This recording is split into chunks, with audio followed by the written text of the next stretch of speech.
Yo. Let's do this. We're here. Hello, everyone.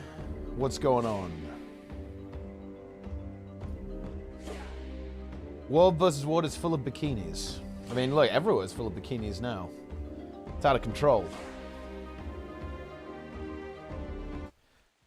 What's going on? Do you think they'll respond? Let's see what we got. What is the situation here?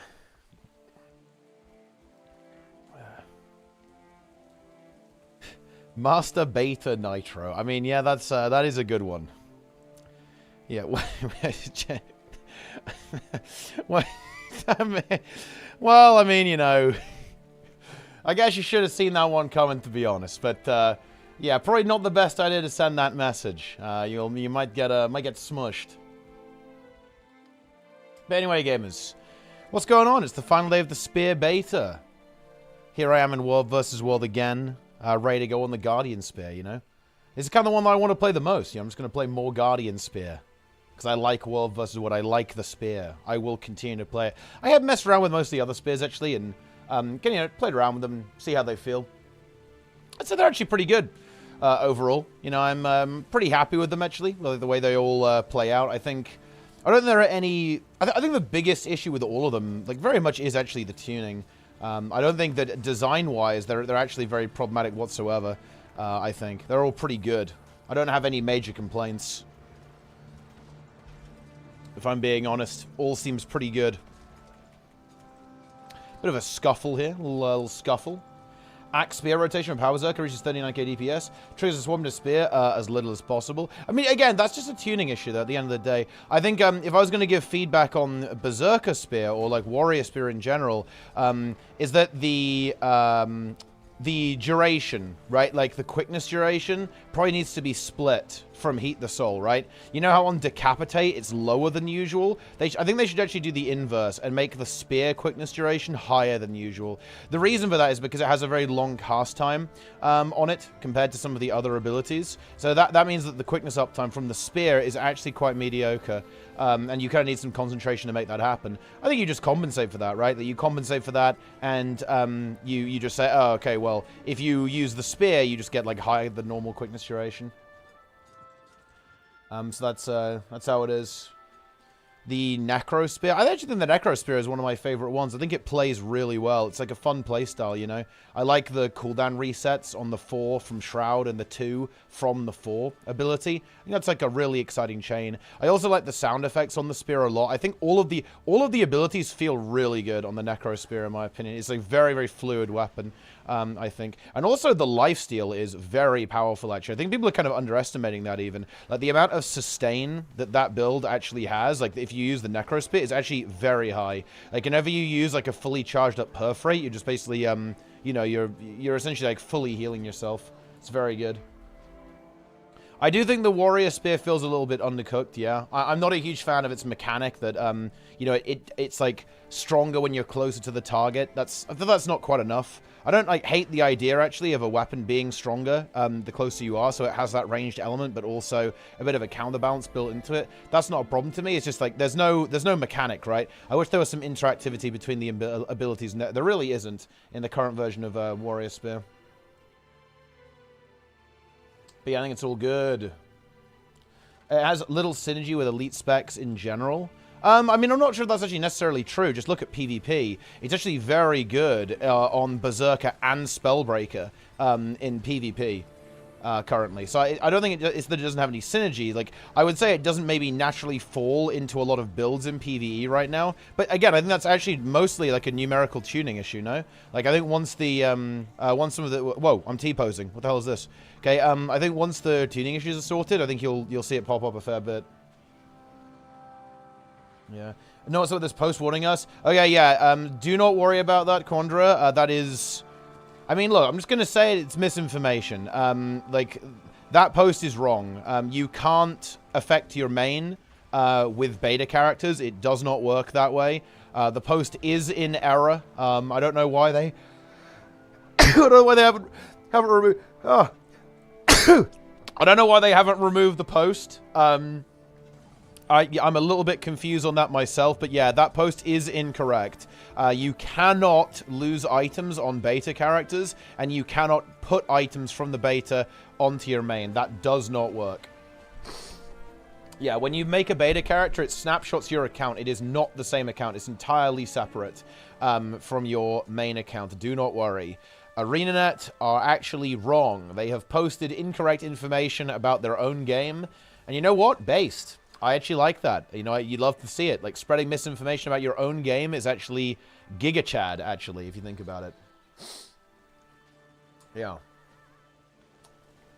It made me unsure. Yes, I imagine it did make you unsure. Seeing the company who developed the video game tell you that you could potentially delete your items using their beta. Like, that probably did make you a little bit nervous.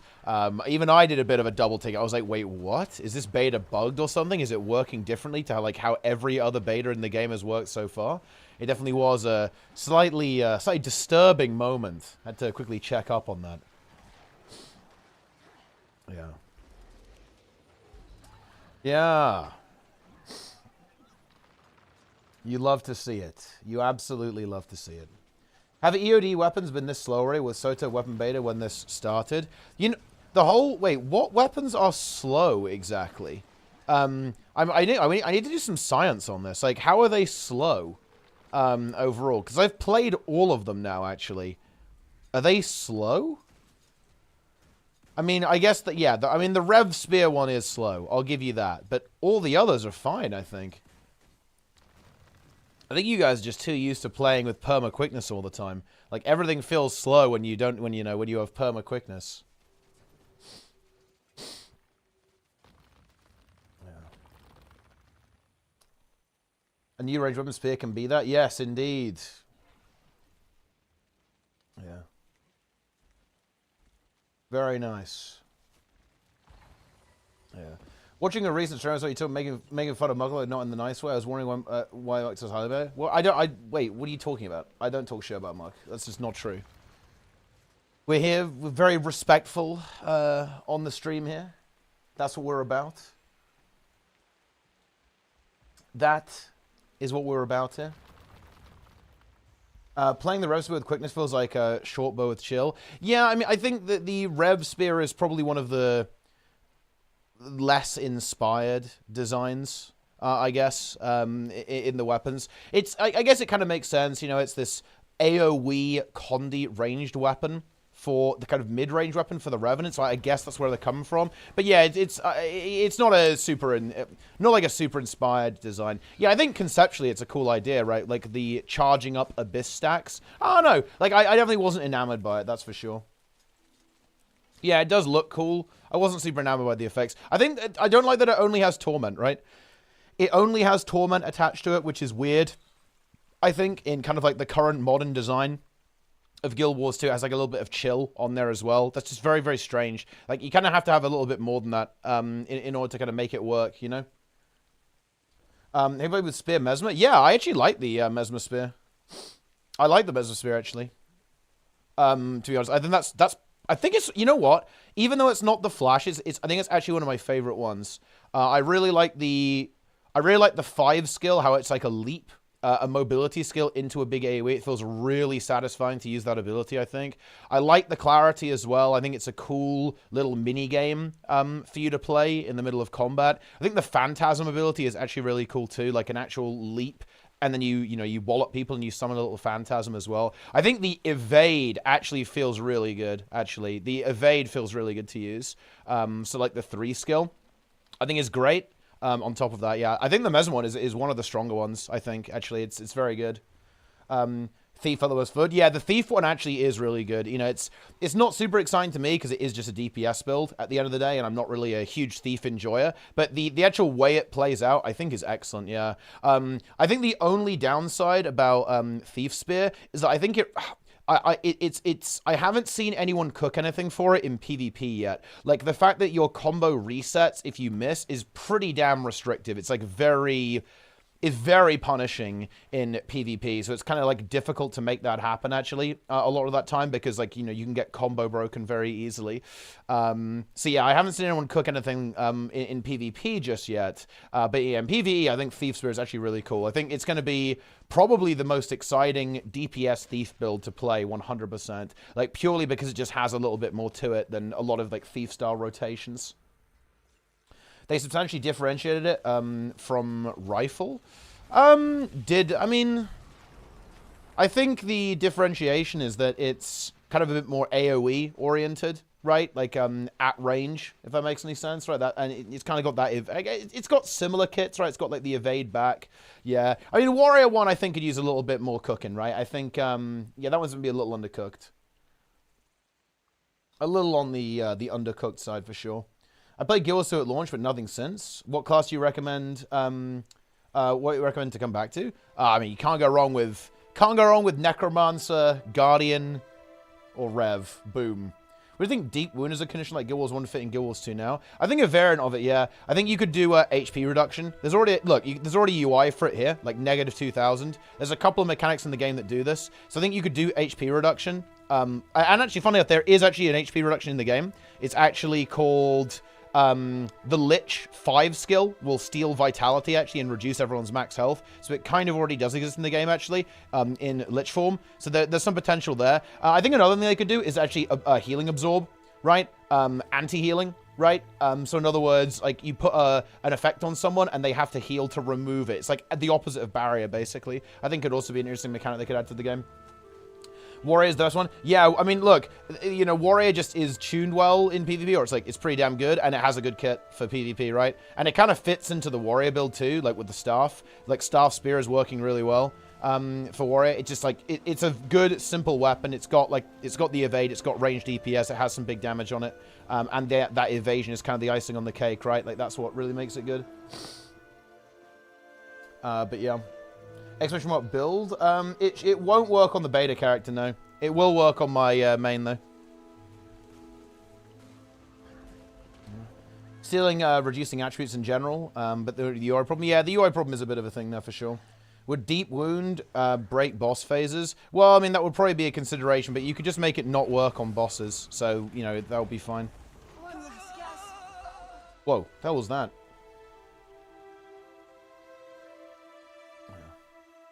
Can we have 2 default animations how we carry our spears? Melee, the lance stance we have right now. Rangeman got the over-the-shoulder carry stance from Guild Wars 1. That would be really cool, actually. Holy shit, that would be a really nice RP. I guess at least on the range spears, the ones that aren't melee only. Although I guess this one is, like even this one, right? Like does have a couple of ranged abilities on it. So yeah, that would be really sick actually. If you were far and you'd actually change the stars, that would be really cool. You're not wrong actually. That's hype. Ah, yes, the boon bar. Yeah, enjoy the boon bar, guys. It's gonna be good. You'll have fun with that. Warrior needs something on spear that rewards weaving between range and melee. With Warrior not having a second range weapon, the entire toolkit being essentially melee. Well, okay, right. You know, to be devil's advocate here. That, I don't think that actually matters, right? Because, like, in PvP, you already do that. Like, you absolutely do weave between melee and ranged when you play the spear. That happens in PvE because, like, PvE is just, you're just in melee all the time, a lot of the time. But think of it of, like, a fight like Saros, you know? What would happen is that, in theory, while you're in melee, you're doing your full rotation. You're using, your axes, you're using your spear at the same time, and then when you're forced into ranged, you would then swap to your spear and keep up DPS and keep up boon up time while you're at ranged. So I feel like that kind of does already happen, actually, and would already happen with like the current existing design of spears themselves, of like the warrior spear, you know? So I don't think that's actually necessarily a huge problem. I think it's all good. You gotta do that with rifle? Yeah, but I mean, rifle isn't good. And, like, spear is basically gonna be theoretically good rifle. Boom. It's time. Good rifle. Let's go. Nice.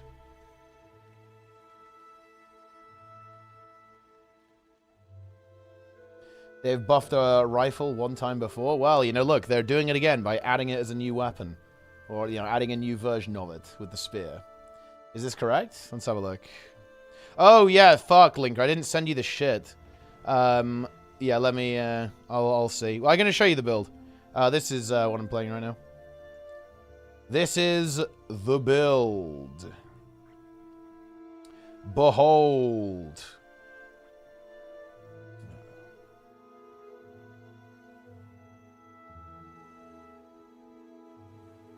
Enjoy. I'm pretty sure that's correct. Can you tell me runes? Yeah, so right now I'm running full Selly, obviously. If you didn't have Torch, you could go either Scepter... sorry, if you don't have Spear, you go Scepter Torch or Axe Torch. I think I kind of prefer the Axe because I like the weapon better, but Scepter might make a bit more sense in general play because it's ranged, so you can actually, like, you know, still do something from ranged. Balthazar rune with Relic of Feber. There's a couple of other... Honestly, there's probably quite a lot of runes you could go for here, right? What else would you go for? I don't know.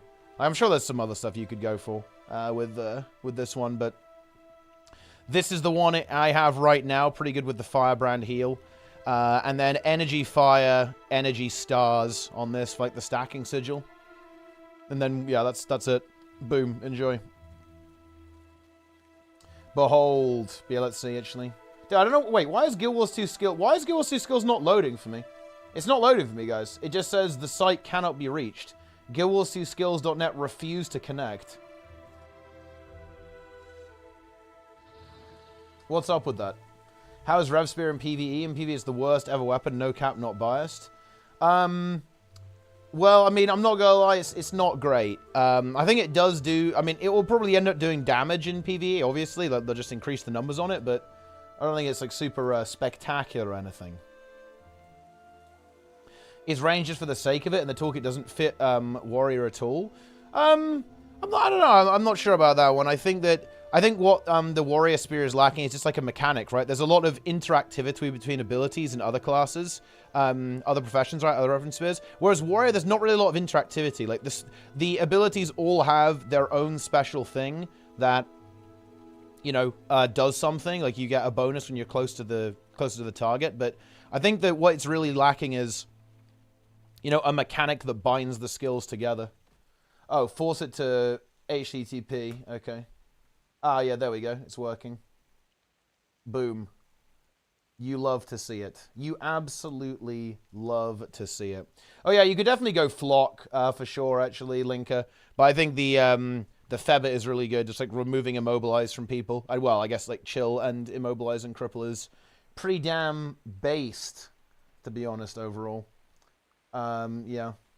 And then, yeah, this is basically the setup. You can run, if you want more damage, you can just go, you know, you can do Advance as well over Hallowed Ground, but you probably want the stability realistically. Most of the time is what you want to do. Indeed, indeed, indeed. Pretty good. But yeah, this is, looking about right. Yeah, obviously, yeah, this, blah, blah, blah. Yep, yep. Yeah. It's a good build. This build is actually giga fun to play, actually. It's very high tier. 1/4 second days, and he's an ammunition skill too in order to support Blade Sworn. Yeah, I think adding an ammo skill could be pretty cool, actually, there, so you can, like, throw more than once. I think that's fair. Yeah.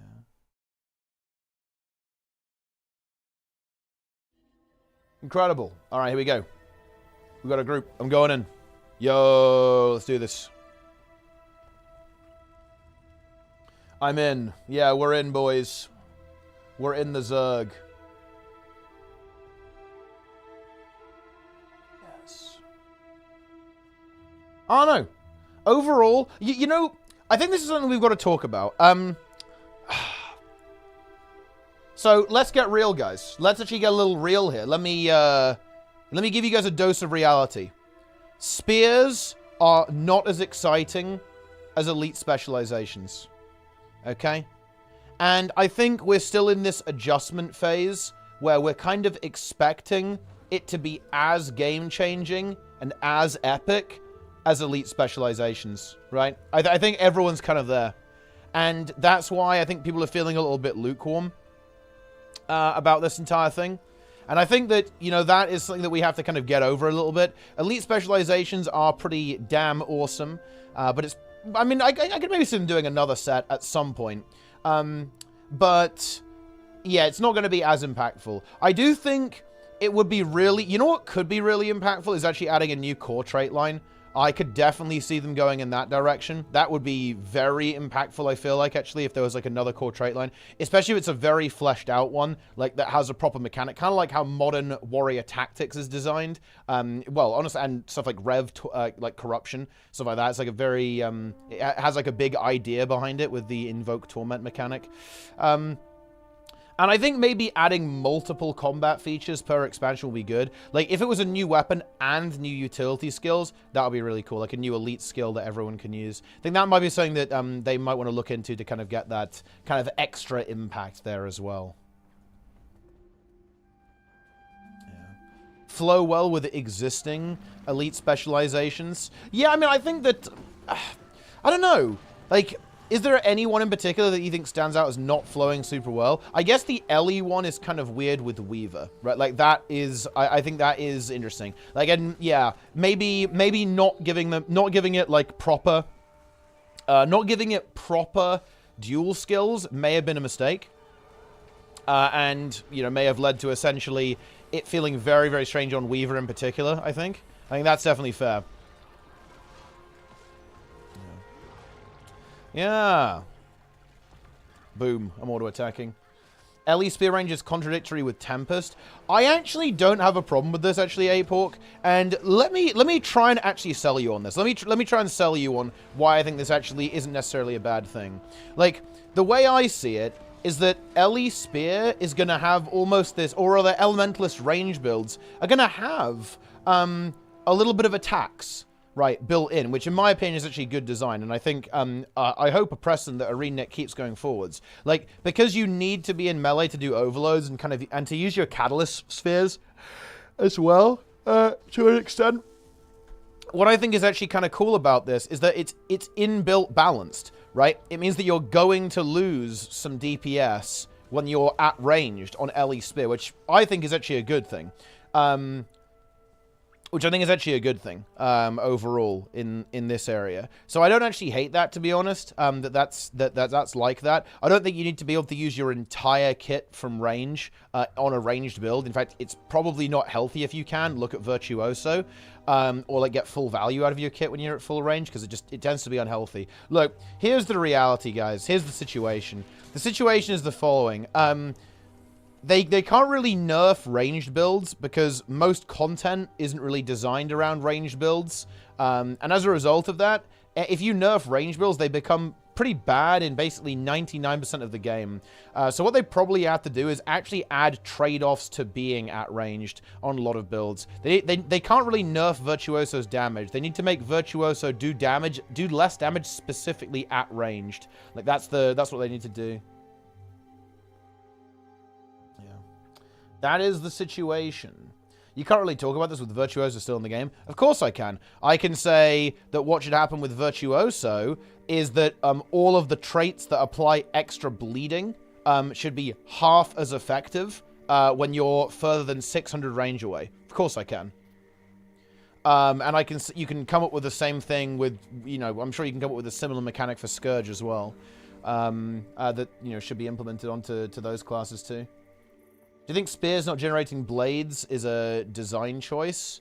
Wait, what you mean that there aren't any blade abilities? Because, I mean, it obviously does have blade generation with Virtuoso, right? Like, you're capable of doing that with the clone generation, the phantasms. Like, it not having a blade is kind of interesting, considering that, well, you know, it's a spear ability.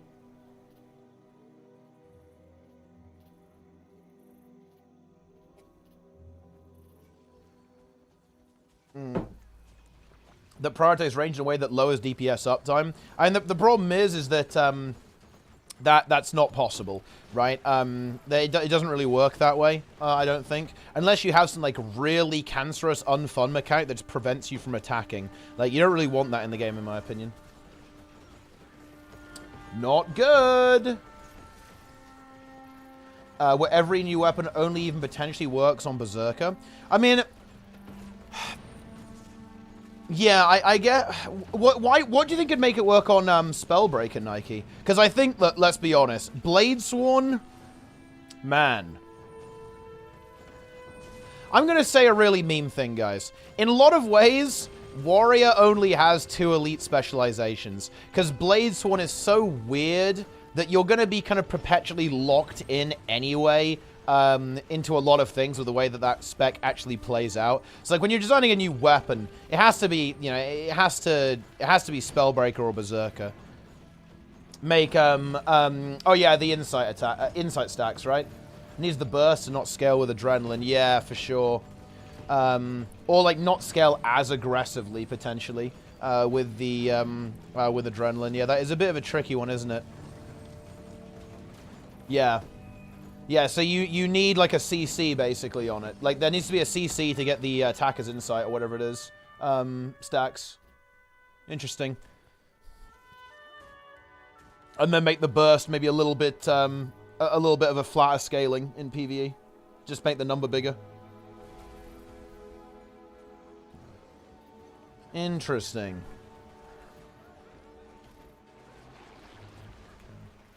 There are only 2 things ArenaNet needs to do to fix the game. 1, publicly apologize to Solar. 2, rehire Solar and promote them to lead designer. You know, the thing is that... Dude, I have no idea if you're trolling or not at this point. Force movement on 3 is generally bad for instance PvE. I mean, force movement in general is very sus, I think, in PvE builds, but, I mean, yeah, like, there's quite a lot of it these days. Although Guild 2 arenas aren't big enough to make it happen with 1200 range builds. Well, yeah, like, well, the thing is, though, is that, like, WoW is a little bit different, though. Because, well, here's the thing.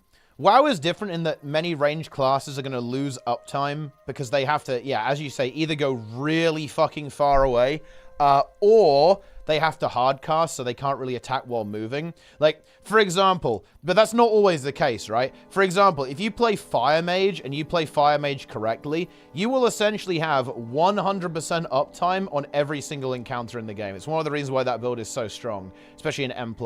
Like, you have 100% uptime because all of your abilities are instant cast. You only have to, like, hardcast SKB, like, once in a while. You can even hold that cast as well, and it's kind of okay. So it's kind of like, you know... Yeah, maybe yes, maybe no. With this one, so there's like some different mechanics in WoW that that kind of make it more of a thing. Because that's actually one of the key trade-offs between melee and ranged in WoW is that melee doesn't hardcast and ranged does. A lot of the time. Again, there are exceptions like Fire Mage and Beast Mastery Hunter, obviously, but that's like kind of the rule of thumb is that this is like a key distinction between the two. That doesn't really exist in Guild Wars. What's SKB? Sun King's Blessing, which is basically it's actually a very fun mechanic. So essentially, this is the situation. Like, on your goal as a Fire Mage is to cast as many Pyroblasts as possible. And you have a couple of mechanics that basically make your Pyroblast instant cast, so you can, like, cast them really, really quickly. After casting 8 instant cast Pyroblasts, your next hard-casted Pyroblast does giga damage and gives you a couple of seconds of your main offensive cooldown. Like, Fire Mage is such a fun spec to play, actually. Like, the loop and the way everything fits together is extremely fun. It's very, very good. Yeah. That's how it is. Enjoy. Seaweed salad? I mean, that would be pretty funny, wouldn't it? But maybe not. Why Warrior burst mechanics still designed around how adrenaline is used on core? Yeah, I mean, I guess it's a little bit of almost like a legacy thing to an extent. But maybe, I mean, they could probably, couldn't they just like giga buff the spear burst in PvE? Because what elite spec would use the core burst? It's only going to be Spellbreaker, right? Like, Bladesworn doesn't even have it. Berserker's going to use Primal, and it would only be Spellbreaker that uses it. So they could probably just, like, buff the hell out of it. And yeah, sure, maybe it will make Core Warrior good, but is that actually a problem? Like, maybe Core Warrior should be good with Spear. I'm not sure if that's actually bad. Not every warrior burst scales with adrenaline. GS is the same damage. Well, I mean, I guess they can go that direction too, right? That is the way to go. But yeah, I mean, I think that seems like a pretty simple change they can make happen, and I think it would make it good. Do you think it needs a mechanic, Nike? Or do you think it's fine, simple as it is? I'm going to have a bit... By the way, guys, there's no tea time today. I was a little busy this week, didn't have time to set it up. I'll do like a big roundup, guys, of homesteads and all the spears next week. We're going to have like a big roundup tea time. There'll probably be a little bit of extra news as well coming up too, I imagine. And we'll just have like a big roundup of what's going on. Yeah. Very nice.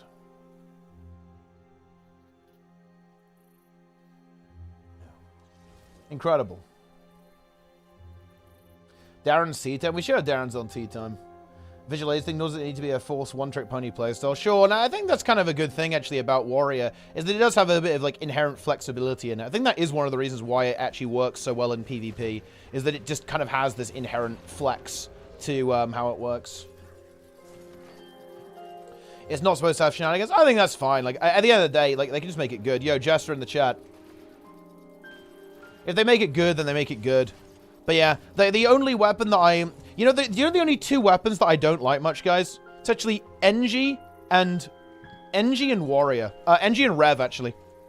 I think all the other ones are pretty cool overall. NG and Rev.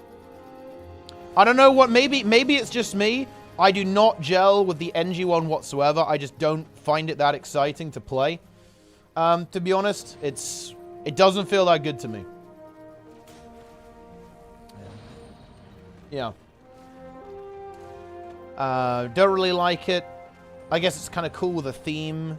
Exciting electricity theme is something, I guess. But no, I'm not really into either of those two. They just don't... They didn't grab me, to be honest. They really don't.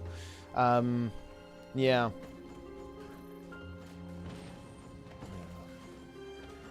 All the other ones are pretty based, overall, I'd say.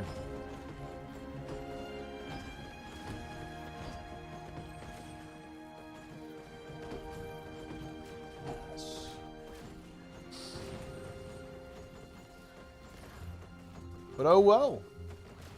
That's just how it is. It was a power weapon? Yeah, I think so too. It would be much more hype if it was a power weapon. But then I guess it would have too much overlap with, you know, with the hammer, I suppose. I'm just not into it, guys. I'm not about it.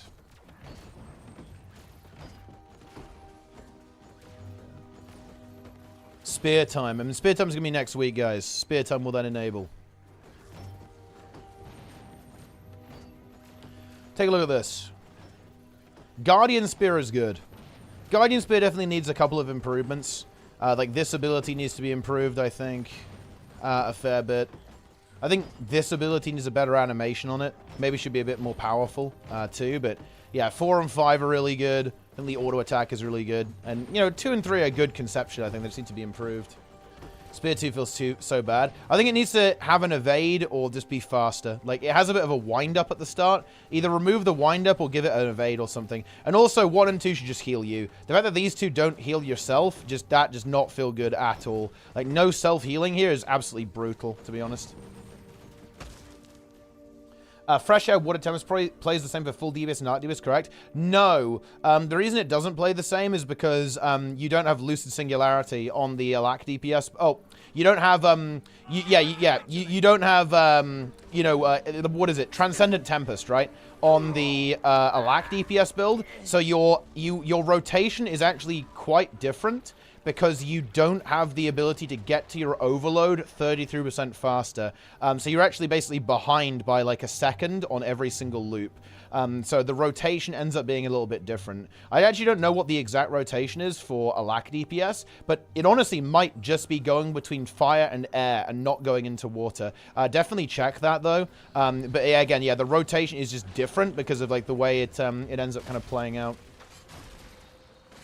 Maybe you end up playing, maybe you end up playing the arcane trait line or something, and that allows you to, like attune quicker, but I actually don't know what the correct build is for that one. If you ran Arcane on a lack DPS Tempest, that would actually be incredibly sick, but I actually don't know what you run. Is Wired actually happening? I think so, yeah.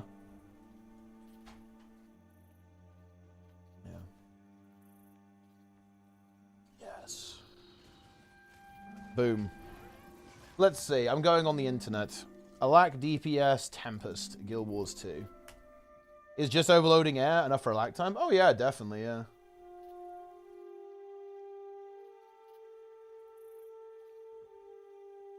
Has anyone done this build? Let's see the color of your coin. Oh, actually, I think I have a video. Ah, yeah, this guy.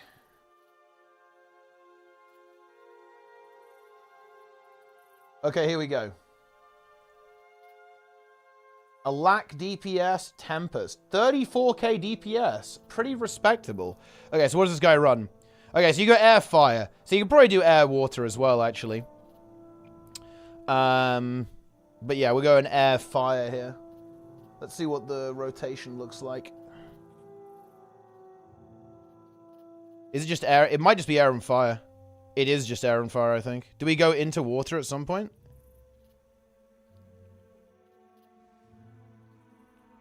Okay, what's next? We're going back to fire? Yeah, it's just fire. Oh, earth, actually. Oh, we're extending the boons. Ooh, I'm not gonna lie. That almost seems a little bit sus. That, to me, suggests that the uptime on this build is questionable, because you're actually almost, like, forced to use the boon extension to keep the alacrity up. Ah. Yeah. Very, very interesting. My friend won't buy Janthe was because doesn't like the way the character holds the Spear of the Stance. Honestly, that's fair enough. I think that if an individual says, I don't like the look and the feel of the game, that's actually one of the most valid reasons to not want to play. I mean, it's maybe a little shallow and they should maybe give it a little bit of a chance, I guess. But at the end of the day, if they really hate that, then I guess that's fair enough.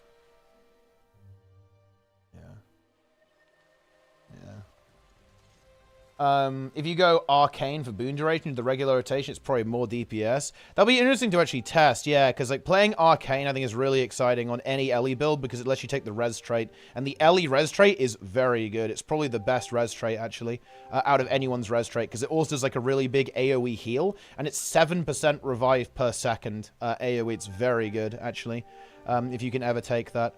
But yeah, I don't know, like, maybe someone can, like, test, yeah, dude, honestly, the fact that you have Soothing Mist on it is so good, actually. It's so fucking strong, that you have that setup on that. But yeah, maybe you play Arcane. Honestly, if you play Arcane, this build is sick. Okay, check this out. So if you did Arcane, you drop Fire, right? And you go Arcane Bountiful Power, Arcane Resurrection, and probably Arcane Restoration, I suppose. If you do this build is fucking busto, guys. It's actually busto. There's a big problem here, though. If you do this, you lose aura generation because you want the Sunspot Fire aura. So going Arcane is kind of pain. Like, yeah, you get the concentration, and yeah, you can do, like, the other rotation because you have the recharge reduction on your attunements. But, ooh, this kind of feels bad, to be honest. Because then you lose the aura generation. It's like, oh, man. You're gonna, I mean, maybe you just blast enough, like, random, like, ethereal fields to get the extra aura there as well. Maybe it kind of works out. And I guess you can still go, you could still use Sand Squall to generate that, I guess. But this build is really cool. Like, if you actually ran this, think about this, guys. You'd have loads of AoE protection from Hardy Conduit and Elemental Attunement by going in Earth to use Sand Squall. You'd have, like, a bunch of, like, random AoE swiftness as well, which is kind of cool. Like, you know, not everything applies. So it's like, you know, I don't know. I'm sure there's, like, a couple of healers that kind of suck at swiftness. You got a bit of extra might there as well. Like, you have some, like, random might from Field of Burn. Pretty cool, actually, guys. It's pretty cool, honestly. 45k, no Lorb precast. Yeah, I mean, you know, this is actually something I find quite frustrating, actually, about looking at benchmark videos, is that benchmark videos often do, like, lunatic precasts that are just very annoying if you actually want to try and practice and replicate the number. Because I view it as a little bit pointless to do like lunatic precasts sometimes, because it's like, what is the point of this? Okay, like you're not gonna replicate this in a real fight in 99% of situations. It's just this is scuffed, right? Like I want to practice my build, and I'm looking at this number, and it's like it's almost like a meaningless number because of the way it is. But yeah, it is what it is. Water air, dude. The water air build is based. Yeah, like, dude, Fresh Air Tempest is by far the most fun DPS build to play in the game. It's not even remotely close. It actually makes basically every other build in the game look like dog shit. It feels incredibly good. It is the only relevant DPS build, guys. There is no other relevant DPS build that actually exists. You have been incinerated. How does it feel?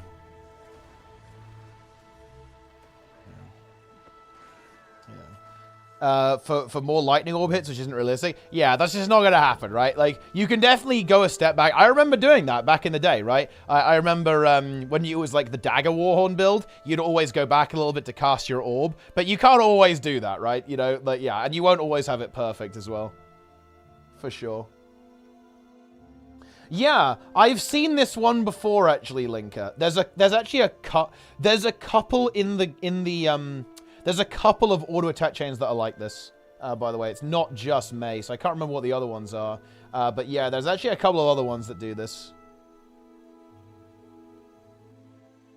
Yeah. Enjoy. But yeah, Fresh Air is easily the most base DPS build in the entire game. Not even close, no contest, obviously. It's not even remotely close. It's time.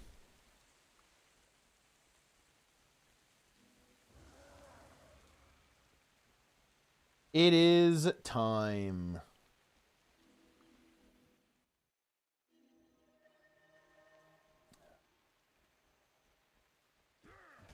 Boom. I made a meme. What meme did you make? We're not hiring Solar again, guys. Tried NG Smoke. Yeah, I tried it a little bit. I'm not super inspired by it. I'm not that inspired. We have Powervert, 45k as well, by the way. Yeah, I mean, Powervert pretty good.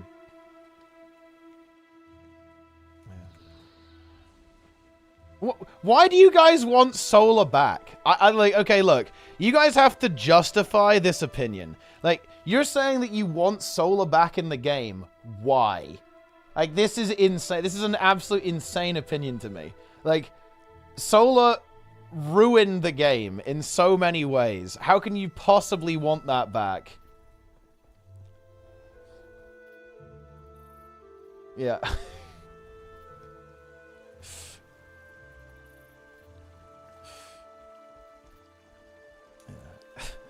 We are the defenders of low intensity. We're the Emperor's blazing rifle and Jade Mech's crushing fist.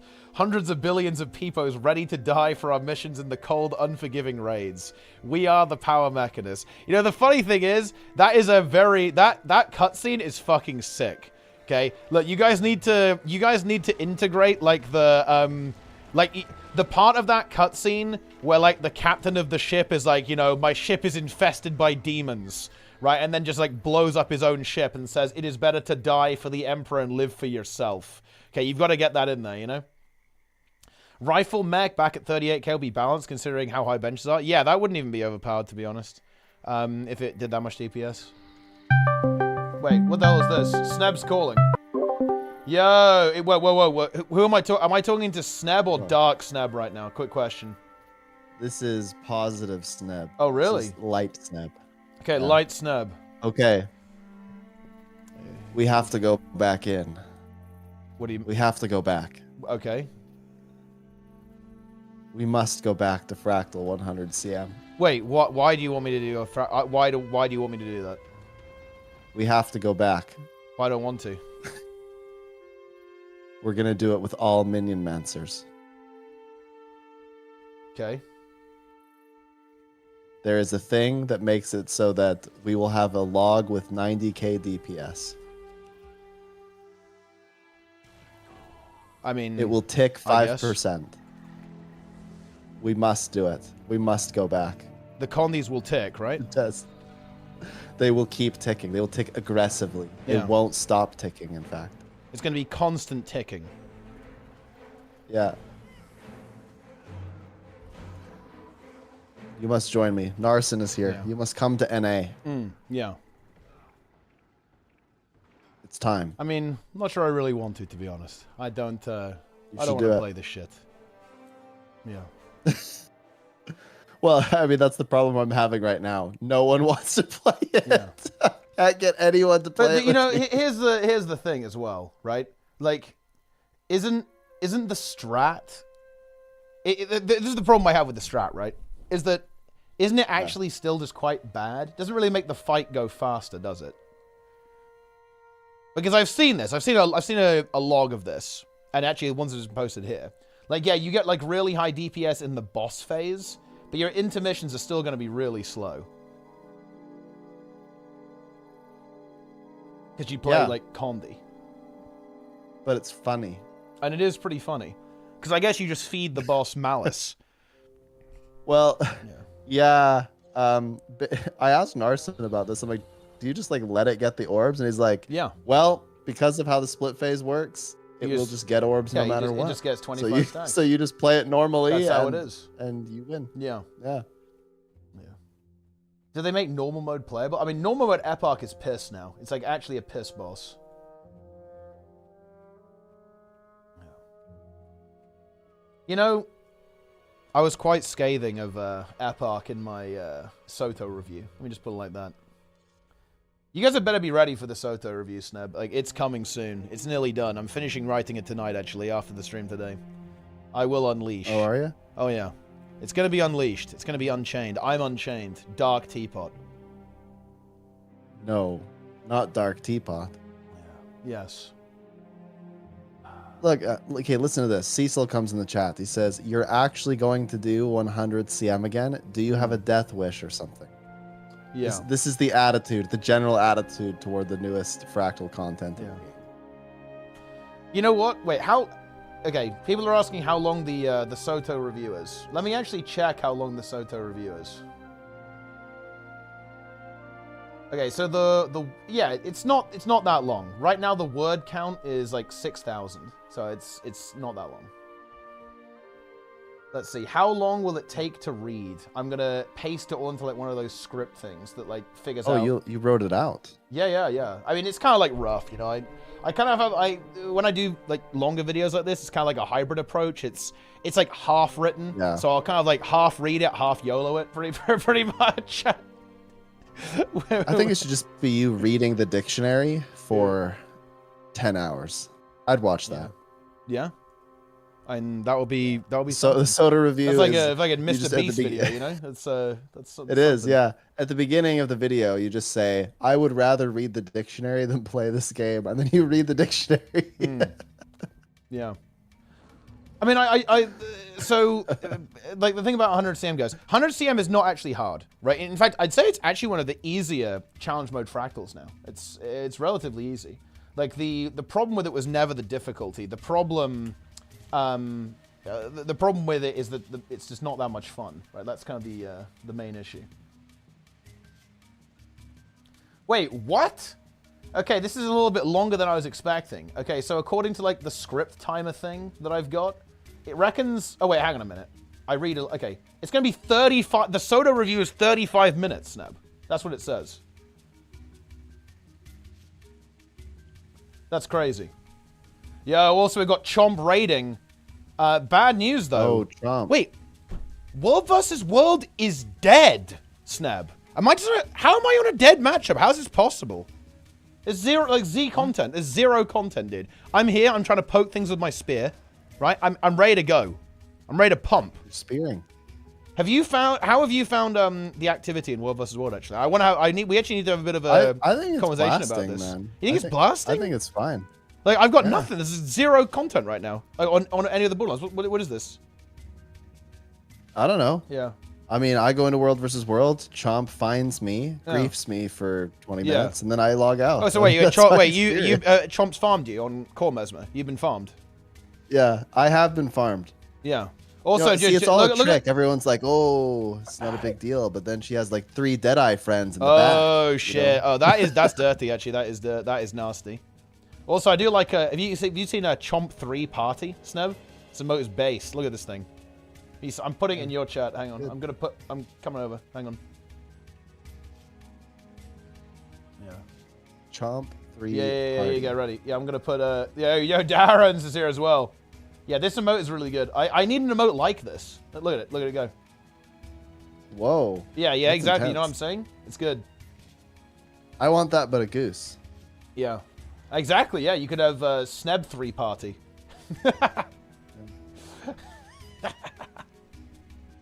Yeah. I think the 3 is a... It could be a slug, yeah.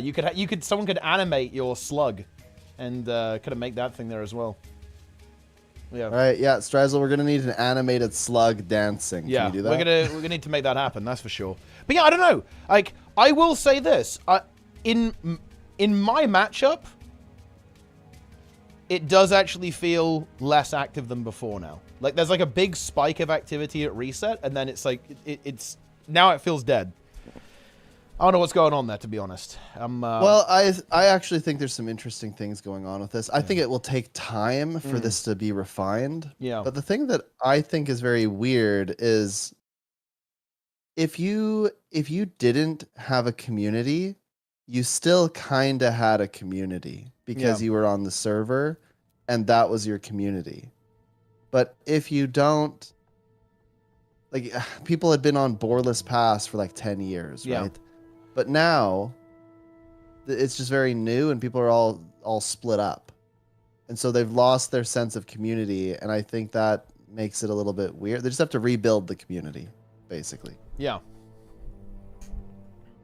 I'm also a bit confused about how some of this stuff works. Like, I'm going to sound like a total idiot, but if you're a solo player, do you just get thrown into matchups randomly every 6 weeks or Well, whatever? in theory, not randomly. It will try and put you with people who kind of play at the same time as you and the same way as you. But yeah, broadly speaking, you just get thrown into the mix, yeah.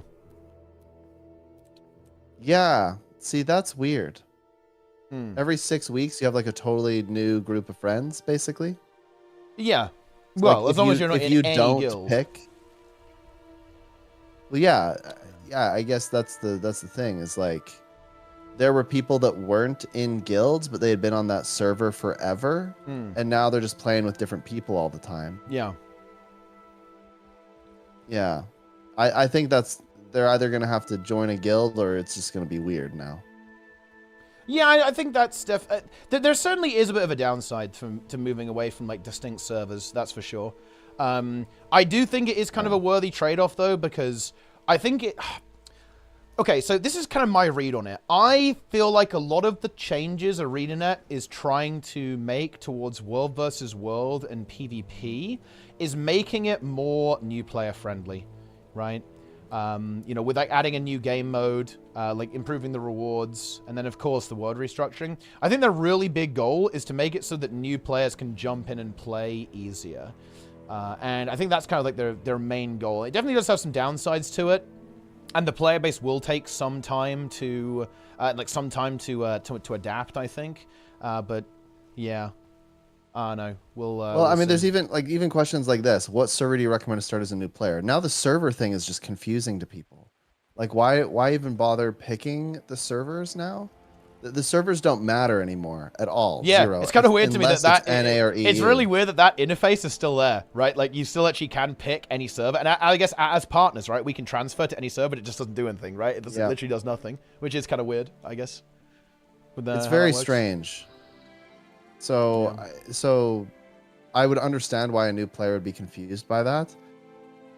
Yeah, it just muddies things. So the answer to that question is it doesn't matter what server you pick. If you live in EU, you probably want to go EU because of time zones and stuff with other players and ping. And if you're on NA, you know, play on the NA servers. But you can pick literally any server. It doesn't matter. For world versus world, you should probably just find a community and play with them. Like, represent their guild or choose their guild as the world versus world guild. Like, I do that with an alliance guild. I also I do question. It must have just been an ease thing, but the 6th guild slot, I'm like grateful for it and everything, but it's also kind of weird. Like, why couldn't we just click a button and why couldn't there be like a different interface for it? Maybe it was just too complicated to make that. Yeah, I mean, it is a little bit scuffed for the guild system. It's a bit scuffed. I definitely agree. Interface is definitely not one of the things that ArenaNet has an easy time with. Let's put it like that, I suppose. Yeah. Which is unfortunate. It definitely is. Yeah, and I think there's a couple of things, like Kat's talking about how there's a lot less roaming, and that I actually agree. I've really noticed that too. It's like usually guild groups going around right now. I think that was already happening post world restructuring, pre-world restructuring actually. But I definitely think you're right. It's been exacerbated, I think, because you're gonna have to actually like find like a little roaming community if you want to get involved in that type of playstyle right now. I think because it does feel that there's a lot like less random people wandering around in a lot of these situations. It's mostly groups, and larger groups, all that kind of stuff. I would say is kind of what's going on in World versus World right now. Okay, I will say this, and look, people are going to say I'm coping here. Look, I promise you guys, this is not cope. I really think that if you want to bring roaming back and kind of make roaming a thing, then what needs to happen is you need to make the objective actually matter. I think that's where adding some kind of competitive architecture will actually really help. Because the moment that controlling the map and actually holding the objectives matters, that's when roaming becomes extremely important. You're going to need small groups and even single players who will go and get camps to deny supply and also to funnel supply to your own structures. You're going to need small groups of players that will hold the line until the larger groups can arrive to actually defend your objectives, like covert operations like steal a tower or distract enemies, all that kind of stuff. Like, that's when that type of play becomes not only really rewarding, but really important as well. Like, right now, one of the reasons I feel like people don't really do that kind of stuff is because, you know, it's kind of just fun to, like, slam with the gang, right? You know, you get in a group, you go, yo, let's fucking farm everyone, let's go, boys. And you get the Giga Blob going, you just roll everything, right? You just go crazy. But I think that as soon as we get into a situation where it actually is going to be valuable to control the map a little bit more, I think is where you're going to see that player behavior start to change a little bit too. Yeah. And yeah, you're absolutely right, Link. I think Link is also right here. He's talking about how a lot of commanders are kind of have left the game, and also the ones that haven't typically play private as well. And actually, I think we talked about this before, Sneb, but it's for a very similar reason that, you know, like, people don't really use the LFG in Guild Wars 2, is that a lot of players are just not responsive, right? Like, you know, they will not listen to you. They don't want to, you know, like, they don't want to play ball, basically. And, you know, people refuse to, like, adapt and, like, play builds and stuff, basically. Yeah, I've got a good, and I hope that Azure won't mind me talking about this, but I think Azure is like an excellent commander. Yeah. And I really enjoy running with Azure. However, I have noticed something very important. We'll like lose a fight, and Azure will be able to identify what the problem is. It'll be like, oh, we don't have enough damage, or oh, we don't have enough support. But then we can't do anything to fix it because we're public tagging. Half the squad is running around with their eyes closed. Yeah. and they're not engaged at all. And so we just, like, there's just no way to fix it. So we're just forced to lose lots of these fights. Now, there's some times when we have enough people in voice that we can fix it. But this just reinforces why people prefer a situation where everyone is in Discord or everyone is engaged. And I don't know, I just feel kind of... I feel like World versus World is in a very tricky situation. It's easily one of the most fun game modes, but because there's no real like objective tied to it, like people don't really focus on that stuff. You're just kind of, I don't know. It's tough to get new people into World versus World. I view World versus World as the most difficult game mode to get into. Would you agree? As an individual, no. As a group, maybe. Maybe, yeah. Because I think that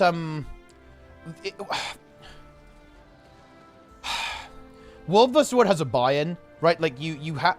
Okay, I think World vs. World is kind of interesting. I view it as very similar to raids, actually, right? Like, if you don't buy in, you are not gonna have a fun time. So in other words, if you basically go into World vs. World with a PvE build, you are going to get fucking destroyed. Like, absolutely annihilated. Yep. Annihilated. And if you don't have that buy-in, it's not going to be fun, especially as a group. Like, if you're a PvE guild and you don't... And I think this is kind of the issue. You kind of have to, like... You kind of have to, like, pre-commit if you want to play as a group, right? If you're like a guild and you want to get in, if you don't get the builds, you are going to get farmed. And also, even if you do have the builds as a new player in World vs. World, you're also going to get farmed. Like, that's the other thing that's going to happen. So you kind of have to have a bit of a backbone, right, to kind of survive that environment, I think. But as an individual, I feel like World vs. World is super easy to get into. Because like, you just, like, get your build, then boom, you're in. Right, like you're in immediately. I feel like there's like almost no barrier to entry into World vs. World because it's open world. It's open world, right? Like you just get in there and start playing. You know what I'm saying? And also, like you do have to socialize, and I guess that is a barrier. Like if you want to get involved in the community, right, you have to talk to people, right? Like, and that, you know, that's definitely a step that you have to take. But I feel like it's kind of the same as raids, really.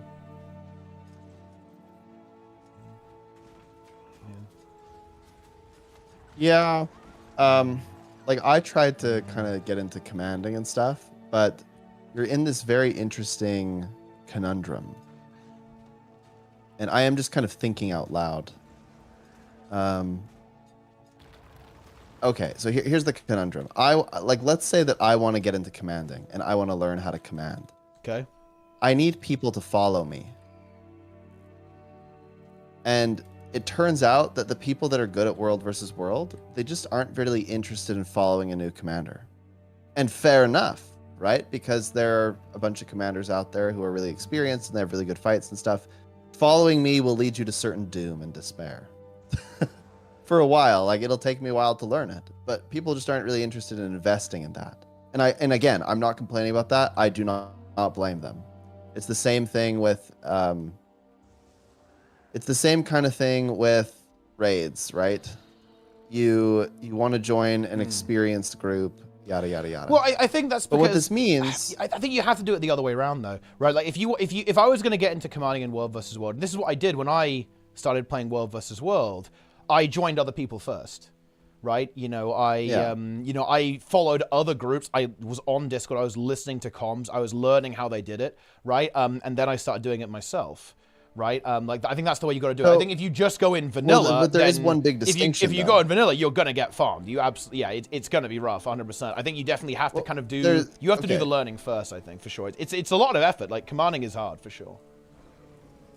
But there is a big distinction here, like a huge distinction. Okay. The distinction is, if I want to go and let's say get into raids. It only requires 10 people, so I can probably find 10 people eventually. It's easier to find 10 people to play with. World versus World, if you want to do like the big fights and stuff, you need like 30 plus people, or it's going to be way harder to hold your own. And so it's so much easier to get a group going in raids than it is to get a group going in World versus World. The culture is just so different. I'm not sure how true that is, actually. I think it's harder to get a really good group going in World versus World. Yeah, I'll make a condition.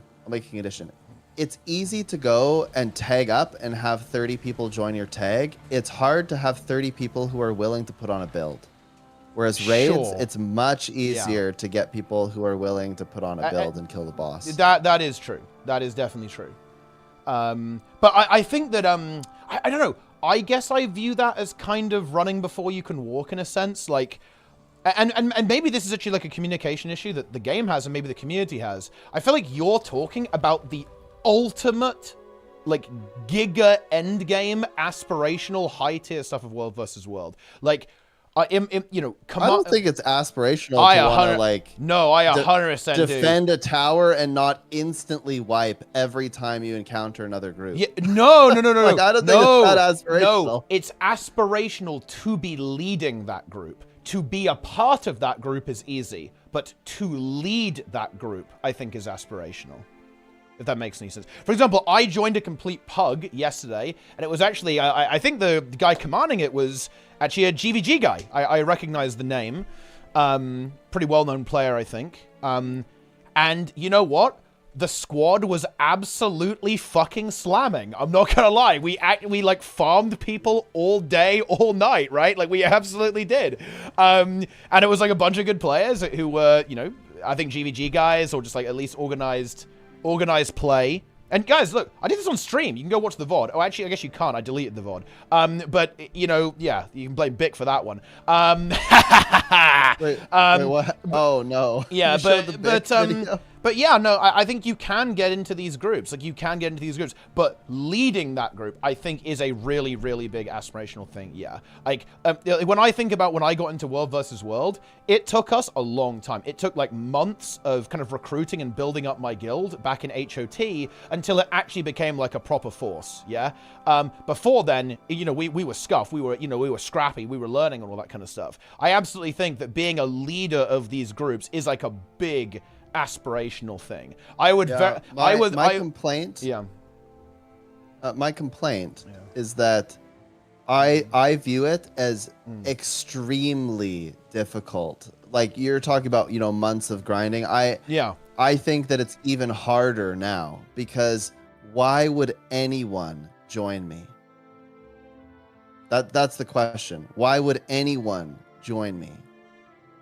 And the answer is there's no reason to, unless they really just want to help me become a better commander. The only way to become a good commander is to be a commander and make mistakes. Yeah, the thing is though, this is why your approach doesn't work. You can't do it this way. You have to do it the other way around.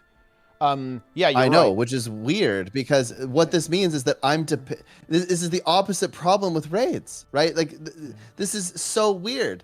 You're telling me that I have to join an experienced group to get experience. That's just so backwards. No. You have to join any group and learn from that group. Yeah. But I mean, it's a social game mode, right? Like that's World versus World. But the thing is, it doesn't matter though because I still have to lead, and they won't join if I lead. This literally happened yesterday. No, that's not how it works. That's not how it works. No, like it literally happened to me yesterday. No, it did. No, Azure and I were running together. Yeah, nobody's gonna join you because you don't have a reputation. You haven't built it up. People don't know you. Exactly. So you have to do that. You have to do the social climbing. You have to do the socializing first. No, but I have. I've been running with Azure constantly, and Azure passes me the tag to give me a chance to lead, and half of the squad leaves. And guess what? Half of the squad it is. All the experienced players. They all leave the second that Azure leaves. And so guess what? We go into a fight. I'm practicing the things that I've learned from Azure and that Azure's taught me, and then we get slammed, and then more people leave. And then I'm like, okay, well, now we have no comp, and we have half the numbers as the opponent. There's absolutely zero hope. Yeah, I mean, it's tough. And again, it's not easy. And by the way, I'm like not mad about it. Like I totally get it. But what I'm saying is that it is World versus World is in a very difficult spot because somebody like me who's pretty engaged is like, hell yeah, I want to learn how to do this. And everyone's like, hell yeah, brother, you can do it. And I'm like, okay. And then they're like, actually, none of us really want to play with you until you know how to do it. I'm like, well, the only way for me to know how to do it is to have people mentor me. And then for you to stick around and allow me to make a few mistakes here and there and like get good. But that's just not going to happen. So it's like, it's really tough. I think World vs. World is in a very interesting situation. I actually don't think it would be quite like this though. I think it would be different if there was focus less on fighting and more on objective, because then people wouldn't care as much about the KD. They'd be like, can we get the objectives? And I think that I could lead us through that and then learn the KD part as we go. But it's so centered around just winning fights that look, I'm gonna get smashed every single time right now because I'm figuring out how to lead the fights. But so nobody wants to be involved in that. It's so weird, man. Like I don't know how to engage with it. So I just so I find myself commander logging, which is basically, oh, Azure logs in. Okay, I'll play with Azure. And then I play, and then Azure logs out. I'm like, well, no one else can take the tag.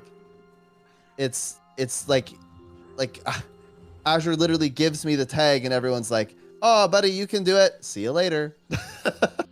Well, I mean, yeah. The thing is, to me, this is just, I don't know, welcome to fucking reality. You have to build yourself up. You're going to have to do it. It takes time. Yeah, it's going to be, be tough. I view the amount of time required in World versus World to be so great that I actually don't view it as like something that I could plausibly do. Like that's fair. It doesn't. I mean, that's fair. And I think that if I can't do that, then I actually think that most people can't. Because I'd be willing to put in quite a lot of effort. I definitely agree. I completely agree. Yeah, I definitely agree with that. I think that World versus World is like in a terrible situation where it's really hard to get new commanders. That's what it seems like to me. I think, yeah, sure. It's definitely a problem within the game mode, and not everyone's cut out for it, for sure. It's definitely one of the more, like, very extreme, like, hyper endgame things that you can do in the game, yeah. I would liken it to being a raid leader in, like, Ceres, right? Like, I think you're looking at it like it should be, like, Veil Guardian. I don't think that commanding is like Veil Guardian at all. Like, it's very much like HTCM, Ceres-CM. Like, it's absolutely... like leading a world versus... I view it as far harder than that. Well, I mean, yeah, I don't disagree, actually. I think it's like, yeah, it's absolutely like giga, ultra endgame, for sure, in World versus World. Like, I think that, yeah, like, most players are not going to tag, and most players are going to be much better suited to following groups, for sure. And it takes a long time. The World versus World community actively doesn't want new commanders. They say that they do, but they do not. Like, put it this way. I would say probably at least a fourth of the time that I like public tag, somebody says, shit, commander, tag down, like, this is ridiculous, right? And and so, I mean, I am impervious to this at this point. I think I let it get to me once, actually, in the last 3 months. This guy was just harping on me constantly in the team chat, and I just was like, fine, I'll leave. But otherwise, like, I think that I'm probably able to handle that more than the average player. And so if you're like, oh man, I want to get into this World versus World, I'm just gonna like pugman and like run around EBG and like learn.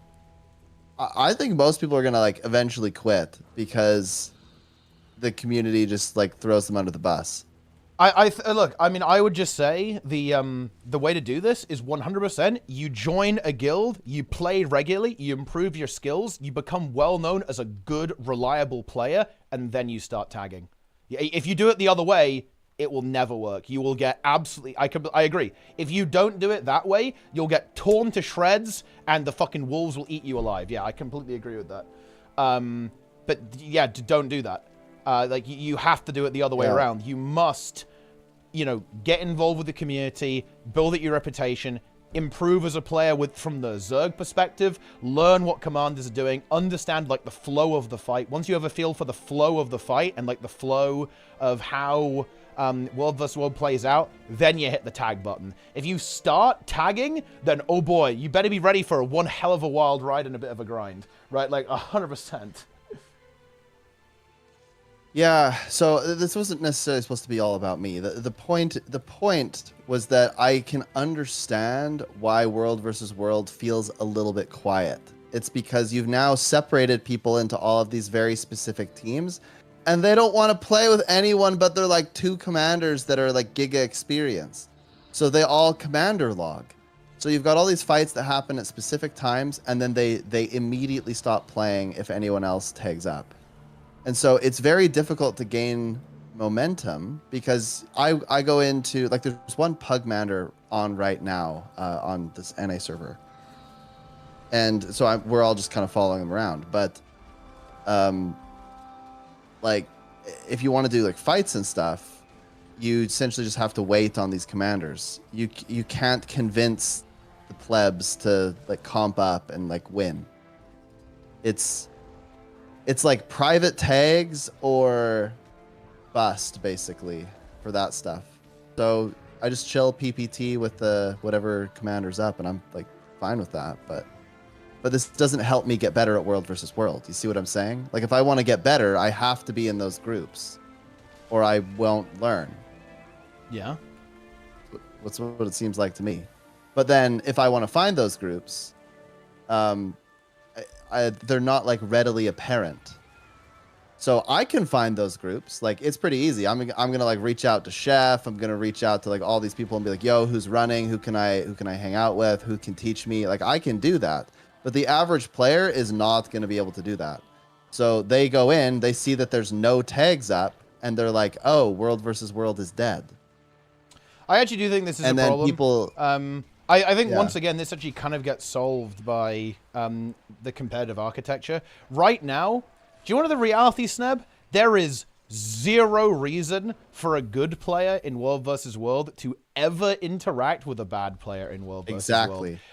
Exactly. It's a huge problem. Yeah, it's a problem, but I think that, again, that just comes down to the fact that sense. winning doesn't matter. Like, ultimately, if winning mattered, then it would be very much in everyone's interest to actually be more involved, yeah. Like, people have figured out that, wait, hang on a minute. If we don't public tag, the game is actually way more fun because we don't have to deal with people who aren't willing to change their build, who aren't willing to come on voice, who aren't willing to listen, and who aren't willing to improve. And yeah, that's what people do. I would agree with them too. It's way more fun playing with people who all have the same mindset. Yeah.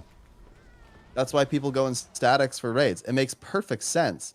It's just so interesting though, because unlike raids, World versus World is just in this situation where you can't just make a group and like progress together very easily. It's a little bit more because you're playing against other people. That's why. Yeah, because you're playing against other people. It's inherently slightly more competitive, and I think there's stronger social bonds in World versus World relative to. The thing is, in PvE, you can even beat Ceres with pretty bad players at the end of the day. In World versus World, if you have people who don't improve, you will never win. That's the difference, right? Like, in raids, you'll kind of get there in the end. In World versus World, if people aren't on the same page, then you're fucked, right? Like, there's no hope for you. Like, there is absolutely no way that you're going to be capable of ever winning. Which is kind of like the big difference there. Like it's just in PvE, like being good is kind of optional. Like I'm not gonna lie, World vs. I'm kind of overdoing it here a little bit. Like World vs. World is a peepo game mode, guys. Don't get too much of an ego about it. Like it is PvP for peepos, if I'm being honest, in the best possible way. I mean that as a compliment. It's fucking based. But like it is against other players, and that means that you can lose. And like with raids, you'll just eventually get there. Like you can't get held back by other people in PvE in the same way that you can in World versus World, to be honest. Yeah, that's a good way to put it. That's kind of what I'm struggling with, because I feel like I can't get better unless I have to really rely on other people. There's the social game is much stronger in World versus World than PvE, and this is just my impression, and I could be wrong about this, but it feels like if I want to get into World versus World, that I essentially can't do anything else. Like I must dedicate all my playtime to World versus World and that social game, and otherwise it's just a fool's errand for me to try to go and. Well, it's just going to take it's going to take time. I'm not sure if that's true. It's just going to take time. No. Well, but you won't have the respect of the people unless you're playing this constantly. Or you play for you won't get the name recognition. Yeah, well, I know. Look, I'm not gonna lie. Look, maybe if you want to comm, yeah, you've got to sink some hours. If that's what you're saying. Yeah, that's what I mean, right? Oh yeah, for sure. If you want to comm, you got to sink some serious hours. Yeah, that's 100% true. But again, look, comming is the extreme, ultimate aspiration in World versus World, like large-scale comic. Yeah, but I don't. Right? I don't want to rely. Okay, but I mean, I always preach this for PvE, right? I don't want to rely on someone else to play the game for me. I don't want to have to go like, oh, I can't do raids. I must wait for an experienced commander. Well, then play. No, like I want to command. I want to get in there. And I think learn, this is the right? strong thing about World vs. World. Then play small scale, right? Like get in there with your guild and do like 5 to 10 people.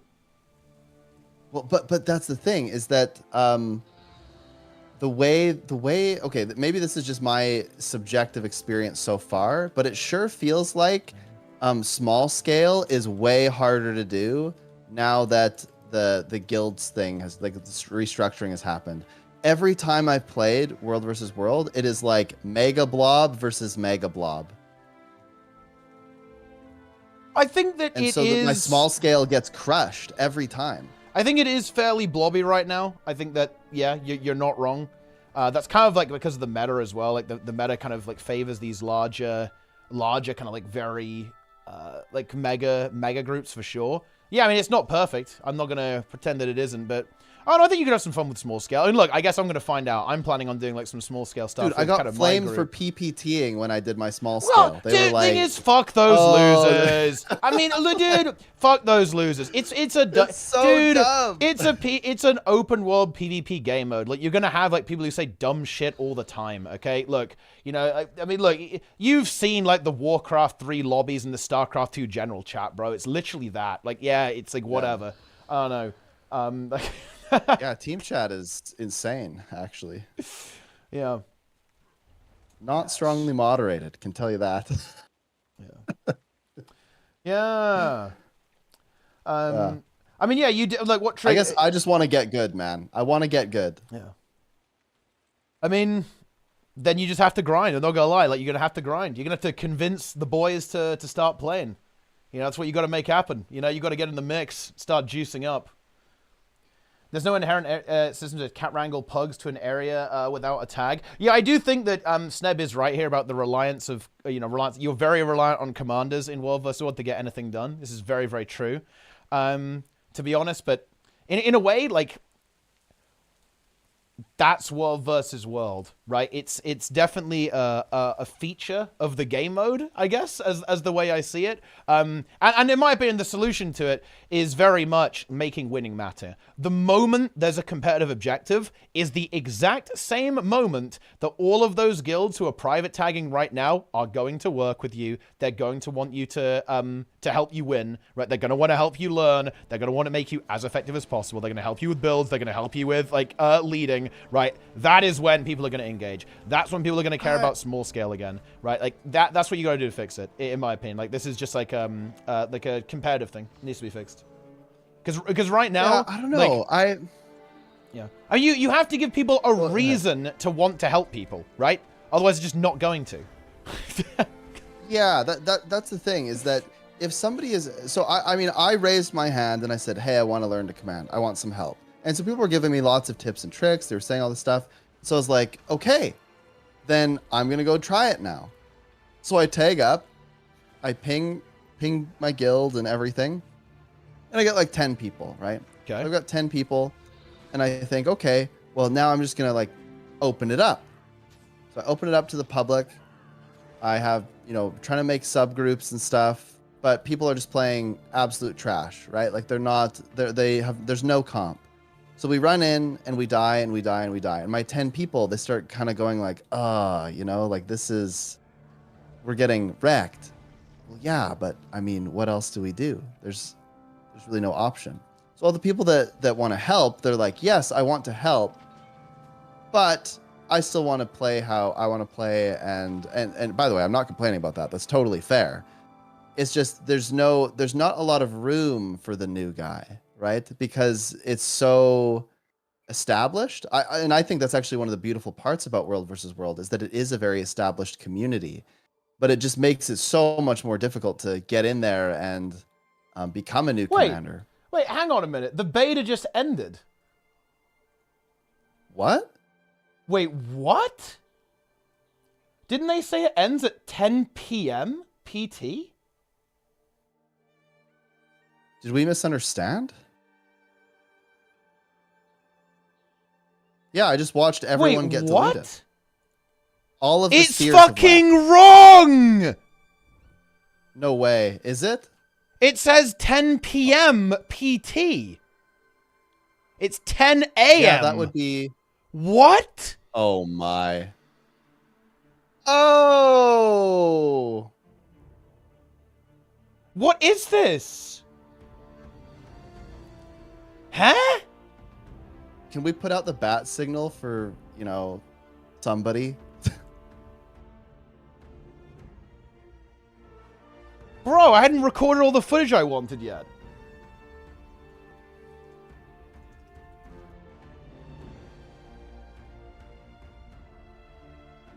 That's actually funny. You could just, like, Photoshop a spear onto your character. Yeah.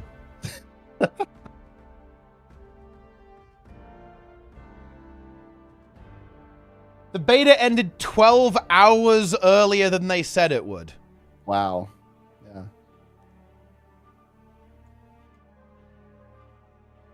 That's pretty wild. I mean, what do we do now?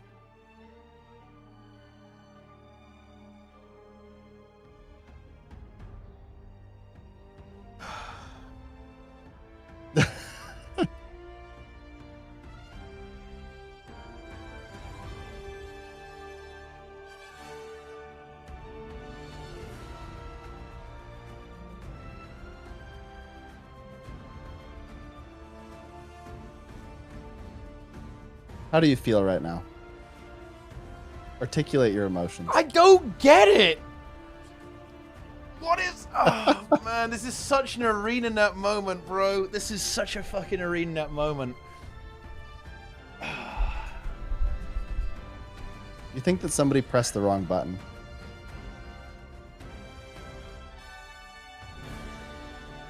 Oh, wait. Oh, no. I didn't move off all of my stuff off my beta characters. Yeah, it's deleted now, bro. Oh, no. Oh, it's gone. It's over. Oh, man. I'd put all of my chalk infusions on those, too. Oh. Support, please. Can you please make them come back? I only had like 30 or so chalk infusions. You know, I might have to call support and ask for some assistance. Too bad. I feel like you're totally mentally destroyed right now. Are you flabbergasted?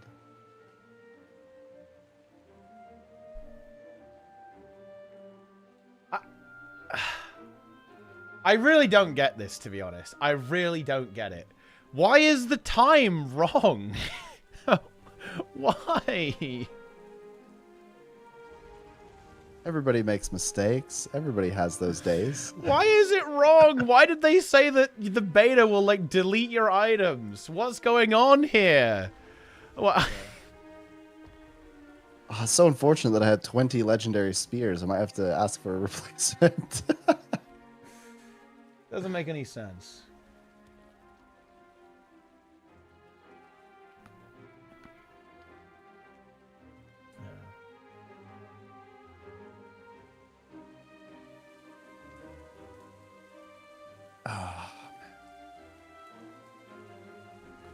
Yeah, I don't really know what to say. Pretty random that this has happened. I don't get it. Snap is a multi-million-dollar company. Oh. Doesn't make any sense.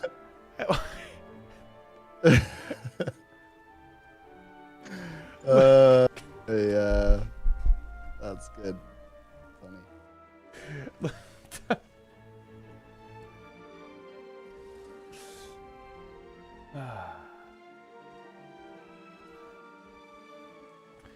Well, it is what it is. Anyway, back to world versus world discussion. Yeah, that's good. Yeah, I like World vs. World. One of the best game modes, easily. I think the community is really fun. I think getting like 50 people in Discord and all like having a good time, laughing at each other, that's really good. I've had a few moments where it's been super fun, where I've done like portal bombing and stuff, but it's so interesting because ever since the restructuring, I have not been able to successfully portal bomb anything. It's like totally over, totally useless. Yeah, I don't know. I definitely do feel you though, man. Like, with like how hard it is to calm. Because I think you're right. I think commanding in World versus World might be, and in fact, no, I think it definitely is the hardest thing to get started in the game by far. It takes a long time. It's like a serious undertaking, right? If you want to, you know, if you want to get into that for sure, it is not easy. That's for sure. It is. Yeah. Yeah, I'd like to do it eventually, but I was trying to explain this to Azure the other day, actually, because he was talking about, like, mentoring me more and stuff, and I just was thinking, I just don't know if I have the time commitment to be able to do it, which was kind of like a sad realization. I just thought, you know, I really want to do this, but I think the only way to do it effectively is to basically make this your main game mode and to just do it all the time. Which, again, fair enough. I have no ill will toward that. I just kind of want, I kind of wish that I could do it, right? I'm like, oh man, wish that I had the time commitment to do it. Also, it is absurd that everywhere I go, everyone is wearing a bikini. It just is slightly uncomfortable. No? Like we're here fighting a giant frog and everyone's just in swimwear. Yeah. Enjoy it. Enjoy it.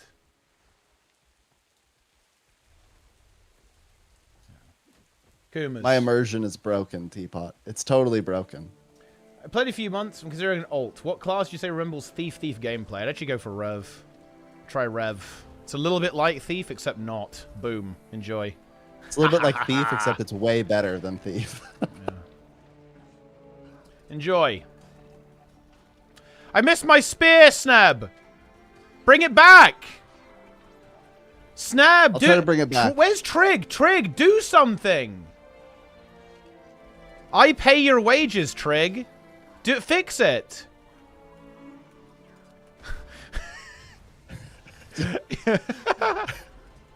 Have you DM?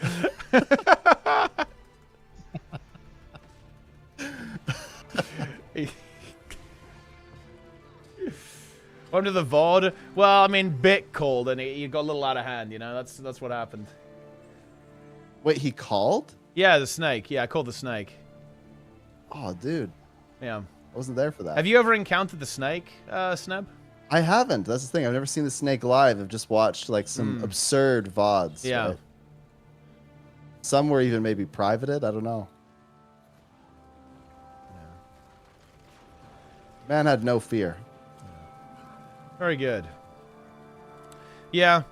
But look, I mean, do you agree with my take, though, that like the real key with this is actually making the competitive stuff actually relevant?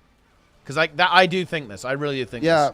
I think that the only way a lot of these issues get resolved in World vs. World with like, because what we're talking about here, at the end of the day, we're talking about player behavior, right? We're talking about player behavior maybe causing some problems, right? And to be clear, and what's actually interesting about this is, nobody's doing anything wrong, right? Like, so we're not like condemning anyone here, right? But there definitely are player behavior patterns that can be really weird to engage with as a new player in World vs. World. This is definitely the case. And I really do think that the way that this is addressed is by kind of creating that that sense of kinship with everyone on the world by having a common goal, like a common objective, right? And that common objective should be. They'll need me. Yeah, exactly. Right? They need you. That's the thing. They don't need me right now. They don't need you. Yeah. You're worse than nothing sometimes, right? Yeah. Like, unironically, yeah. No. It's actually more than that. Well, I mean, probably. Yeah. But look, it's more than that. It's that me playing and taking good players takes away good players from them. Yeah. So why would they want to do that? But if they go, holy crap, the only way that we can win is if we have somebody doing a small squad that grows into a bigger squad, basically like an overflow squad to us, or somebody that's at a different time. We need to train them so that they are really good. We need to send our players during our off hours. Like, suddenly, this makes a whole lot more sense, and you're going to have a lot more buy-in from people. Because right now, everyone means well. Like, they all say that they'll help and stuff, but I don't think anyone's fully committed to helping because it's just a bunch of extra work for literally just making their experience slightly worse. Yeah. I agree. And that's why, you know, you need to have that proper camaraderie, proper team spirit. Whereas right now it doesn't really exist. And I think you kind of touched on this a little bit as well. I think it's kind of been made worse with removing servers because you don't have the server community anymore. You're going to be like mixed up with like new people fairly consistently. So I think that is why you do need this competitive element to it to kind of like really lock it in and make it good. Yeah, I think that over time this will community will form. But it is harder. If you're a new player, like you're brand new to the game mode, it is much harder to feel like a part of that community. Like you need to be very proactive and get in a guild and like rep that guild and stuff. Otherwise you're gonna get tossed around a lot. Like imagine the people that they're like 7 people in a small guild and they're all repping that guild. Yeah. They jump into World versus World. Every 6 weeks they have a totally new team. Which I suppose you could argue kind of used to happen because people would switch servers, but it's a little bit different now.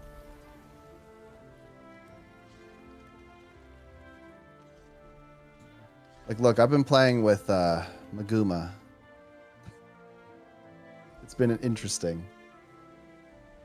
I will say the one thing I'm proud of our World versus World squad is we want to win, so we've been rising through the tiers. Been grinding. I love to see it. Very nice. Like right now, we're taking someone's garrison, and they're going to be sad when they realize that we've taken it. Yeah. But I mean, the thing is, though, and this is the thing where I guess I would have pushed back. You mean you're doing it. You're literally doing it right now. You know, you're in the group. I mean, like, you're a squad that for some reason has, like, 10 people in each sub. Not sure what's going on there. But, you know, you're doing it. Hey. You're doing the thing. Like, this is world versus world. I do think that one problem that I think really exacerbates this is that the skill difference between, like, a new player and, like, an experienced player is absolutely insane right now in world versus world. Like, it's very interesting. Like, if you're in a good group, you will absolutely farm people right now. They will have like no way they can possibly defeat you. Even if they outnumber you 2-1, they will farm you. And like it will just like go like that over and over again. But yeah, I don't know. It is what it is. Yeah. Yeah. Here's an interesting moment from last night. Yeah. We're running with Azure. The other team has 1 renegade in every subgroup. Based. Yep. So, as you can imagine, that's very, very traumatic for us. Yeah, the boons, your boons are gone. One renegade out of 40 people. I mean, like, I think that the meta is in a really interesting spot right now. I feel like if you run the meta builds, like the Celestial stuff, and you're trying to beat it without running it, you will get absolutely annihilated, to be honest. Like, it's, you will get fucking destroyed. Like confirm has happened. Like the meta blob stuff, where you've got like 3 or 4 supports per subgroup, like hybrid builds, right? Like you've got the Selly Firebrand, you've got like the Condi hybrid Scourges, or all that kind of stuff. You've got the Boon Rip Renegades. You will absolutely feast, right, on anyone who isn't running that, pretty much. Like you'll completely farm them. Which, yeah, it's like, I don't know. That's kind of the way of the world, though, right? I do think it is worse though, because you know what's really tricky about the current meta, Sneb? Is that all the builds kind of rely on each other in a way. For example, like Selly Firebrand isn't good unless everyone's running Selly. Selly Reaper isn't good unless everyone else is running Selly. Like the hybrid build, the way the meta is right now is actually very prohibitive, I would say, to newer and less organized groups, because the builds are way less independent, right? Like you're kind of like forced to run the inferior, more traditional builds a lot of the time in more like open tag groups, because you're simply not going to be as effective, because you are a little bit more reliant on everyone running the correct build in the way that World vs. World currently is, which I think we can both agree is kind of a weird, slightly problematic thing, realistically, especially when it comes to like newer groups and newer players. Yeah, 100%. But, you know, what was funny about that interaction is somebody, it's like, why are we losing or something? And Azure just said, well, you know, they have Renegade's pretty good, and like they have this. Yeah. And there was just there's no way we're getting 10 Renegades, right? It's just not happening because we're like half pugs. Well, okay, so this is the other part of World versus World. And this is a really important part of being a commander, in my opinion. When you know you can't win the fight, you need to do something clever. You need to make the enemy attack you and use siege. Hell, I think it's actually completely legit to build siege while attacking, especially in larger objectives like Stone Mist Castles. This is actually kind of common to do. Is to build siege there. You have to force them to engage you rather than engaging into them, right? Like you want to take the defensive fights. Like if you take a defensive fight there, you can kind of make it work. In some of those situations at least, right? You have to try and outnumber the opponent, right? Like you kind of, you have to, you can't just, there are going to be these situations where you know you can't win. Right, either the enemy has more, they're simply the better group, they've got the better comp, right, they're more organized, or whatever. And that a good commander knows that you can't just keep pushing into them and keep fighting them, because you're just going to lose all your players, right? Your players are going to get demoralized and just leave. So you do have to kind of have, like, the World versus World commander kind of countermeasures in order to deal with situations like that, I think. But, We're struggling here, Teapot. We're about to die. It's over. What is this post, guys, about Zero to Hero? What is Teapot Zero to Hero trying to prove? I don't understand that series at all. What's it proving exactly? Wait, what? Yeah. Well, there's a Reddit post about this. I'm reading it now. Okay. Someone who's played the game for 20,000 hours can play it far better the second time around. Kind of, actually. That you can get your legendary armor sets done in no time flat if you're a popular streamer. Ooh, someone's jealous. Interesting. Funnily enough, I like that. This is actually one of the biggest lies that people, or no, it's not even a lie, it's the biggest copes, right? Like, me being a streamer was kind of irrelevant, to be honest, for, I don't even have legendary armor on that character, by the way.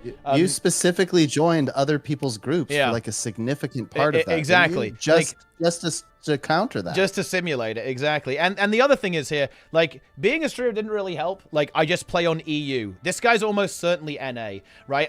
This is the reality, guys. NA is if you're on EU and you go to the Living World Season 3 maps, they will be active even at night. Seriously, they will. I understand that on NA, to be fair, this is actually different. And those maps are actually kind of dead. So I understand why people might be confused. But on EU, actually, no. And by the way, this is actually really funny, because you know what I actually did, Sneb? You know, like the legendary amulet from Open World, right? Like, as a part of the Zero to Hero, I did like a 12-hour grind stream where I did all of the maps with people. We did like a little fun event, right? Oh, shoot me. Wow. What a terrible crime, right? I did a little fun event and we got everyone their legendary amulet and helped them out, right? It is what it is. That did happen. I don't know. Like, I'm not gonna lie, a little bit of envy here. Well, this guy's like doing the Ceres thing. He's like firing out his I-beam. You know, that's what's going on here, bro. Well, you know, the thing that I always struggle with this is I was a random pleb. Yeah. Still am. But I was an even more random pleb. And one day I was like, I really want to beat Drakkar the fastest ever. And I just asked for help and like made it a thing. And then it was a thing. So I don't know. Am I crazy? I feel like I'm not anything special. So whenever somebody's like, oh, popular streamer, they get to do all of this stuff that I can't do. I'm like, well, you could probably do it too. It just takes a lot of work. Like I'll tell you, people, I streamed a lot back then. I worked super hard at it. I used to spend hours and hours in my Discord helping people and stuff. And I still do quite a bit of that, but not nearly to the same scale. I don't know. Am I crazy? I think that people can do it if they want it bad enough, but it is hard. Like it's a difficult road. Well, so if somebody's mad about you being a streamer, it's like, oh, well, like you could start up a stream, you could start a community, you could start a Discord, you could do those things. It is hard. Like, I'm not saying, oh, yeah, it's so simple, just go do it. It's hard, but it's weird when people are jealous about it because they may not be willing to put in the time and effort, but somebody else did. Well, it's also just missing the point. Like, one, nobody sent me anything on this account. He also talks about how I got, like, loads of 1,000 gold drops. This is actually very funny because this shows he didn't watch the series. One, my gold per hour during Zero to Hero was almost exactly 20 gold, which is actually what I was basically expecting. But the other thing is, I didn't even use the Ultra Rare I got, right? Like, I got the Ultra Rare Infusion drop, right, on the Zero to Hero. I put it in the guild bank. Wait, which one? I got the Dragon's Eye from Dragonstorm. Oh, yeah, I remember that. And I didn't use it. It's still in the guild bank, actually. It hasn't been used. Like, this is such a dishonest critique, honestly, because he hasn't even watched the fucking show, okay? He didn't even see it. He says, it feels like one of those philanthropist multi-millionaires trying to live as one of the peasants to get the experience. They bought a 500k RV with them to give them a small jump start. This to me, this is cancer. I streamed every fucking hour of the grind. It was all there. Where was the 500k RV? Oh my god, man! What a dumb post. Yeah. Like here's the true intention of the Zero to Hero was to show people that they literally could do it. Like if they wanted, they could copy. They could do exactly what you did. They could follow it step by step and have the exact same outcome. Plus or minus a little RNG, right? Like they could have the same outcomes. And people are still angry about it.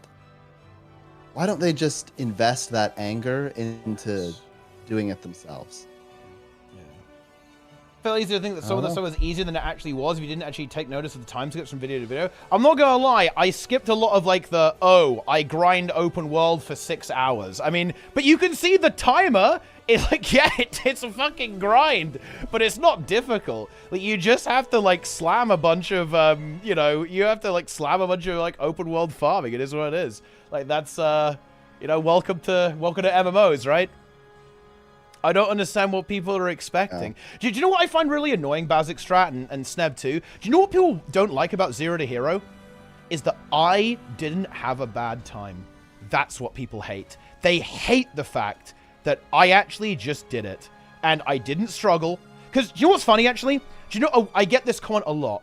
They said, oh, now you know what it's like to be one of us. Oh, yeah, I hope you struggle when you get to tier 3 fractals. Oh, yeah, you're gonna suffer when you get to tier 3 fractals. And when I didn't, people were actually upset. Like, when I went through tier 3 fractals, and it was actually, like, a very chill and actually very positive experience. I even met, like, I did the entire... this was really cool, right? I met one guy who was progressing through tier 3. We did the entire set of tier 3 fractals with them, and, like, got them up to tier 4. Really wholesome experience, actually. And yeah, people were actually upset with me because I didn't suffer, because it wasn't an unpleasant experience, because it wasn't actually hard, right? And they're upset because they suffered and I didn't. And yeah, you're absolutely right. It essentially didn't validate them. Like, it invalidated their issues, right? Because it essentially said, oh, it wasn't actually the thing. It was, like, they were the problem, right, essentially. Like, they were ultimately the issue, not the system, right? Like, they wanted to say, oh, yeah, tier 3 fractals is a really unpleasant experience. It is actually really, really unfun. Like, in reality, that's not the case, right? Like, if you actually approach it in the correct way, it's fine. And that was what upset people. I think it's an attitude thing. If you go into this stuff with the right attitude, you're going to have a good time. Like, if I was to do a Zero to Hero, I would know that T3 is going to be a bit of a fiesta. But it's kind of supposed to be because you're learning. Like that's what it's at. And so if you go in with like, oh yeah, I know that this is going to be a bit crazy, but I'm just going to have a good time and take it for what it is, then you should be fine. But if you're solely focused on outcomes, if you're thinking, oh, I need to get this gold per hour, I need this, then you're always going to be unsatisfied. Yeah.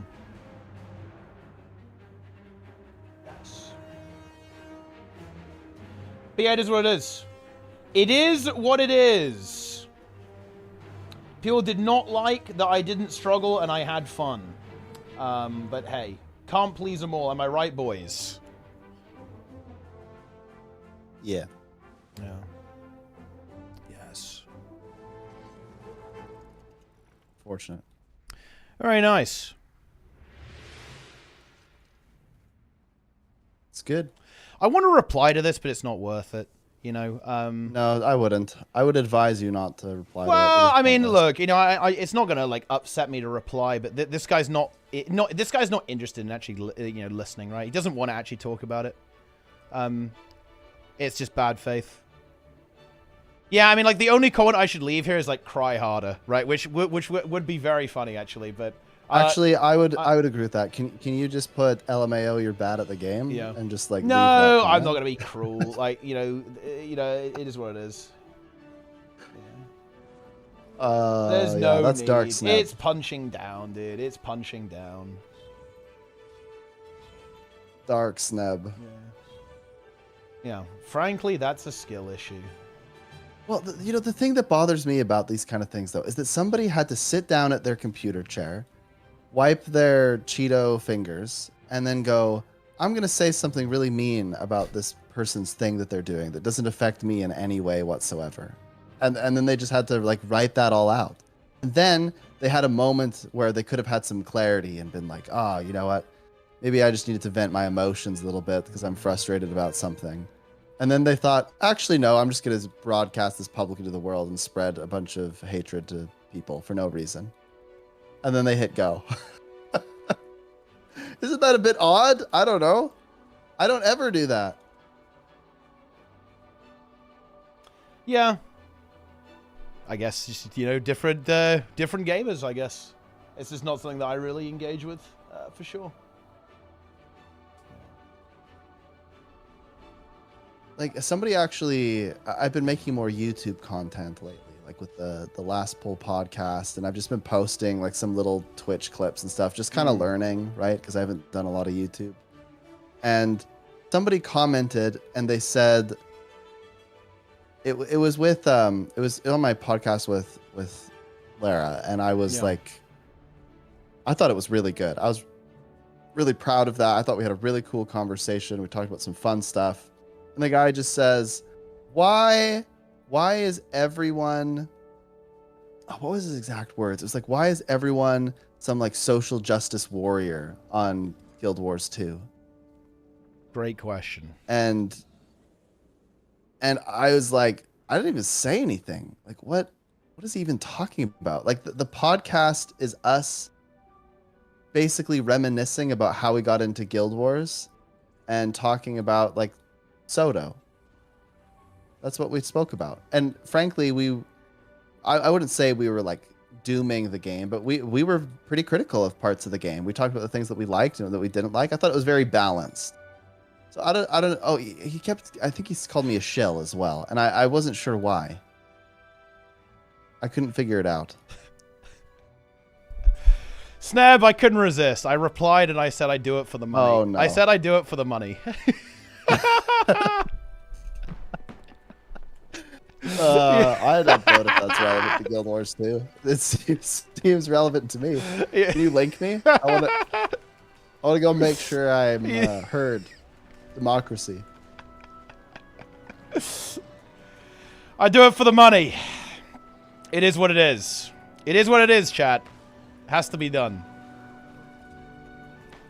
I should reply and put, don't use his referral code, use Fuck no, don't do that.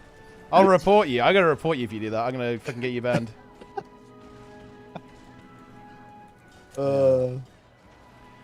Holy shit. We just feasted, Snab. We just feasted on a giant army in World vs. World. Did you know? Wait, our commander was a dragon hunter as well, Snab. We're like That's random based. pugs. We just feasted on them. Yeah. Oh no. What's up? Have you seen the Reddit thread that says the 3 boss mechanic categories I vainly hope I won't see? I What have, about yes. you? And then it says circle at player's feet, not a CC, it's immune to stab and stun breaks force movement. I'm looking at this and I'm going, they have added every single one of those. Yeah, I mean, like the... I bet yeah.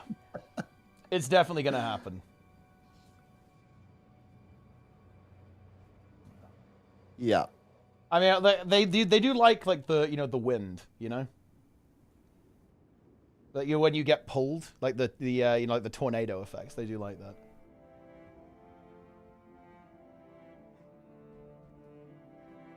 Yeah.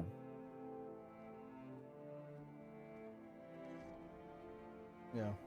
I am. Everything from I cannot find.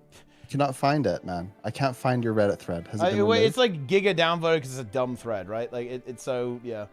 Everything from Teapot comes across as I am better at linear progression game because I have more hours. But I mean, wait, does it though? Dude, man, people are such haters, dude. That's crazy. Yeah. Big haters.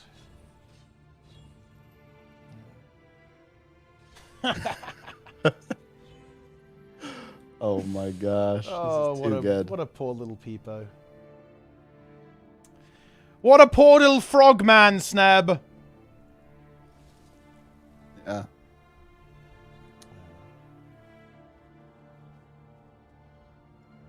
It shows you how to play the game like someone who has 20k hours. It's basically a guide. But it isn't. Did you miss the part about having groups ready for you at your beck and call? When Kind of did that important happen? bit Like, there. when did Also, that the rare happen? drops. Not exactly something you can count The on. thing is, when did that happen? Like, the thing is that, I mean, I always want to fight on factual claims, but it doesn't work, right? He's just wrong. I replied. I couldn't help myself now, Yeah. too. I said, citation needed. Yeah, this didn't happen. This is wrong. This is not how it went. It's very weird. You know what I think? You know what is going on here? I think people don't realize that if you tag up in open world, people actually join, right? Like if you're on stream or not. I think people actually just don't know this. Like that's being as charitable as possible, right? I think people just don't get it. Yeah. It is what it is. Because again, that's just factually inaccurate. This is wrong.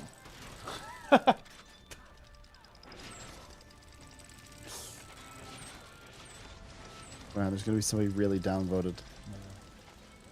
It's over. Oh yeah, I love the downvotes, Teapot. I love it. You I enjoy feasting? it. I do. Dark Sneb is just feasts upon the hate. And let the hate consume me. Oh, you know why I love Elementalist so much? It makes me feel like a Sith Lord. The chain lightning coming out of your hands and stuff. Yeah. Oh man, It is that's cool, good. actually. It is cool. Fresh Good air. roleplay. It's I like pretty it a lot. good. Yeah, it's pretty good. It's my new favorite build. Do you know the funny thing, actually? Do you know one of the biggest sources of gold in the Zero to Hero? This one is actually really good, by the way. Like, this is actually, like, super sick advice. I made precursors, like EOD precursors, right? Using, like, the... I converted my skill points, right, you know, like, spirit shards, right? I converted spirit shards and favor, right? Like, the Imperial favor into precursors. I made a shit ton of coal by doing that. And I showed exactly how to do it, by the way, but everyone just forgets about that.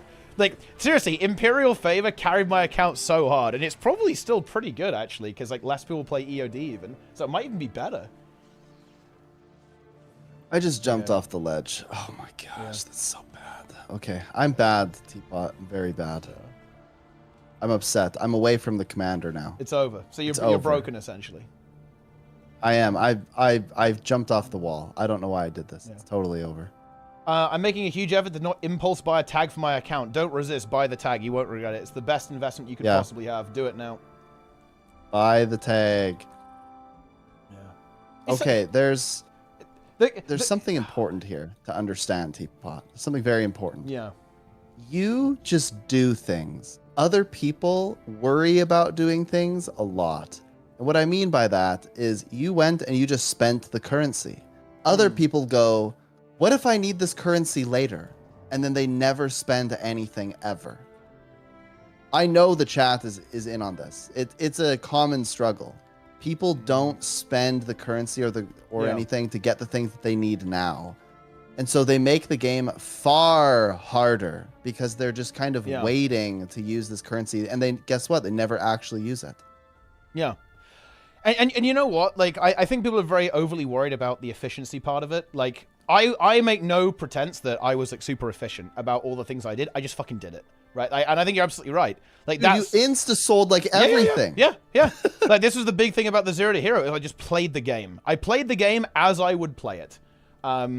And that was the point of the series. Like, that was the whole point of the series. The point of the series was, I'm going to show you how to do stuff, right? I'm not pretending that I'm a noob, right? Because what would be the point? Again, this is the weird thing, right? When people say, oh, he's not experiencing like a normal new player is, that's the fucking point, okay? Yes, of course. Like, new players get lost and get confused and stuck.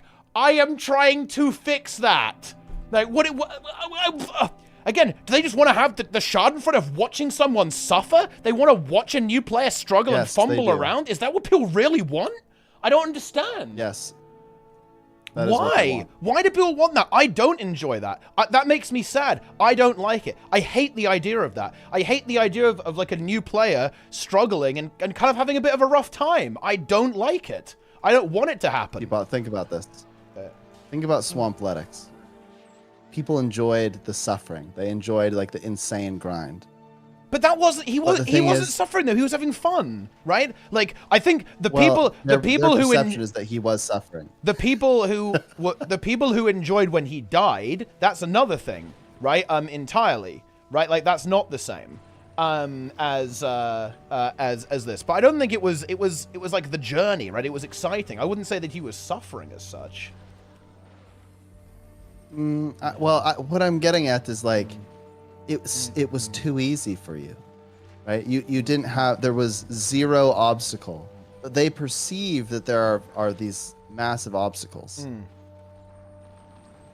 So they, when people watch Swampletics, they're like, holy crap, this is really hard, right? But you just went and played the game normally, and it was like super easy. And they're like, wait a second, I don't have this experience. This is actually really hard. And it affects their identity because you're making them look stupid without knowing it, right? Yeah, I know. Scuffed. I find the entire setup scuffed, to be honest. It's a weird meme. Yeah. But yeah, I agree. I think that's what it is. Like, people don't like that I didn't really encounter a lot of resistance, but that's kind of the point. I want to show people how to do it. And yeah, I agree. It's kind of scuffed that the direction has to come from an external source, but with a complex game like an MMO, it's always going to be that way to an extent. Guild Wars 2 in particular, because it is a pretty complicated game, but I don't know. It's just, this is weird brain rot, to be honest. And don't worry, I'm not bothered by this. If anything, I'm entertained by it, but I do find it a little bit sad because I view it as like kind of a very ugly characteristic of human nature, and that makes me sad. I don't like it when I see this kind of, you know, again, yeah, there's only one word for it. It's like ugly behavior, I think, from people. I don't like the idea that this guy wanted me. It's a very uncomfortable idea that someone wanted me to actually struggle. That is weird to me. And it's very weird to me that they're upset that I didn't struggle. That to me is a very uncomfortable feeling. And I don't like it.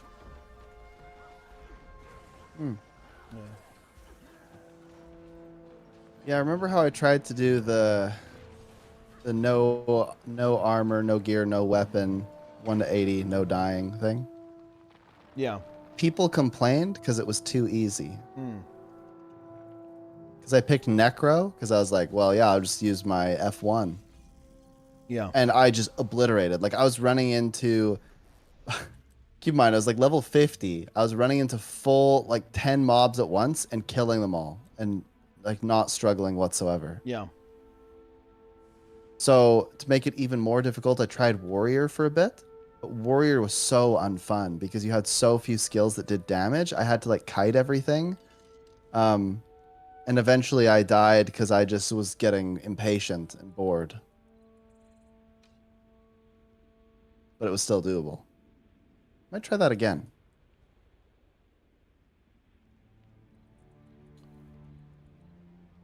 It's time to raid in WoW. Yeah. Oh, wow. Yeah, it's World of Warcraft time, Sneb. I might be back afterwards, though, actually. I was going to play the beta after the stream, right? And kind of play it late into like... Why did it end 12 hours early, Sneb? What's going on? Well... What's going on? We misread. What happened? We didn't read the fine print. No, Sneb, it literally says 10 p.m. PT. It literally says that in black and white on the forum post and I believe on the tweet as well. How am I misreading this? It literally says that. Yeah, it said, look, oh, here's the tweet, Sneb. I've got it on the stream right now. It clearly says 10 p.m. PT, June 30th. I don't believe you. It literally does. It's right You here. Photoshopped it. Totally photoshopped. Yeah. It would never lie to us, Teapot. There's no way. Well, I don't think they lied. I think they just made a mistake. Like, I think that's not the same thing. I think it was intentional. They would never make a mistake. There's no way.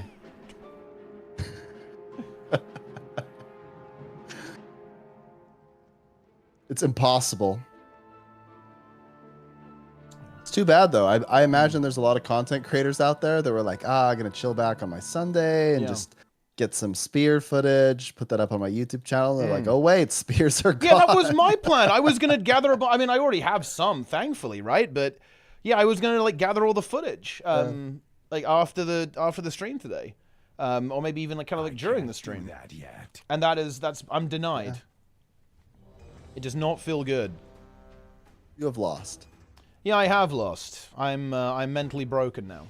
It's a little bit on the unfortunate side. But I mean, it's no longer. Yeah, I guess it is what it is. But yeah, unlucky. Yeah. I don't know. Weird Reddit post. Scuffed ass Reddit post. It is what it is. I do it for the money, guys. Buy the game using my referral link. There you go. Yeah. I do it for the money, chat. Never forget that. 5, 4. Do you do it for the money? I Slim? like it when you say that because it. 1.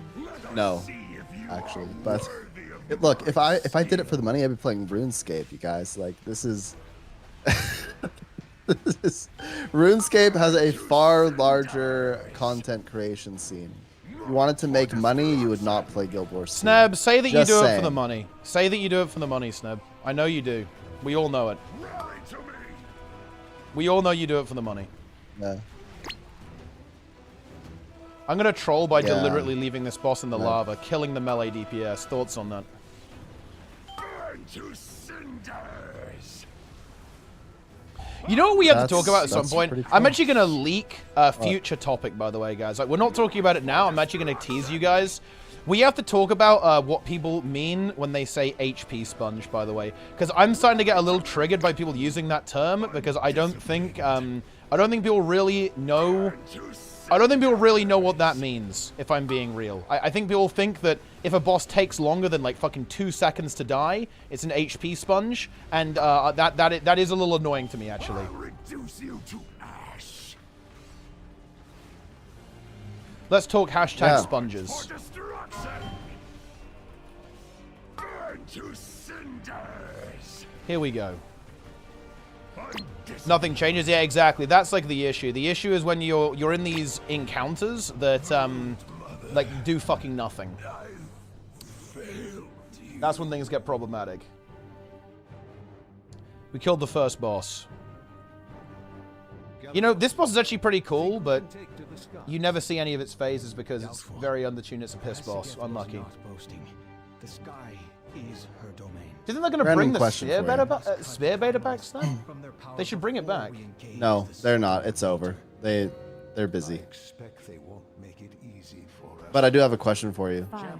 5, Can I put our conversation on the YouTubes? 1. Yeah, sure. Dude, I think maybe I should do it. I'm going to do it too. I'm going to I'll upload. beat you to it. I'm going to do, you know, here's what's, okay, check this out. So here's what's going to happen. I'm going to upload first and then copy strike you. Yeah. There you go. What are you going to do? Yeah. Oh, shit, Sneb. Let's start drama. What if we started like a beef between us? And it's like fake beef. It's like wrestling. We had like a massive drama. Yeah. What if we GVG'd? Oh, what if it got so out of hand that we suddenly like booked a boxing match? Oh shit! I mean, that's what you do, right? That's what you do on YouTube, like the YouTube watching, like boxing match. Yeah. Yeah. That's good actually. That's good. We need to like start some fucking serious drama, right? Like some really big problems.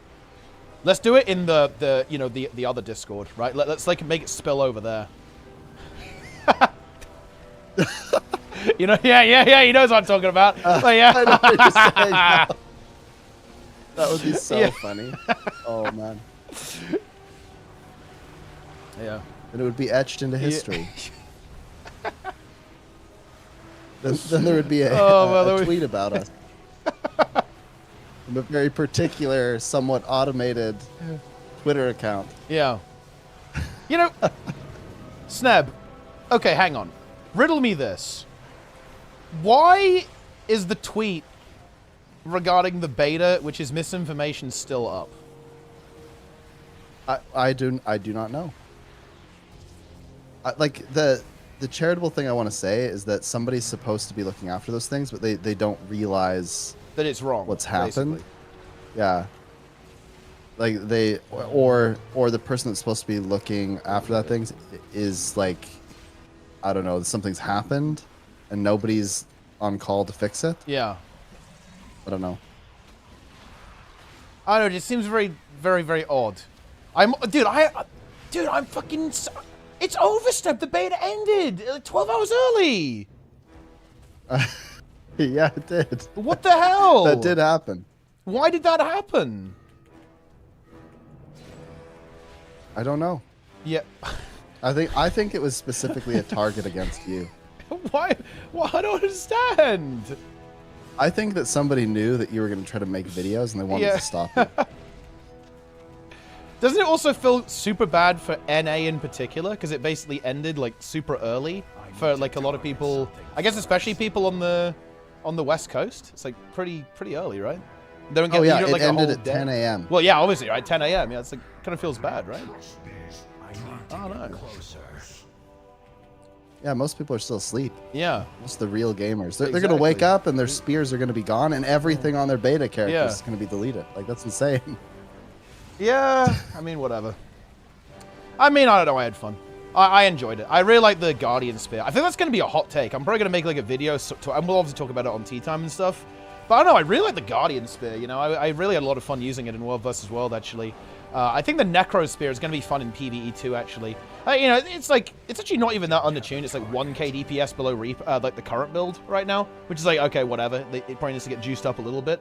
But it's like 39k, 40k DPS. I think it's got like a fun rotation though, like fun playstyle. So I think a lot of the spears are going to end up pretty good, I think, overall. Yeah. I do hope they give like a little extra something to Warrior. That one is one of the less exciting ones, I think, but a couple of little polish. You know what's interesting, actually? Do you think they're going to change them functionally or just play with the numbers? Do you think they have enough time to do some like reworks and stuff? No, that's not going to happen. Yeah. I don't think they'll change the function. They might change like a few visual things, but yeah. I think it's like they can tweak numbers, but I don't think they're going to functionally change much. Yeah, sure. I think that's a big thing to do right when the expansion is looming. Yeah, I think that makes sense. So maybe they'd be like some functional if it were changes me, after. I would just Control Alt Delete, exit program for the Warrior Spear and just restart. Well, I mean, the thing is, it does work in PvP, right? And I think it can be good in PvE as well. It's like a little undertuned currently. And I think that, in particular for Quickness Berserker, the animation on its primal burst is kind of long. So your quickness uptime suffers a lot. So then they just need to tune that and make it, not even like change the animation, just make it give more quickness, right? Because Decapitate gives less quickness than usual, right? Because like you spam it so hard because it recharges itself, yeah? Just do the opposite with the spear one and like make the duration longer specifically on the spear one, right? So like you can have better uptime there. That would be good, yeah. Then honestly, I think you've got like a very solid build there that's like perfectly respectable. Then there's a couple of like tracking issues as well or something like that, like with the spear marshal support, like the 5 skill. It apparently doesn't track quite as well as as you might expect, but yeah, I don't know. We'll see. Yeah, I'm pretty sad about it.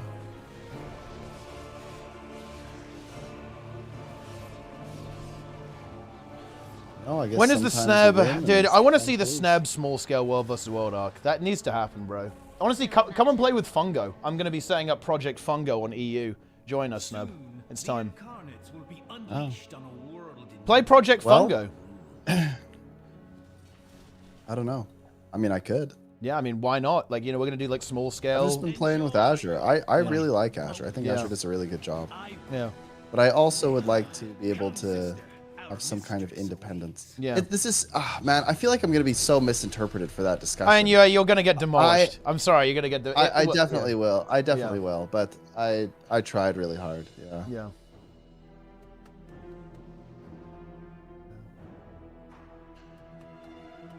Yes.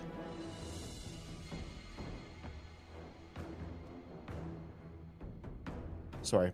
Yeah, I think people are going to misinterpret it specifically because you know what people are going to do? People are trying to help me, but it's just really hard to help because people will say that they want to like play with you, but they kind of don't want to play with you because you're not as good as the other people, and that's fair. 5, But it just 4, makes it tough. Like they want to help, but you're kind of helpless. I think what might end up happening is people are going to go, ah, Sneb, now you know what it's like to be gate capped. Ooh. And then you're going to go, oh, no, well, I'm the thing gate is, I'm not being capped. gate capped. I'm not being gate capped. Not really. Yeah? Like, the gates are open. The problem is that there's just not necessarily the population nor the culture to facilitate a new player getting in. And that's frustrating, but like I can't be angry about that. Yeah. It just is what it is.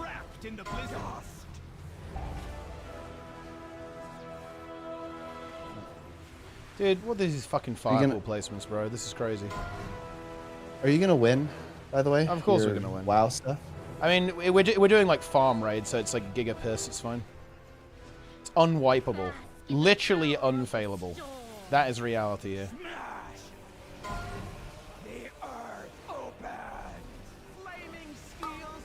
We can't possibly lose. I'm doing 600k DPS, Snab.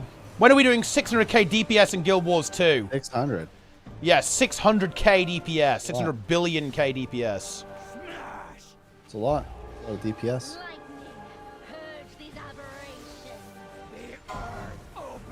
You know what I really miss about Epoch, actually? And this is very noticeable when playing WoW. The boss doesn't yap enough. Like, Epoch needs to, like, be fucking flaming you. Like, in Guild Wars 2, the bosses, like, constantly cyberbully you. Like, literally constantly. They make fun of you all the time. And honestly, it's based. That's how it should be. The game should be bullying you. There's a major fight going on right now, T-Pop. Oh, yeah? What's going on? Like there's a billion people. The commander's going in. We're clouding a little bit, though. It's not good. We have wiped out some people. Oh, shit. There's people down. There's people down. Gotta jump on it. Oh, I'm removing all the boons. The boons are gone. Oh man, they're all dying. Oh, the numbers. I gotta get more boosters on here. I'm activating more boosters, T-Pop. Oh, look at the blue numbers. Oh yeah. Dude, holy shit. Yes. I'm fucking frozen. It's over. It's fine. We win. Oh, look at all the gray names. Oh man. How does it feel to get absolutely destroyed? Boom. Yeah, see, the thing is that I could never be a commander because I would be BM. I'm not gonna lie. Yeah. Oh wait, you get toxic? Is that what you're saying? Oh, I would 100%. I would jump on corpses. I'd throw siege. Wait, what the fuck? Snap, you can't do that shit. You can't do that. That's illegal, dude. Yeah. You can't. I have a bit of a problem with that, you know. Yeah. Dark Sneb unleashes in competitive game modes. Dude, look, I think, honestly, Sneb, I think you should just get your boys to... I mean, you're done with Saros, right? Like, you know, you're literally fully free now. Just get the boys and get in World versus World. I wish I should have said this, like, when we were talking, actually. Maybe you can, like, edit it in. But I really do think that one of the best things you can do with World versus World is, like, get in there with the gang and, like, play in a smaller group. Everyone's on voice. Everyone's getting the builds. Yeah. And then just, like, help the main tag. You did kind of say that. Okay, good. Yeah, because I actually... Well, I mean, good then. Yeah, because I seriously think that's... We've sidecard before, yeah. I honestly think that is one of the best things that you can actually do, because you can, like, follow the movements of the main commander or, like, try and, like, backstab and stuff like that. And also, you just get to, like, you know... Like, World versus World is a social game mode. It just does not work if you don't do it socially. It simply does not function whatsoever. But, yeah. Yeah, we have done sidecar stuff before. I mean, I'm being very transparent now. I think the thing that I struggle with is I'm reasonably good at raids, and that's kind of what I'm known for. Yeah. And, you know, there's a new raid wing that's going to come out, and so it makes sense for me to devote my time to supporting raids. Okay. And it feels like it doesn't make sense for me to go on this massive grind right now when You know what? I don't even know if that makes I'd sense, but- really challenge you on that. I'd actually challenge you big time on that. I think one of the best things you can do to prepare for Wing 8 is actually building your team into a group of really well-rounded players. I think doing world versus world, maybe throwing in a bit of PvP in there as well, alongside your raiding, I actually think is infinitely better than doing like a weekly speed clear of raids. I think you will get way better. I don't disagree that it helps, but I think it's really what good. I'm saying is, well, I'm thinking a bit broader than this, right? Yeah, I'm sure. thinking, okay, well, should I be like making videos about raids or helping prepare the Discord? You know, like it's a time thing. It's like, what should I devote my time to? Yeah. And my brain keeps saying, well, I mean, everybody knows that I'm the raid guy, and that I like World versus World, but why would I devote all of this time to World versus World right now when and like trying to get super good, if that makes sense, like become a commander and do all of that, when I should probably devote that time to like promoting Wing 8 and getting teams set up for Wing 8 and helping people on the Discord and, you know, redoing some of the Discord roles and stuff so that we don't get hacked again and that kind of stuff. Well, I mean, I guess I would still say you could throw a little bit of it into the mix, right? I think it's a fun thing to do with the gang. And that's what I'm trying to do. Yeah. And I think it's going to be really good for actually improving your synergy and just the well-roundedness of the player, right? It's like practicing different skill sets. I think like that is just a great preparation for Wing 8, just making you a better, like, well-rounded player, in my opinion, which I think is really good. Yeah. To be honest, like I definitely think so. That's my entire plan with Project Fungo, right? Project Fungo is going to be huge, and it's going to involve a lot of world versus world, a lot of PvP, in addition to like the raid speedruns and stuff. Fungus. Yeah. It's going to be content. Because I started the static back up. So that's good. The Saris time has been replaced with full clear. Oh, yeah? This way I do not have to pug. And I can, actually, though, if I don't pug and I just clear the raids and I practice the raids that way with like really solid players, then I can devote the extra time to other things like World versus World if I so choose. Which is nice. Yeah. And that definitely makes sense. When are you doing weekly Saris? Also, when are you doing Embodiment of Sin, Snap? I actually kind of would like to do that. If I did it, it would have to be in August. Because I'm going away for a while, by the way. I don't know if you knew that. Oh, no, I didn't know that. I don't think I did anyway. Yeah. I'm leaving next week we're spending a week with my wife's family. Yeah. And then I'll be back for a few days, and then I'm leaving to go to a conference. It's like a PhD prep methods conference. So I'll be gone for about a week then, and then I'll return like July 21st, 22nd. So, and tomorrow's Canada Day, so there's festivities. So I'll basically, I might stream Tuesday morning before I go. Yep. Might not have much to do, it kind of depends, but then I just won't be around for a week, and then I'll stream maybe once or twice, and then I won't be around for a week again. That's kind of the current situation. And kind of cool thing is I got, you might find, oh, you fell asleep last night when I said this. Oh, nice. I don't think you heard. But my PhD supervisor, he has this like project he's working on where it's about how you provide feedback to students, and he wants me in on that. So I'm probably going to be working on that for the summer too, which is exciting. That's big, actually, yeah. Yeah, you know, we have the, we have top secret meetings, guys. You know, there's some crazy stuff that goes on there. You know, it's pretty wild. Sneb really unleashes. Like, you guys think it's Dark Sneb on stream, you've heard fucking nothing. Dark Sneb really unleashes, actually. You should see my spreadsheets. Yeah. Oh yeah, Sneb is cooking, guys. He's creating a very high level spreadsheet that will reveal all. It will reveal all information about Guild Wars 2. I'm not sure if many people will be able to handle it. It might be too much. It might psychologically destroy some people. I can see that happening. I think Sneb knows what I'm talking about. This boss just called us filth to be cleansed now. The boss said, you are filth to be cleansed. Also, we're wiping to the boss. It's too hard. Yeah. It's over.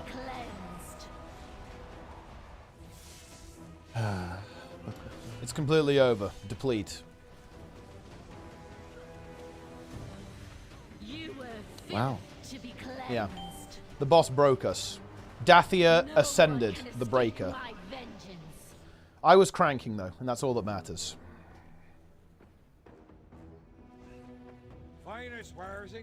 We don't have 90 million. Yo, Embassy, log in, bro. Log in, bro.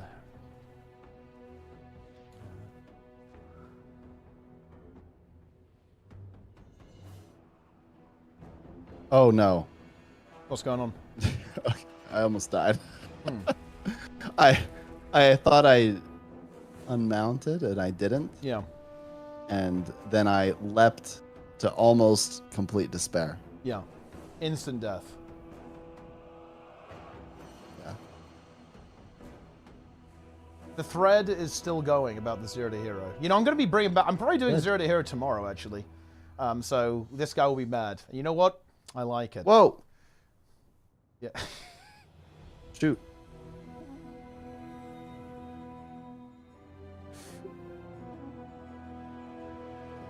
Sorry, somebody did bits, and like my ears almost exploded. Dude, 200 bits. We love to see that. Yeah. We need more bits. We need more money. We need to be paying streamers more these days, guys, honestly. Pay up. Yeah. 5, 4, 3, 2. Holy, we are eliminating the enemy. The opponents have been annihilated. Yeah. Would you say that there's you know no what I hope like for about them? it? It's full break. I enjoy that their boons are getting stripped. Yeah? I am a professional boon stripper. Oh, are you playing the Power Vert build? No, I am playing this like hybrid chrono thing where you are kind of healing, but you're just stripping boons. Okay, yeah, that's big, that's big. You know, that's actually one of the things that's actually been a little bit of a differentiator actually between EU and NA. Like NA has always really liked chrono, Mesmer in particular for boon strip actually. They favored it a lot historically, whereas like EU has led towards necros a bit more. Which is actually really interesting, like almost like a kind of little cultural difference between the servers. Yeah, like NA has always gone for the Mesmers. EU's kind of been converted recently, actually, because stuff like, again, like the Vert is really good. You know, like Power Vert is pretty damn strong, actually. But, yeah. A little interesting meme, though. Oh, Spitting Llama gave me some bits as well. I'm feasting. Nice. Ask and ye shall receive. Nice. Yeah. Enjoy. Oh, we have defended our garrison. Yeah. We are excellent at the game. Yeah, I think the defensive fights and kind of the fights around objectives can actually be really fun. To be honest, like I'm not a huge GVG guy. To be honest, I did actually used to play it back in HOT, but I have to say I do always prefer kind of the open field fights because they have that asymmetry to them, right? They have that like element of chaos that I think is really fun about World vs. World. I like it a lot.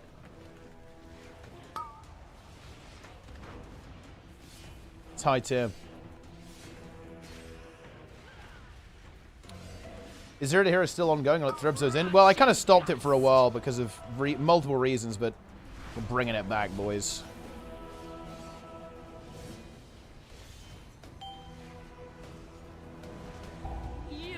You'll like this, Snap. There's an item in WoW called the Manic Grief Torch. And it does like loads of damage. It's like you just like fire, you know, like a nuke out at your target basically. But here's the thing, right? This is why it's the Grief Torch. When someone dies in your group, its cooldown is reduced by 90 seconds. So basically, if people start feeding, you start pumping even harder. Basically, it's very, very fun. And right now, my team is feeding, and this is juicing me. I'm getting completely juiced. However, we're feeding too much, and we're breaking to the boss again. We're being humiliated by Dathia Ascended. It's over. Pay It's like pigs. a big fight right now here. You a fan of pay pigs, Snub? Like pay pigs? I enjoy the whales. I think the whales are good. The whales help support us. Yeah. Somebody has said Sneb Slug to me. Yeah. Well, that's what people want to see. There we go. People want to see it, Sneb. They want to see the slug. Yeah, I personally find it a bit odd that people want to see a grown man dress up as a slug, but it's a little bit weird, but like I don't judge. Some people are into that kind of thing. Yes. Holy crap, I'm gonna die. Wow. Oh, wait, we're not going to die. We are actually winning the fight, Teapot. Nice. Oh, my God. But okay, look at this. But hang on. I mean, Carnage. But the thing is, aren't you kind of doing it? Like, I mean, you know what I'm saying? Like, I think Wolverswood is a bit up and down, but you're doing the thing, Seb. You're getting in. You're in the mix, no? Yeah. Well, I mean, this is Pug commanding, though, on off hours. But, yeah, I mean, I'm not commanding. Somebody else is.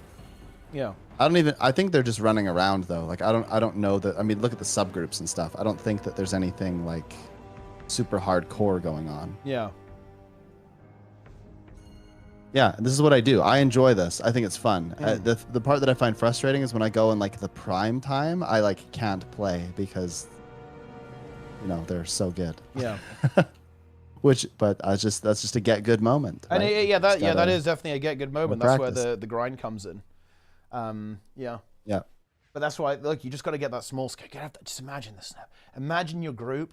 It's 3 Firebrands, 3 Scrappers, like 3 Reapers in there as well. Oh my God, it's going to be so good. Got like some Hollowsmiths in there because it's like Giga DPS right now.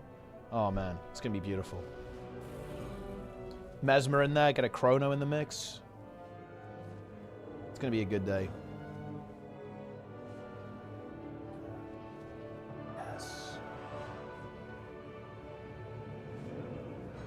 You know what? Do you know what's kind of funny, actually? Do you remember Slippery Slope in Fractals? Yeah. What if I told you that there's a boss in WoW, and it's the one we're about to do right now? Well, I guess not right now, actually, but very soon. Its entire mechanic is Slippery Slope. Like, the entire fight is Slippery Slope. And you just slide around, and you can fall off the platform. And it, like, pulls you. It, like, grabs you. It's a spider, and it webs you and tries to pull you off. That's the fight. It's Slippery Slope. I'm out of range. Enjoy it. I do enjoy it. Anyway, I must go because my wife, she likes bingo. I don't know what that's about, but she likes going to play bingo. Yep. And so she has informed me that she is going to play bingo. Okay. I'm like, okay. Yeah.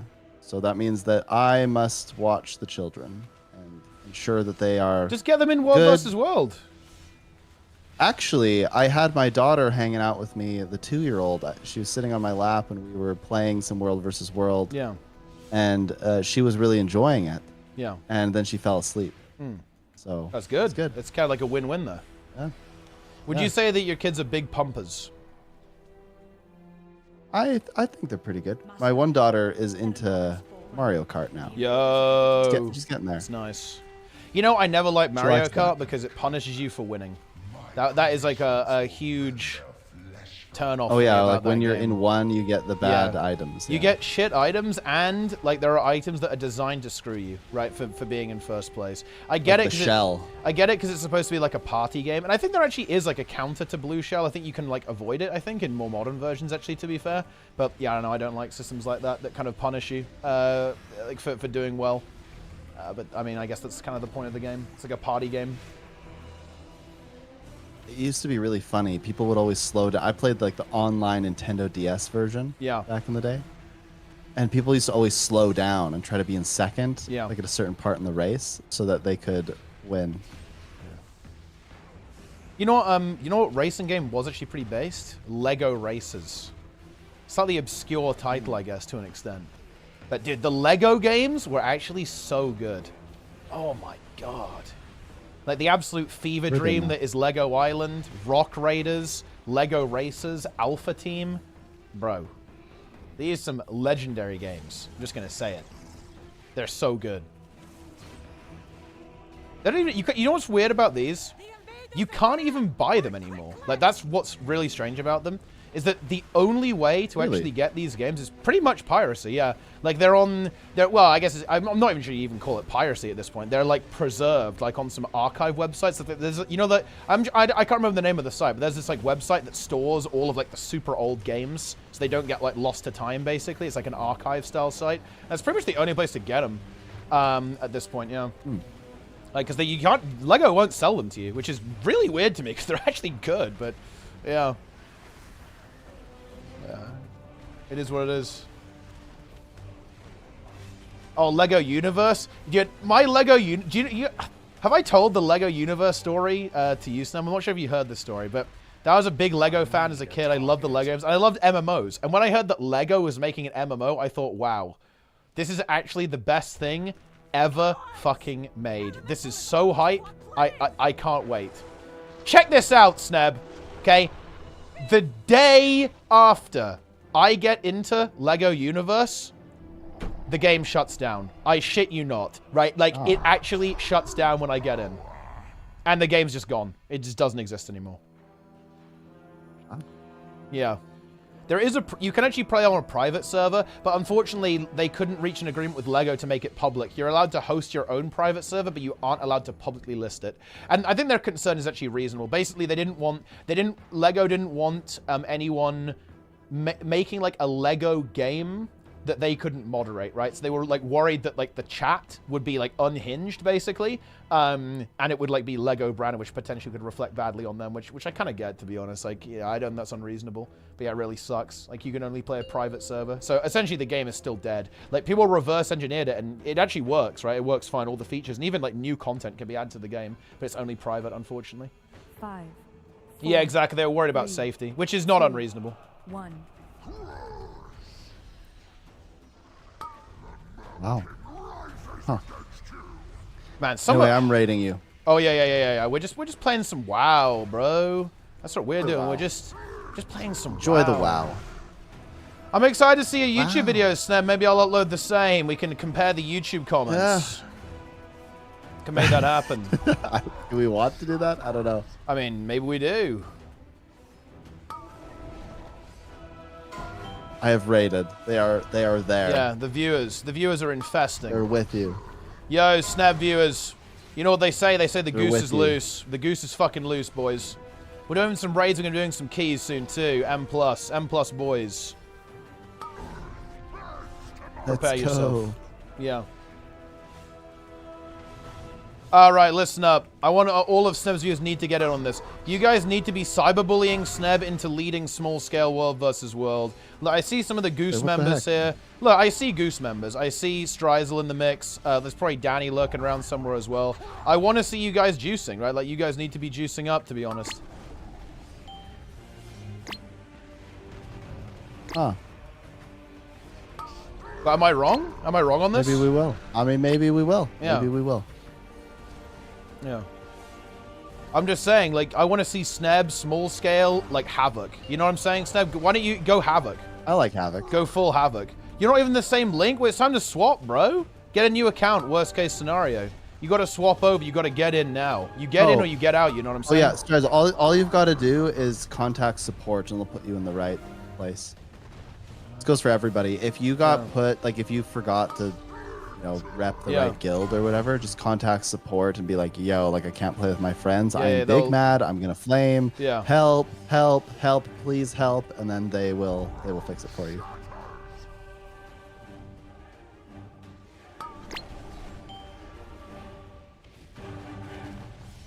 And that makes sense. You put pressure on support because it's literally their job to support you. Well, I mean, yeah, I mean, it is their job to help you with various issues that you might have with the game. So, I think that's fine.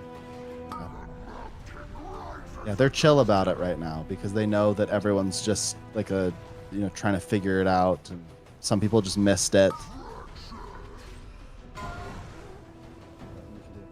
Anyway, I must leave. I will talk to you later. Yeah, see ya. He's out. Bye. Dude, this is kind of awkward. The rocks are hard for me to hit. I want to hit this rock, but it's a bit awkward. Oh, I got it. Nice.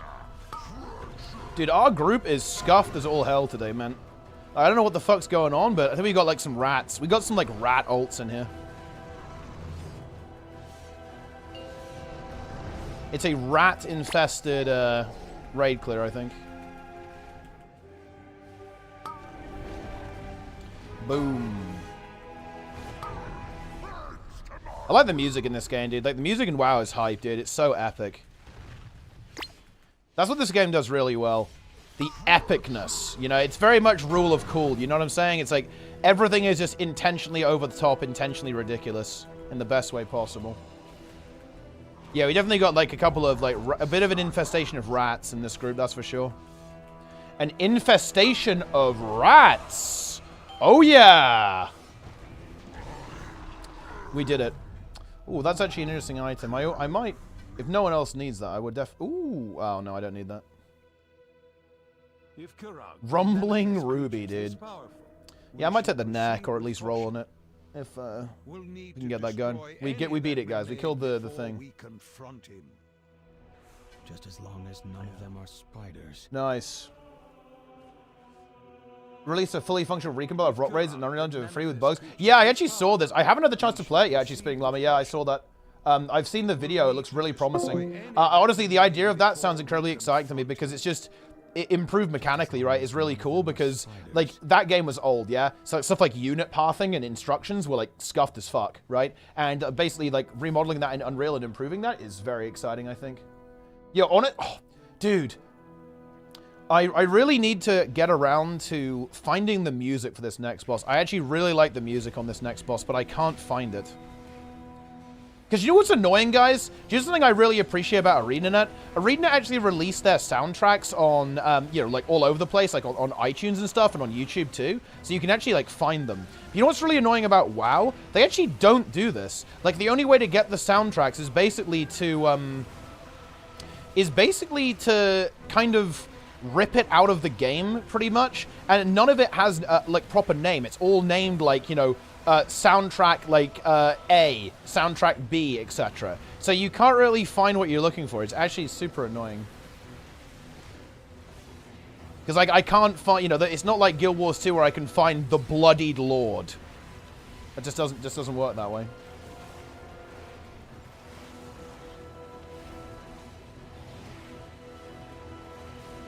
Dude, Jester's nearly top DPS. Jester's top DPS, my queen. Lunaria, my queen. Love to see it.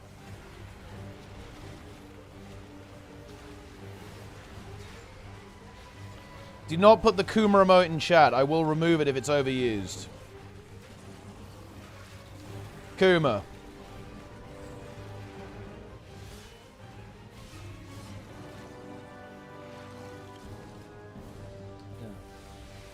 Coom.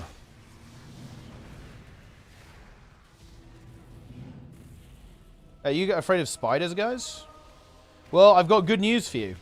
In the next expansion, The War Within, you will be able to turn on arachnophobia mode, which will replace all spiders in the game with crabs. Which I think we can agree is a significant improvement. And honestly, even if you aren't arachnophobic, I would say it's also a significant improvement. Yeah, crab mode. It actually looks really funny. It looks really, really funny, actually. I can find some images of it for you. It's actually, honestly, I think it's a really kind of sweet, thoughtful feature because there's like a shit ton of spiders in the next expansion, but it also is incredibly funny at the same time. So, like, for example, check this out, guys. There's a boss in actually a vanilla WoW raid, okay, that's like a giant spider Mexna, but they actually made like a special crab model for it, and it's like the boss is just a giant crab. Like, Looks like Kirog has himself an ice very funny. spider, and it laid eggs. Yeah. Crab mode. Oh yeah, here's another cool image, right? Look. So you've got all these... Oh, what is the resolution on this? It's a shit resolution, but, well, let me see if I can... Oh, well, I guess this is better. Yeah, look, you can see these are spiders hanging down from the ceiling on webs, but with crab mode, they turn into crabs. Which I think is pretty funny. The next WoW expansion, by the way, guys, looks absolute fire. The War Within, it looks like Dragonflight, but better in every way, which is pretty cool. I will definitely admit that. It is pretty cool.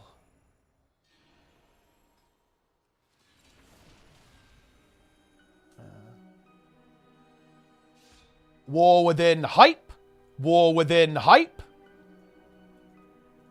I am definitely going to be grinding this a lot. I haven't even had time to play the beta because the Guild Wars 2 beta and the WoW beta are going on at the same time, which is actually really inconvenient. I'm hoping there's going to be a WoW beta that doesn't overlap, but they're basically doing it every weekend, so there definitely will be. I'll have some time to do it. 4, 3, 2, 1. What do you... Oh, I need to get the fucking spider. Yeah, I was kind of greeting there a little bit. What would you say is the exciting part? What do you say is the exciting part for someone who doesn't play WoW? I think especially from the Guild Wars 2 perspective, I would say that the game is becoming very, very alt-friendly. Is like the really big one. It's like very, very alt-friendly. A lot of like soloable content. Massive improvements to how like dungeons work and stuff like that. And just like that entire system is being significantly improved overall. The new content is sick. I'm not gonna lie. It's really good. The new raid is excellent. It's obviously dropping very shortly after the release of the expansion as well. Hero talents, they're honestly pretty cool. They're actually not my favorite feature. They could have gone a little bit harder. It's basically like you get a bit of extra class flavor and roleplay that you can pick up. It's whatever. That's pretty cool. But, you know, you definitely do, like, get some new buttons to press. And, you know, that's always fun, isn't it, right?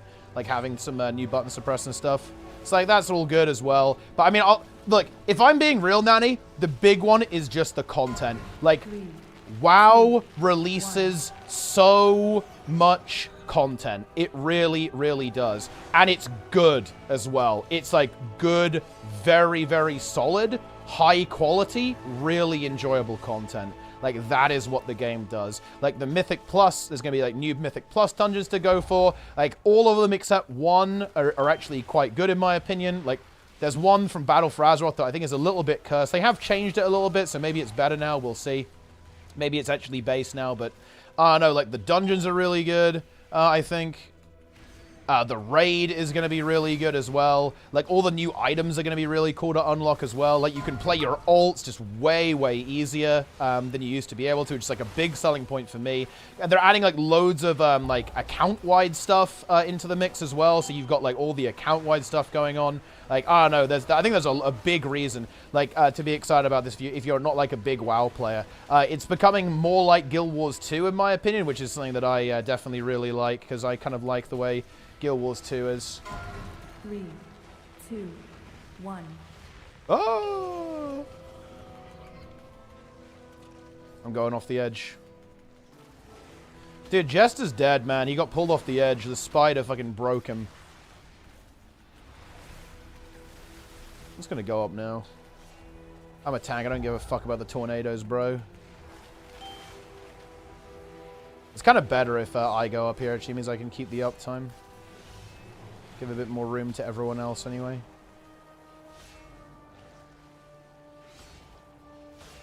It's kind of weird because it sometimes looks like you can't attack here, but you absolutely can. 1.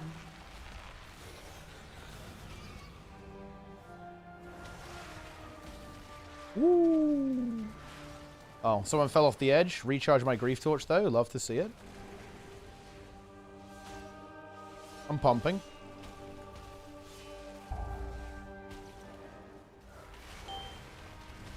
I don't want to go over here already, honestly.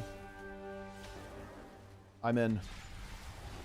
Oh, we have to kill the spider, though. That spider's going to be rough. Am I going to darkness that? I have 7 web blasts. This is actually going to get a little bit uncomfortable soon. That spider needs to die. This is where having a couple of dead DPS really does not feel good. I think we might be able to just, like, crawl to the finish line here. Aggro those spiders. 3, 2, 1.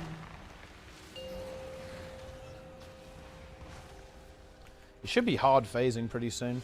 Normally we hard phase it by here, which actually makes it a lot easier. Now we're going to have to do this kind of awkward movement up at the same time. Which honestly does not feel good. This is honestly a really cool fight thematically, though. I mean, look at this, guys. Like, where the spider is like slowly climbing up to like this end point here, where it then phases into like its final form. Actually, very cool. Is the other tank dead? Why do I have 8 stacks? Vivi's just fucking trolling me. 1.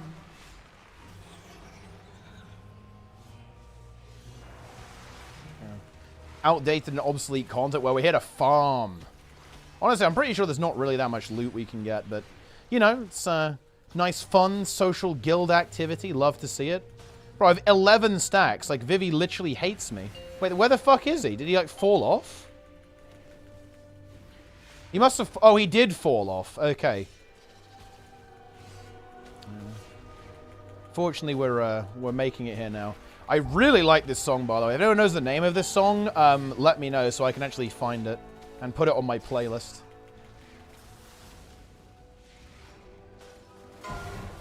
I'm webbed. It's over. We win. Boom! Easy game. But yeah, it's just good content. And, you know, like, I don't know, WoW is kind of fun to play as well. Like, the content is good. The classes feel fun. There's a lot of variety as well. There's going to be something that you like. Yeah.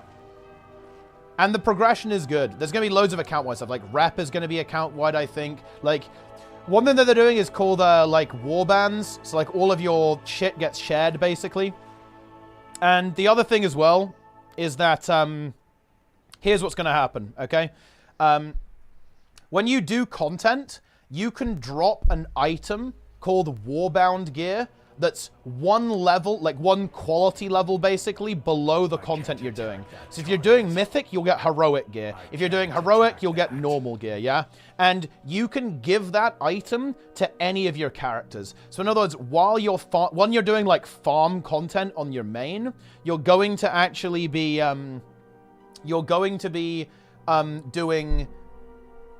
like, gearing your ults simultaneously. So I think it's going to be way easier to, like, maintain, like, an army, like a stable of ults in the next expansion, basically, which I think is, like, a huge thing, actually, like, a really, really huge thing. But yeah, I mean, at the end of the day, it is just content. You know, it's a very World of Warcraft thing. I do think that other MMOs almost have to lean into features a lot more than WoW does. WoW doesn't lean that hard into features. It's going to be like 1 or 2 kind of key features in the expansion. Like this time it was obviously dragon riding. This expansion it's going to be kind of the hero specializations, the hero talents basically, and delves, which is kind of like solo content, like solo... It's like solo roguelike content almost, right? You just kind of go in there and like slam stuff. Like that type of thing. But mostly, it's just they release a lot of stuff and you can play it.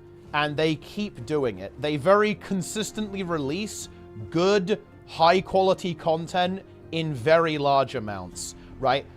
The expansion drops, boom. 9 boss raid wing with 4 difficulties. 5 months later, they're going to do another one. 5 months after that, they're going to do another one, right? It's going to be like all the new dungeons, all the new Mythic Plus stuff, right? It's pretty fucking hype. Does server choice matter in WoW? For EU versus NA, yes. For everything else, not really. You do have to be on the same server as your guild to do Mythic progression. But again, that's kind of like something that you'll figure out later, right? I think Guild Wars 2 will one day get to that point. Very unlikely, no. That's not because Guild Wars 2 is bad or anything. It's just that Blizzard just has, like, insane muscle, right? Like, this company has giga muscle. And I think they're also very optimized. They have, like, a very refined tool set for building stuff. They're very good at making stuff fast. And I think ArenaNet has some kind of issues related to their development tools that hinder them a little bit. I would say, but yeah, I don't know. I just got bored of leveling and being alone the entire time. Dungeons are saying like 30 minutes at a time. Really? Wait, what? Wait, what is this? Wait, do I want to accept this lockout? Do I want to accept this lockout? I guess I do, right?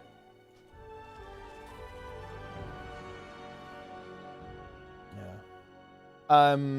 But I mean, yeah, like leveling in MMOs, it's not going to be that exciting. Honestly, I kind of enjoyed it. I leveled from 1 to 70 on my mage, and I kind of liked it. But you know, I'm kind of like, I kind of like quests and like role playing and like doing the story stuff actually in that way. And I'm really surprised about the dungeon thing. Like dungeon queues for me were like instant when leveling. Actually, that's actually super interesting.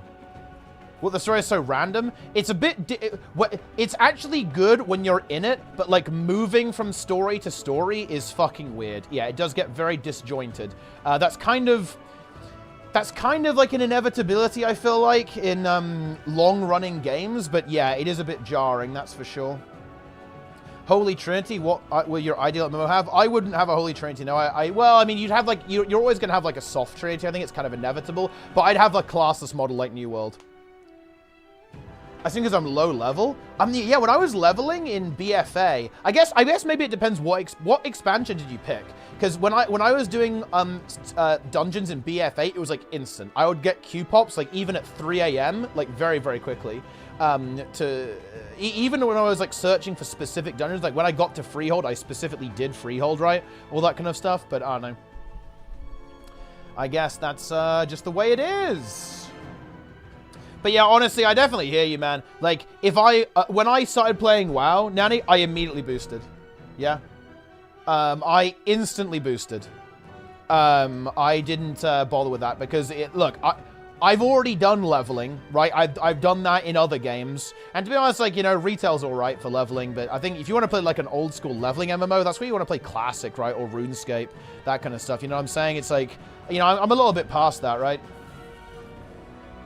But yeah, you can pick aspects. Yeah. Oh wait, well, it looks like you ended up in BFA, which in my opinion is like one of the best ones anyway. But yeah, I think that's like the default one. They're changing it to Dragonflight actually next time around, Nanny, actually, which is kind of interesting. Like, and that's kind of good because I think the Dragonflight campaign is actually very solid. But yeah, this is going to be like the default leveling campaign going in, which I think makes sense. I kind of like that. It is a bit more standalone than the other ones, right? It is like it's kind of its own thing.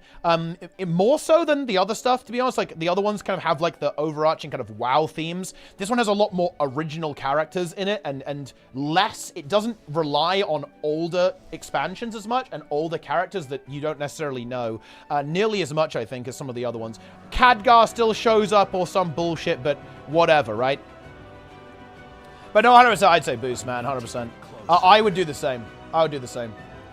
So we'd rather themselves. They actually are doing this, to be fair, actually, Argamil. For example, well, I guess not now, actually, but in Mythic Plus, what they do is they bring back old dungeons and juice them up, yeah? So, for example, in Season 3, we had an expansion. We had a dungeon from Warlords of Draenor, a couple from Legion with Darkheart Thicket and Blackrock Hold, some from BFA with Waycrest Manor and a Tal'Dazar, and actually even one from all the way back in Cataclysm with Throne of the Tides. It's actually something that's really cool. Yeah, big fan of that, actually. I wish they did it with raids. They kind of do with time walking, but also not really. It's kind of scuffed if we're being real.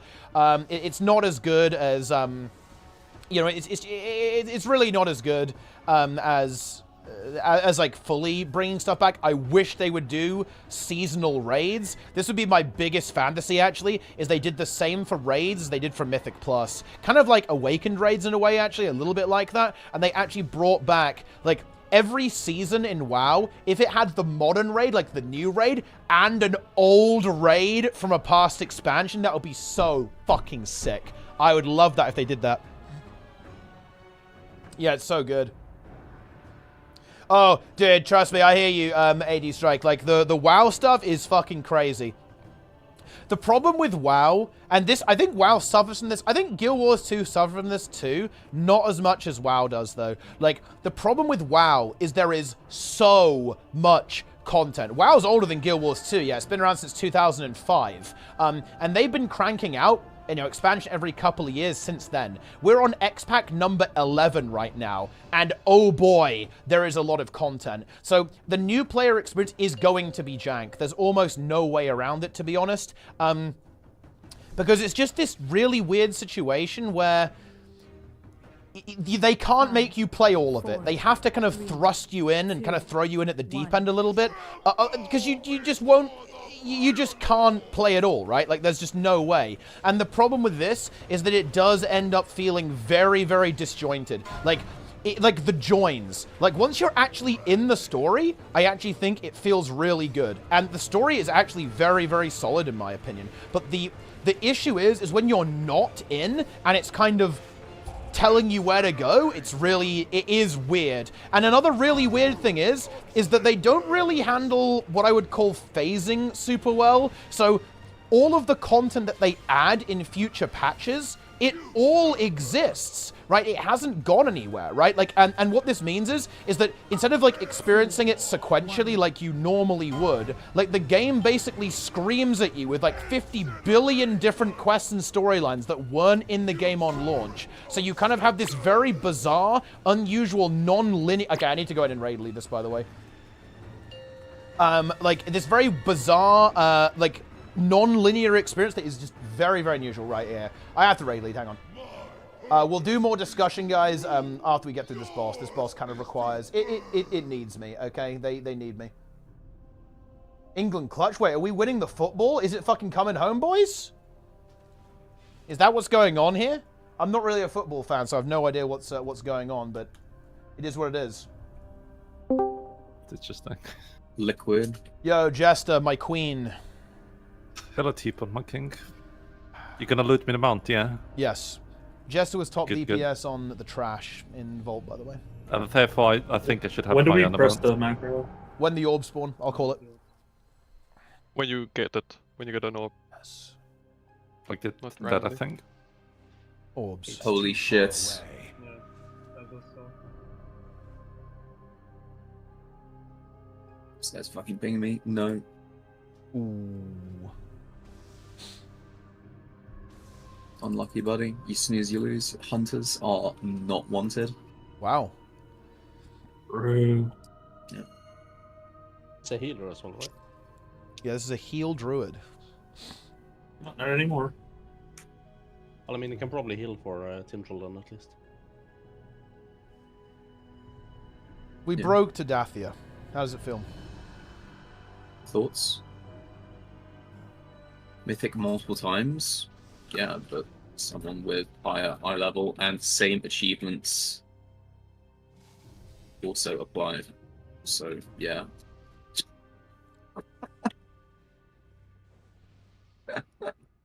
What does that want?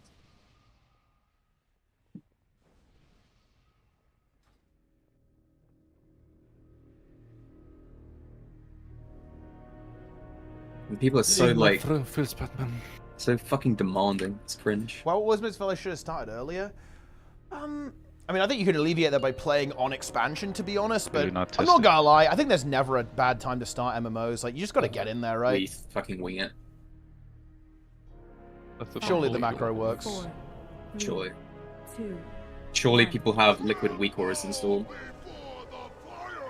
And there's no way that they wouldn't have that after, you know, this raid has been out for half a year. That wouldn't be possible. It's on me. 2, Bear the mark. 1. I'm not moving out and I'm greeting.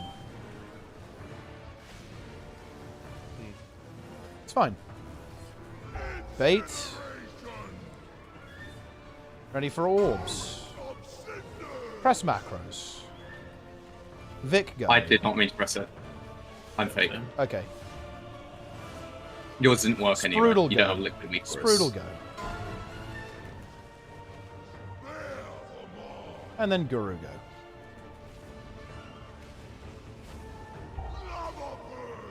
Bait. Move. Ready for orbs again. Macros. Press your macros. Smelly Bussy go. Hmm. So loud. Zillion go. Favorite name, dude. Yep. And then I think it's Syraxa is final. Yep, Syraxa go.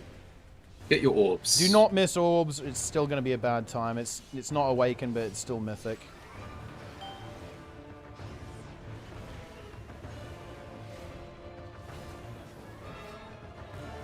We did it. Wait, he got 5 stats? I don't see any. No, I'm just baiting. Oh, nice. Nice one, buddy. Just a little troll, Latrol XD. Wow. You're an It idiot. was a good prank, bro. Just a little prank, you know. It's on video. Unhinged, well known for the little pranking. Plays anime game, immediately becomes unfunny clown. Curious. I mean, I've been an unfunny clown for years, bro. Like, I don't know what to tell you on that front, you know. Ready for macros. Macros. Go, go, go. Eggs go. Angels go. And it's going to be rain going finally. 1. Go. I'm going to actually run away. I'll be responsible, ethical. I would have been dead on Mythic. Macros. Had no reason. Macros, macros, macros. 20 go.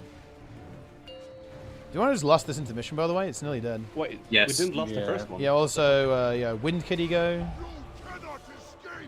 Why the fuck And did we- then Yeah, lost now. Kilo go. I did not, so It's over. I'll let him Much. win. As punishment. Remember, we need a gate here. Yep. down. In, and then gates next. Gate. I am not gonna gate. Everyone's tanking the fucking rings. Yeah. They believe the boss to be piss.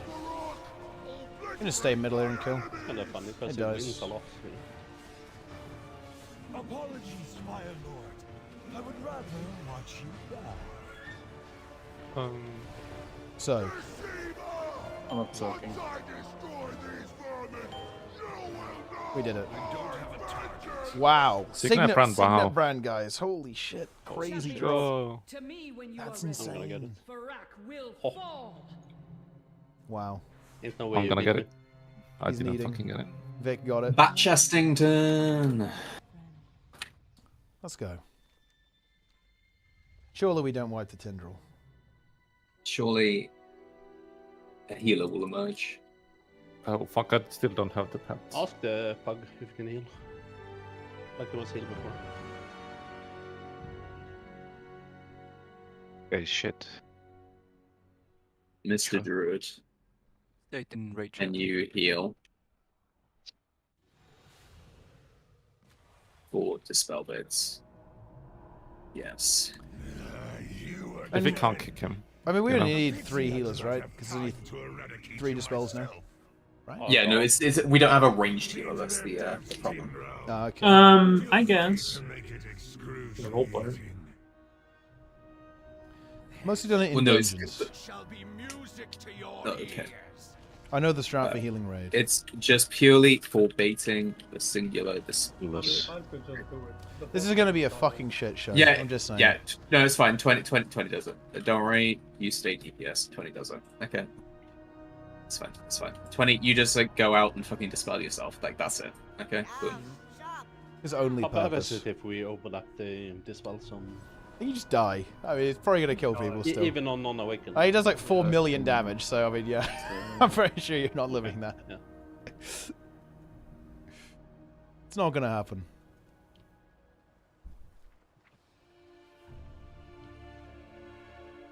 Swording Feathers, just do it. Just do it, to be honest. I'll do a feather. We should only get 2 sets of them anyway. I will do a first feather. I'll do my feather. I miss it. Alright. Resummon wait, me, by the that's- way. Summon me.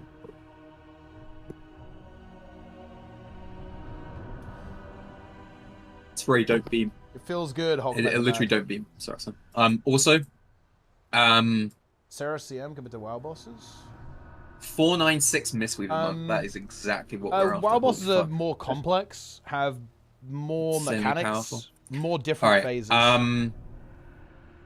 Yeah, Lust on Pull is actually not. I think that's probably Sarah's DPS check Yeah, is yeah, I was actually just thinking surprisingly that, a yeah. little tighter than a lot of Okay, WoW Lust bosses, on but Pull. that's only because we And play then them we'll skip a after Hollow they've been nerfed. P1, and then just fly. WoW bosses are also harder than Ceres. Well, I mean, Quite a bit harder, actually. We skipped second feather last time we played. Like, this boss is essentially, like, we're I mean, mega Tom's done, overgeared like, for a it because it's kind of like billion from last alt rounds or season. whatever It's it's not done currently ago. empowered, and it's not a joke. This is not... 415. Can I get a If summon? you fuck Hello? it up, you will die. Wait. I asked 4 times now. Why did you leave? MILF Master is not in the group. It would have been done. I have to go buy a burger. Whoa. Fish. Yeah, I Yeah. gotta be nice to the American now that we're in NATO. It's time.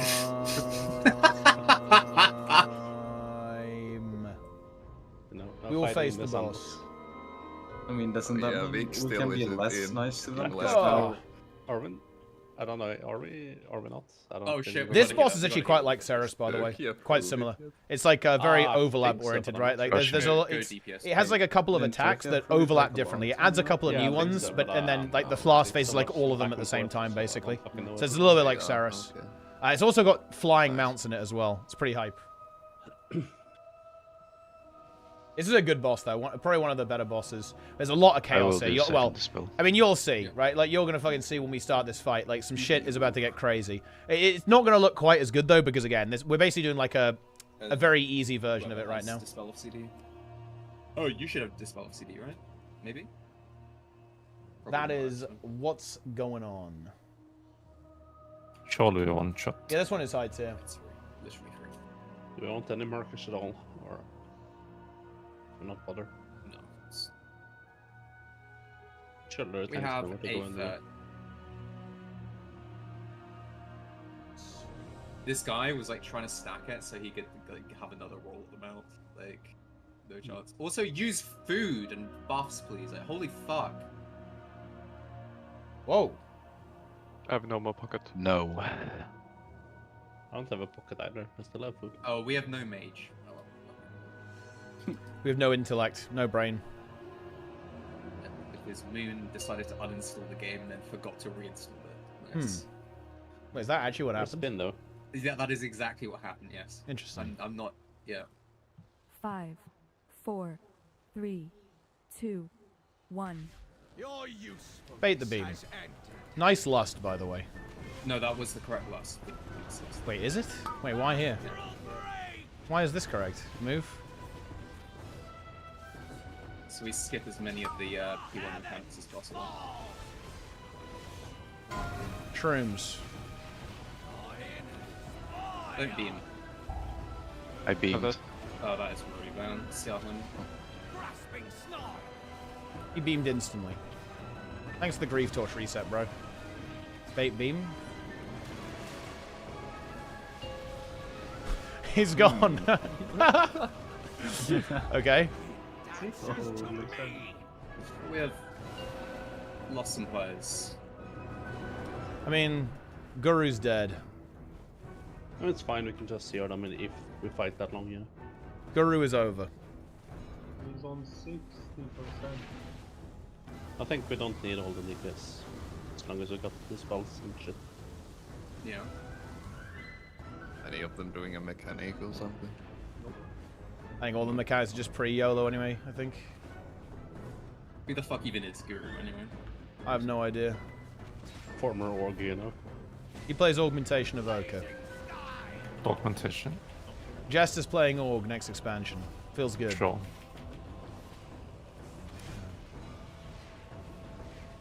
If Jester gets the mount, he's forced to play Org. I thought Vivi was playing Org. He's also playing Org. True. We need multiple Orgs. Argaloof. Oh.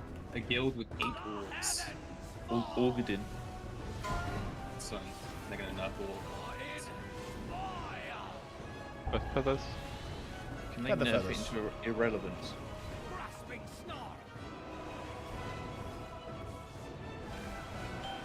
Seeds. Get seeds. We still need to seed. We have to seed. We have to seed. Get the fucking seeds. There's one on boss, I think. Yeah, no, we got it. We got it. No. It says 2 because we have 2 dead, I think. We're about to phase, so... Yeah. Oh. I can't see this. It's bad. He sent. Guess it's not too bad. I got some value out of it. Well, guys, this boss is kind of hard. What if we died? What if we wipe? But who the fuck said his hearts? I am also hard right now. Well, you've been playing Final Fantasy. That's not a surprise. Yeah, I mean, it is a powerful game. Yeah. 69 is hard. It actually is horrific to me that Angels now has access to G-Pose. Like, it's not going to be good. It's over. The Discord will become infested with Kuma content, even more so than it already is. I miss when it was just talking about galvanized square steel, but now it's not going to be that anymore. And the ice ball. The ice ball, man. What are your thoughts on the ice ball, T-Pop? I actually missed this one. I have no idea what the fuck this is. You don't know anything about the ice ball? We've got an 8-hour video for you to watch.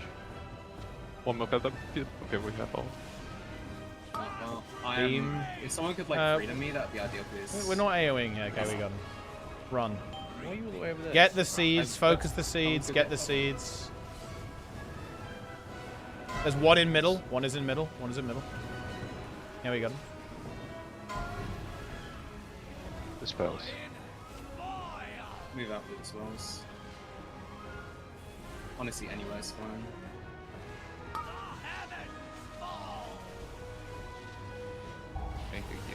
We need new I think it dies regardless at this point, to be honest. Just need to send seeds. I think we probably want to do these just to be safe. Absolutely, we do. Yeah. I think we did it. Wow. Wow. Still no neck. Not even an awakened. It's over. Bro. I'm actually surprised. Yeah, I mean, that was. I was scared. There was definitely some fear there. His boss. I mean, it's easy, but like, just mechanics. Dude, my grief torch was top damage. Everyone was feeding constantly. Very nice. Empowering blades. Firewall rooted. Farak. I mean, surely we don't die to this, I heard right? Cillian say, like, I beamed, and I looked over to my raid train, it's like, oh shit, did he die? Then I also beamed because of that. So a chain what you're saying feed. is you're blaming Zillion. He's blaming Zillion for him exactly. feeding, which is, that's kind of crazy. It's a bit fucked up. But also insanely based. That was it. Yeah, so... I mean, Zillion is very powerful. He can the- make you die, you know? We basically skipped every mechanic on this fight because this raid is from the last season. So it's like, we're like way more powerful than we should be, right? Like this fight in its original incarnation. So just for a reference here, that boss took us 343 tries to kill it for the first time. We'll have Lunaria, and we'll have Guru, Farak took us about 400 tries to get done. This boss took us 400 tries to kill for the first time. I don't even So that's kind of we're like farming, we're like farming old content. Aches, yeah. But Aches trust is a me, very that boss on powerful release was fucked up. Okay, like that. Who uses first? No, It was fucked up, dude. Just all of them. Yeah. When are we lost? Yeah, the mount stuff actually really shows how well Blizzard understood the assignment. If you look at mounted combat in Guild Wars 2, they focus on the combat, right? Like, you want to use your mount to attack something by throwing a fireball or smashing down a gate. And that's nice in small amounts, honestly, but when it's like a big part of the encounter, it feels so fucking bad. Blizzard really understood that the fun part about mounts is flying around going crazy, right? Like, that is the fun part about it, and that's what they put in their encounters. ArenaNet messed up big, in my opinion. They messed up big. I'm working on it, Green Death. I need to finish the Soto review. I'm finishing the Soto review. I'll tell you what, though, actually. You could have done this the entire time, by the way, Green Death, but go to the Patreon. You can see the script right now. It's already there. The orb, that's the thing. Yeah, and don't blaze. I've seen it. Ah, he knows. There we go. Yeah, not many people seem to even realize that, actually. It's there. The Soto roast. It's time. Most important, just get them out. 5, 4, 3, 2, 1. Feel the bite of Virala! Frontals. Waiting for a spark. And fires. Fires?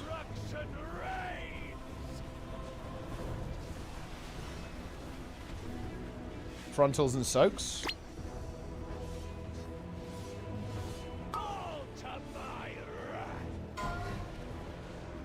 Soaks.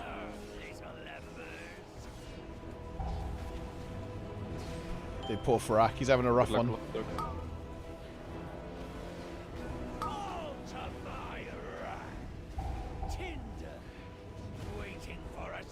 Kind of just put... yeah, we're kind of pushing phaser, aren't we? Let's run away. Just keep blasting him. We don't really have to run, just phase it. Move. We do have to run. I mean, we can just run. And then move, keep moving, keep moving, keep moving. It's gonna phase. Eight is over there. Phasing. Yeah. Oh, it's over here. Yeah. Right, get to positions. Don't fuck this up, we can still die here.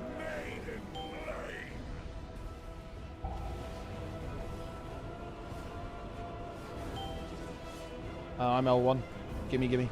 Fuck you. Oh, sorry.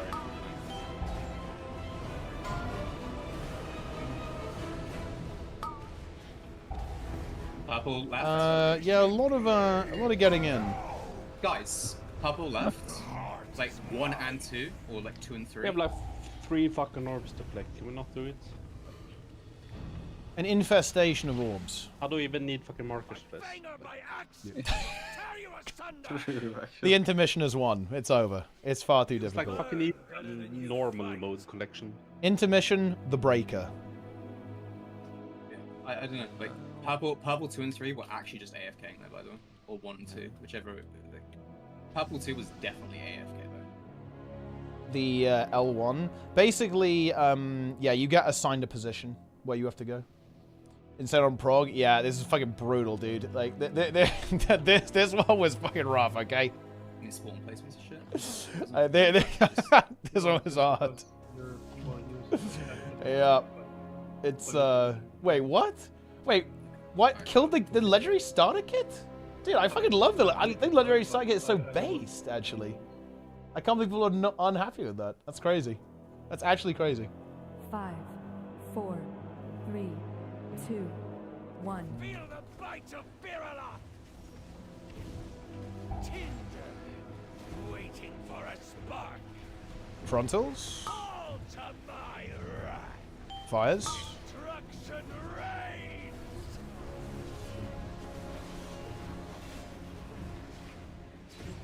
Frontals and soaks. Oh. I saw the boss. Soaks. Edge. Edge. Edging. You a big fan of edging, Jester? You kind of into that stuff? No. Blazes and frontals. Like, every time he denies it, like, he 100% is into it. I think he's into galvanized steel. Who isn't?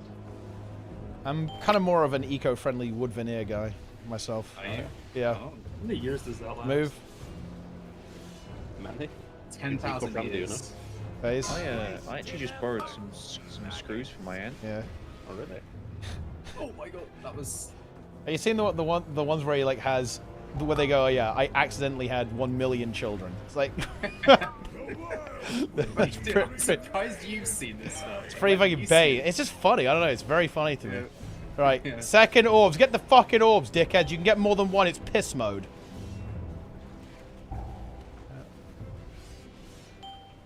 Okay. Break the fucking shield. L1 orange. L1 orange. I died for an orb. Just res me. It's fine. Okay. Good reset. Yeah. Reset myself. Wait, do I reset myself actually? Yeah, you did. Do we lost here? If we have, I mean, just fucking send it. Yeah. It's time. And you lost us. Press the button. Right, watch blazes. We can still wipe to the tree mechanic. Yes, you can still die to the tree mechanic. You're moving boss video. I won't taunt. Yeah. Just waiting for blazes. Yeah. It's good. I'll taunt and make the boss leap. We play right side. Yeah. Right side. Don't forget Mark of the Violence. Mark of the Zaza. Marcus seconds. Fucking send. Okay, ready for cages, macros. Breaking cages. Killing ads, getting ready to position, guys. Get ready to move. Let's move. Ads are dead. Move. Go, go, go, go, go. Use kicks. Watch the ads. Use kicks here as well. Use kicks. We have DK grip in a moment. You can send it now. Yep, there we go. Perfect. There's one loose, but that's fine. There's one actually over there. Yeah, yeah, it's the trap one. It will just get gripped. It was not. It was not. It was not caged. Someone did CC it, but yeah, it was a trap on it. Yeah, trap. It just like some damage on it or something probably. Later. Careful. Yeah, look at the elves, guys. Look behind you. Look, look, look. Do not blaze. I don't want to look at the elves. Blaze. Yeah. Okay. Holy. Okay. Move boss. Get ready to pick a side. Yep. Prepare. You left side. I'm a Rishi fan myself. Get over there. Do not look at the blazes. Look at blazes. Look at blazes. Very good. Stay on the right. Stay on the correct side. Kill the burning colossus. What are you doing, Brad? Need cage breakers. Breakers. Move. Lasers. Careful. Move through past ones. Kicks.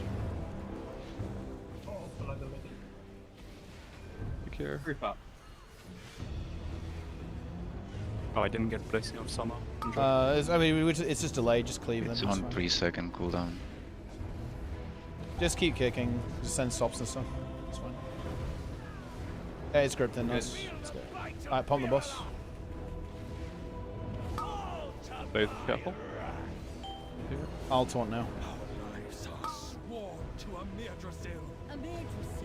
You can take boss V. You can be the main character. Chest. Death Knight is the ultimate main character spec, so you have to be the main character. Remember to pick up seeds. Yeah. Yeah, okay. We might need one seed. Yeah, I guess we probably need one. Aches will go seed. Just send all of them. I remember to not actually seed as well. Do not seed. No, we can send a week. Oh yeah, yeah, we need one for sure. Yeah, we need one. I got the leftmost one. Do not seed, guys. Play safe. Yeah, like we still wipe here if you seed. You will still die if you seed. Watch swirlies, pick seeds. Someone stole my seeds. Frontal. Firestorms, get ready to go out. Firestorms, get ready to go out. Out with firestorms now. Out with firestorms. Go. Go, go, go, go. Oh yeah, it's gonna do. I wasn't even. Okay, blazes, and then it's gonna be swirlies, and then seed. But we win, so it's fine. Oh, legendary Atlas. Oh, you actually got it. Nice. Yo. Nice. Dude, it's been like 10 weeks of doing heroic. Oh, I got the mount. Let's go. Nice. Trade it to me, Teapot. I'm not giving you the mount. Actually, no, you can have it. Yeah. Nice. And There 20 we gold go. as well. It's huge. Feeding. I'm leaning on everything. Look at it's that. very relevant. Yeah. Oh look. Oh look. Augury of the Primal Flame with speed. Look at that. That's huge. Can you buy off pieces with the tokens? No, right? Don't think so. Fuck. It's over. Yeah, I mean, if we'd had this on our Fractal, that would have been good loot, you know? Yeah, yeah, it's like tertiary, like speed augury and leech Vakash, right? It's pretty good. Holy fuck! And augur, dude, wait, and the speed augury, speed weapon as well. Yeah, whoa. Both. Yeah. Agility weapon. Oh, unfortunately, it's completely worthless, huh? Seeing as it's What from the last fuck? season. Why did we never get this? Yeah, you hate to see that. insane.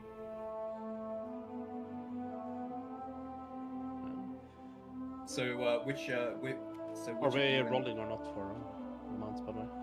It's just personal loot. It's personal loot. Okay. There it is. I just didn't want mine last time, so. Okay, I see. Well, GG. Are we doing this thing on Sunday from now on? Usually? No, it was just because of raid testing this Thursday. It will be back on Thursday. Yep. I think our goal is still to kill all end bosses, by the way, so I think we're going to be... We can't fucking let the... Yeah, we can't let it fucking win, right? So I think our goal is going to be to to raid, so log in, gamers. Okay, we want to get Razagat, then we want to get yeah. If we don't fucking kill Razagat, I'll be so fucking disappointed. He's gonna mentally break. He's gonna fold. I just need to get some sessions together. Yeah, like for sure. 3 patches and raising the item level cap, so like no rush. Yep.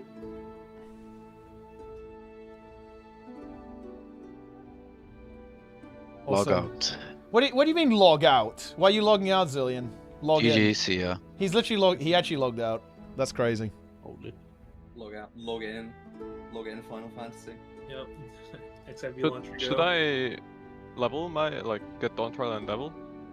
Is there? That's a silly question, huh? I mean, I have other things to do. Potentially. There's no rush on it because the raid doesn't even come out for a month. I mean, if you want to have some fun and play with us, then go for it. If not, no worries. Do not play the weeb games, Frudel. Too late. I'm already done with the MSQ. Base M. Yo, they brought the beta back? Oh, good. Okay, we're doing a big stream then. I'm going to go back to Guild Wars 2, guys, after we're done with keys. I'm going to do keys for like a couple of hours now, maybe like 3 or 4 hours.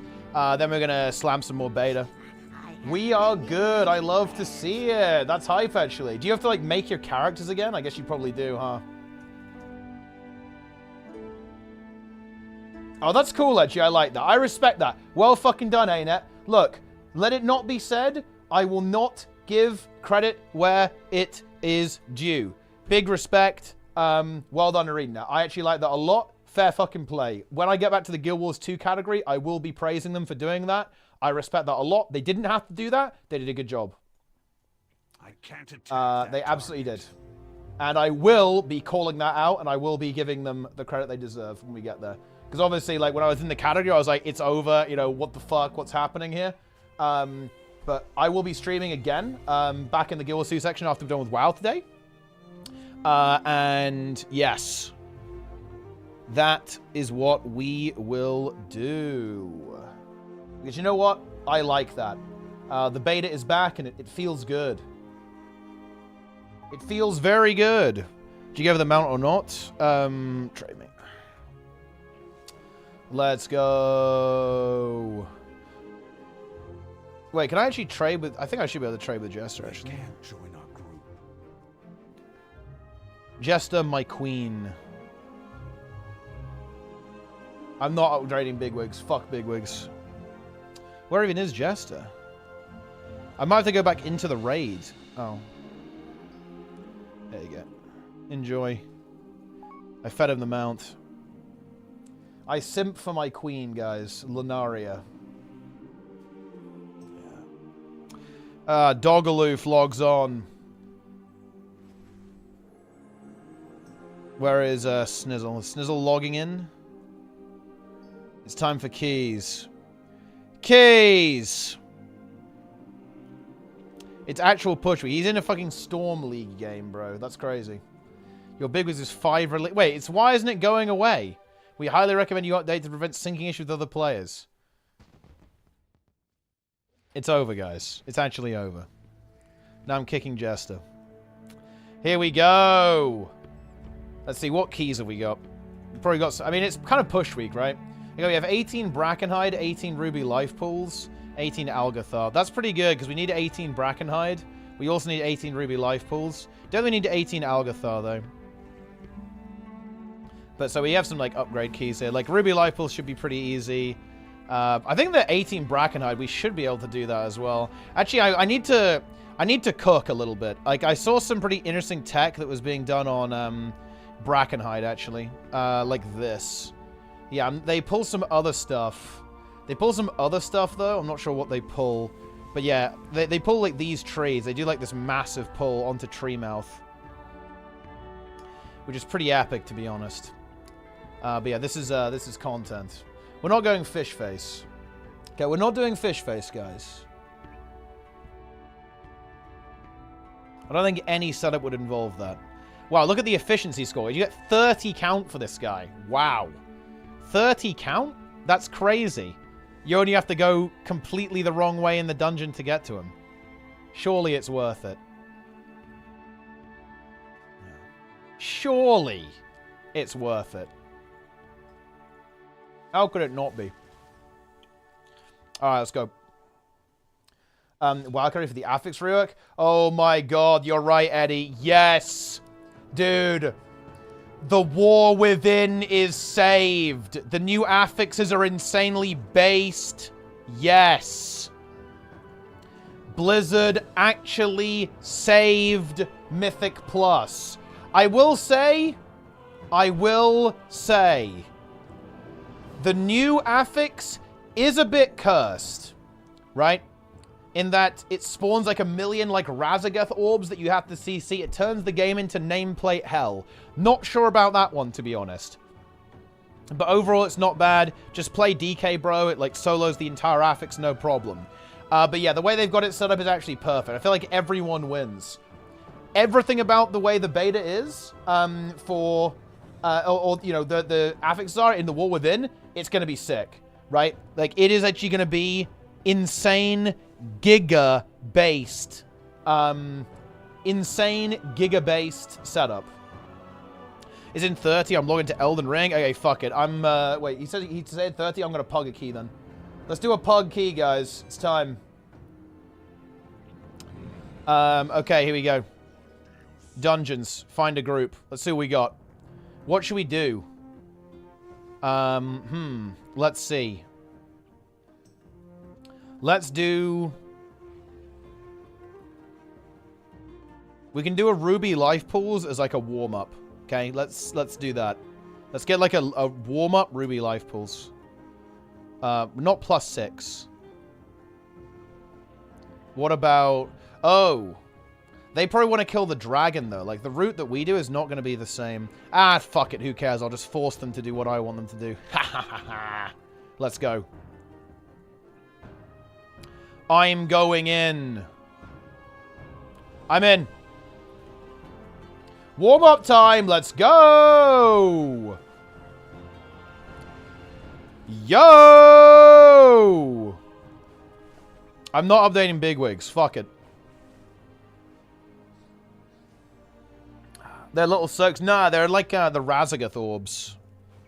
Okay, let's see what we've got ourselves into here. I mean, the good news is the affix is piss, right? Yeah, it's volcanic spiteful, so it's free as fuck. I need to get closer. Woo! I'm in.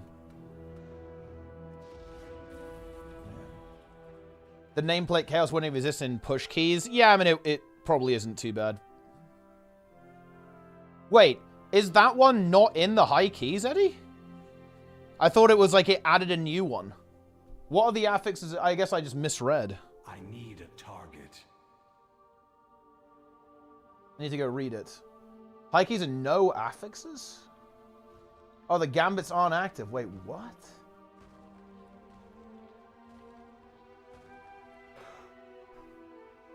Oh, I have no health potion. Oh! Oh no! This is a pug. I don't pug enough. I actually need to pug a lot more. Because I want to invis at the start, but they won't do that. Okay, here we go. On Keystones +2 to 11 of the following affixes. Zalthus Bargain affixes appear on a weekly rotation. +4 Fortified or Tyrannical is active, alternating on a weekly rotation. +7 Challenger's Peril is active on all Keystones, which is like the 15-second death timer. +10 Fortified and Tyrannical keys are active. The one that was not active at +4 that week becomes active at +10. Okay, so it just gets harder, basically. Oh, what are you cooking? Oh, they actually are asking. What we're gonna do? I guess I can link this.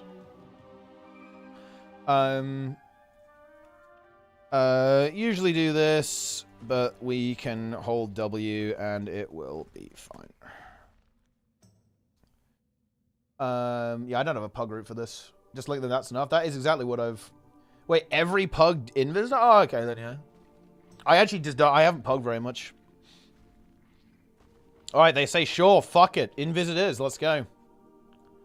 Seems good to me. The bargain affixes disables. Okay, so that's pretty big then, actually. So it's just like mega HP and mega numbers then. You know... I think I'm not sure how I feel about that. I almost do kind of like the idea of like having the seasonal affix there, but hey, that's fair. Ready check. Okay, guys. Like, I'm just gonna say this now.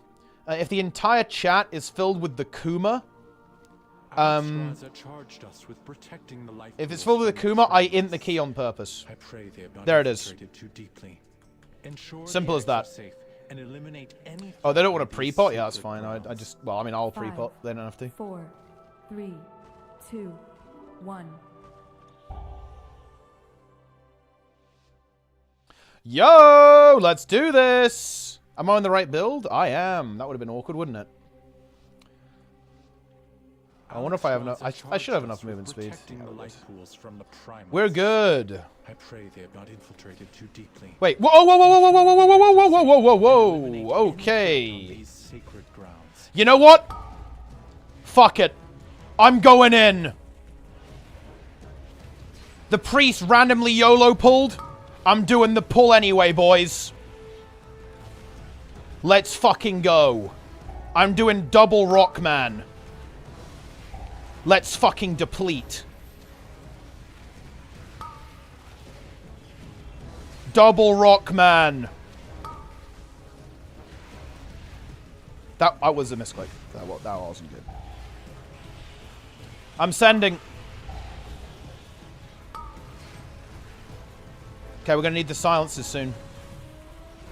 We need the silencers now. Kill them. Come on, do DPS, guys. This is it. This is your time. I'm actually going to save the Feldev here a little bit. Oh, yeah, there's the death. Okay, they need to kill them now. Otherwise, I'm going to die. Or do some stops. They need to start doing something now. Help me out here, guys. Throw me a fucking bone, yes?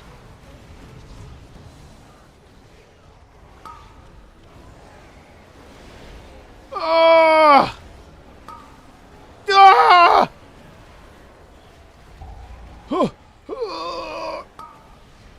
Oh no, I gotta purge him. I gotta purge him. Okay, we're good. It's fine. It's all good, guys. It's all good. It's all part of the plan. Okay, 30% count in one pull. It's all good, guys. It's all good.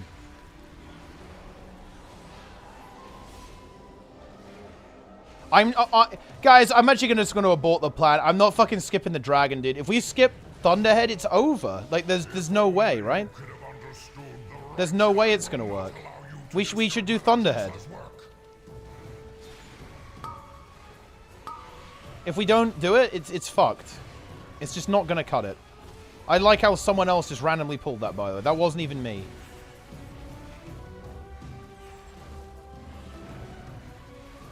Defire Draghar. Yo, stew me in the chat. Eggs. Oh, guys, I learned technology on this that's actually insane. Yo, guys, check this shit out. Okay, you can... Okay, you know the tank buster here? You know what the actual strategy, you know what the play is? When the tank doesn't have anything, the healer actually just melds. Taunts and melds the tank buster here. It's actually really good. You can actually even meld it as the tank, but it's a little bit risky, obviously. And you can prevent the tank buster from going off. It's actually very high tier. That was killing us a lot on the Ruby Lifepool 19 we were trying to do on test server. But yeah, like, you can actually meld it. You can meld this attack. It's huge. Okay, how's our count? Our count is 38%. I mean, that seems good. But yeah, I'm gonna do Thunderhead, guys. I'm doing Thunderhead. Wait, no, I'll do Flame Gullet. What if we do Flame Gullet?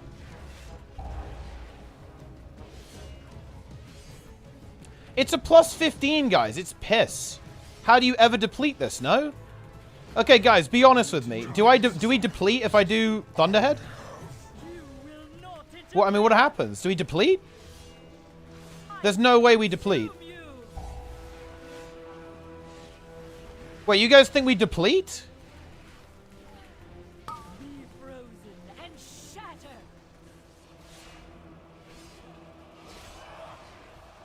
Instant deplete? I'm not sure about that one, guys. Do you not trust these pugs? I kind of trust the pugs. I mean, it went pretty well. Even though things did go a little bit not right at the start, it turned out okay. Why are you not inting? Because I respect these pugs. I will not int the key. That's why. I'm also padding here. Although I'd like to get a little bit of pad there to get aggro, otherwise the whelps can actually go on other people. But now I'm just full sending.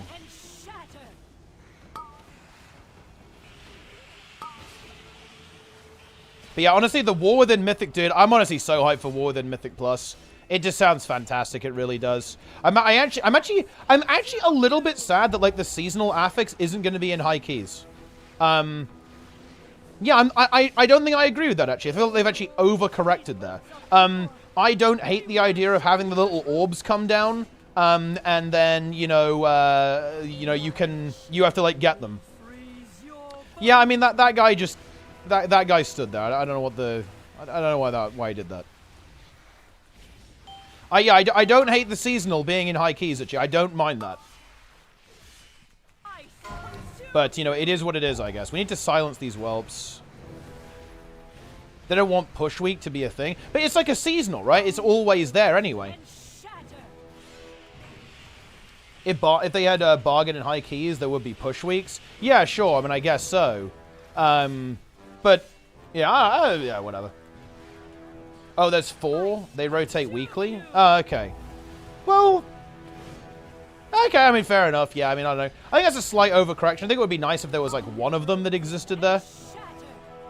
Because I actually do like... I really like the idea of stuff like the seasonal ones they had previously. Like, Prideful, for example, I think is really interesting. Also, Cryptic as well. Sounds like a really interesting thing to have there. And yeah, sure, I think maybe have that for a whole season rather than, like, have it rotate. Because, like, oh, honestly, dude, I'd be down if those rotated, to be honest. But, again, then you'd have push week. But, I don't know. Yeah, you can literally have Guild Wars 2 UI. It's really nice. I'm not gonna lie, the Guild Wars 2 UI is fucking bad. That's the reality. I would never use Guild Wars 2 UI by choice. It's very, very pretty, but it isn't very functional, to be honest. I wish you had, like, WoW UI in Guild Wars. That would be based. Okay, I'm not doing Thunderhead, guys, but I will do, we're going to skip Thunder, but I'll do Flame Gullet. Like, Flame Gullet is free. There's no way we deplete the Flame Gullet. That's not possible. Impossible. I think this pull is, I think this pull is actually one of the scariest pulls in the dungeon, if I'm being honest. This one is a bit gnarly. Because you don't have Lust. I actually don't know what the pugs are going to plan on lusting, actually. I don't know what people normally do here on this boss. Wait, why is it over? Why do you guys think it's over?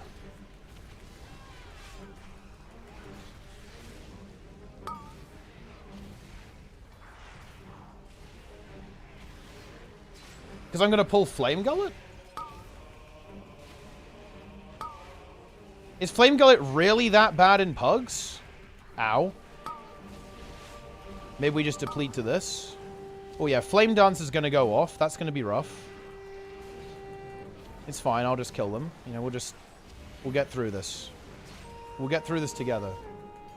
I think the WoW base UIs are alright. Like, the only thing that you kind of need is Plater. Like, I don't think the base nameplates are very good for the game. They need to have, like, a proper nameplate thingy that you can customize.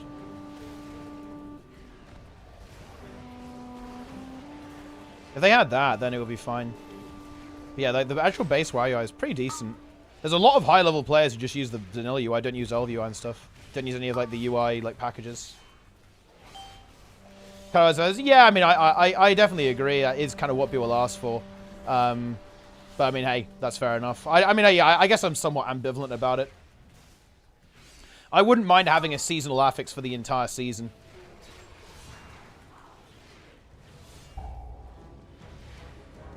Okay, I'm pulling Flame Gullet, guys. I'm fucking doing it. Well done.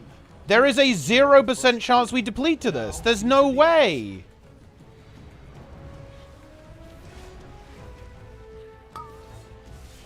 Ow.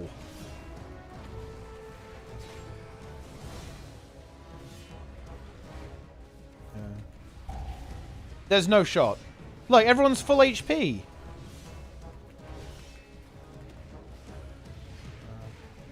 Look, this just means the second boss is pissed. We can do the second boss really easily now, no?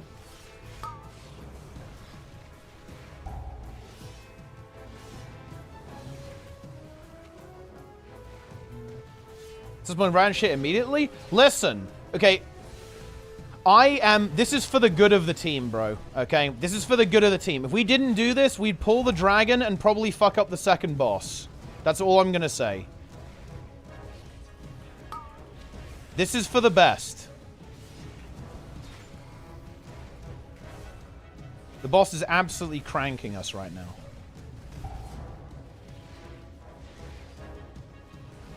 Kill it! Holy... Dude, I wasn't expecting to have to use darkness here, but I guess I should have done, huh? The healer struggled a little bit. The healer died. It was worth it. Dude, time is actually going to be relevant on this key, huh? Razum.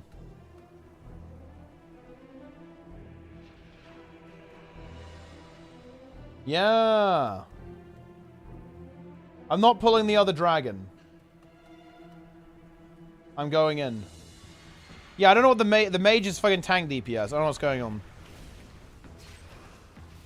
Mage is too hard. This is like a 10 billion% count route, which is interesting, I guess. Get the flame dance there.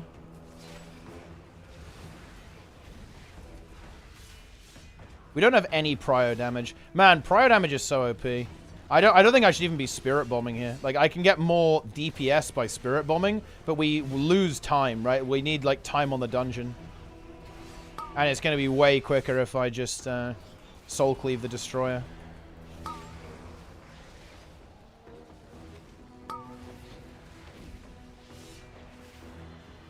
This is not deplete, guys. There's no way we deplete this. I'd put money on the fact that we're not going to deplete.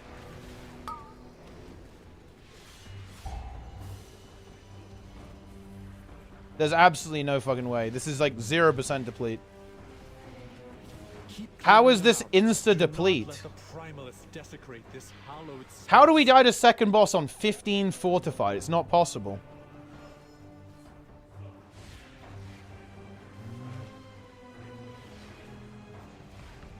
Here we go. I'm in. We actually have 10,000%. They actually put... No fucking shot! Yeah.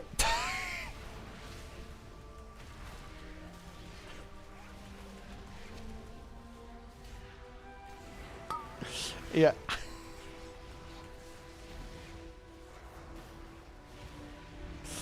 Okay. They pulled Thunderhead. Thunderhead the Breaker. That is, you honestly hate to see that. That does not feel good. It's fine. It's fine, guys. It's not a problem. We just hold on. This entire game is played by peepos, guys. This is an actual peepo game.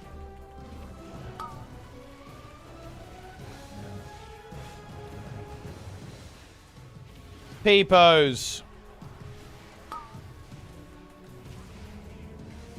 Okay, will they make it without pulling the dragon? They have made it without pulling the dragon. That's a good start. Yeah, the Sphere is back on. I'm going to be playing it after keys today. Yeah. We're back in business. Me stun. I think we're still fine, though. We have 15 minutes. We have plenty of time. We have plenty of time, guys.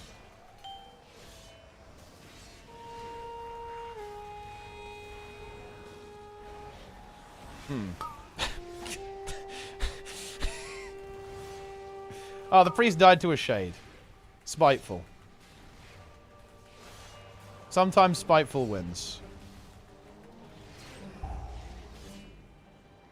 I don't really want to pull that pack. Oh, they're going to pull them though, aren't they? I mean, we should just skip these. You are almost to the master just skip of these them. minions.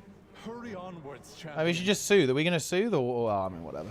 I could be. I can't be bothered to communicate. Fuck it. Like, 1,000,000% count. I don't give a shit. Whatever.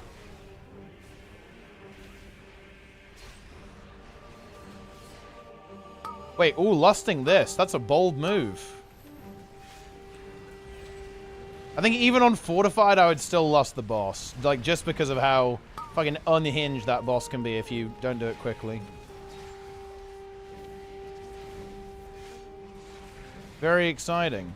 You know, I was kind of hoping that other people would do some stops there, but I guess not. This is a very big brute force moment. I have no stop for this, so hopefully someone else does.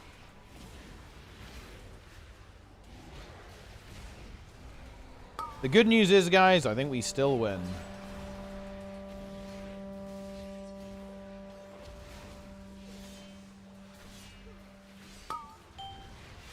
Storm Breath.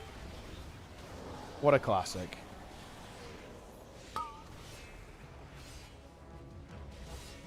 The DPS is absolutely putrid. Okay, the dragon is moving. Alright, here we go. She is exposed. Attack the Primalist. Let's go, guys. Let's attack the Primalist. This is it. Okay. I'm going in. Ping. I have pinged.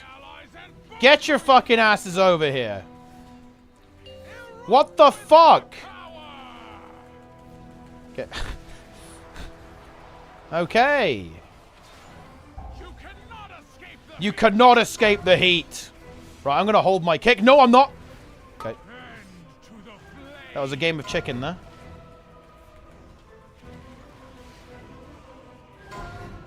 Mage, this is on you. He did it. Honestly, fuck it. That'll do. Let's go.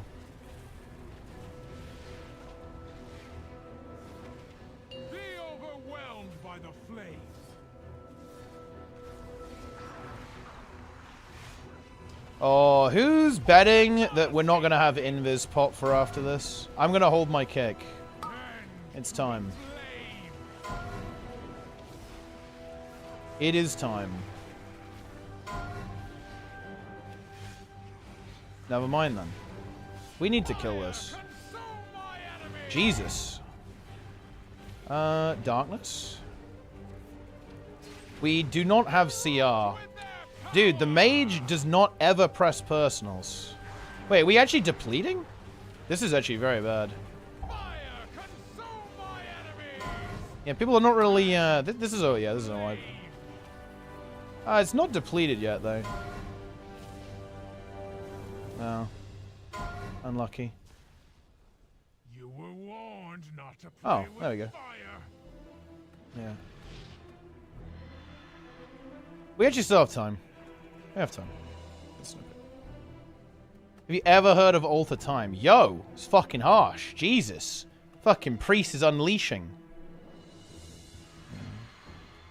Focus the ad, gang.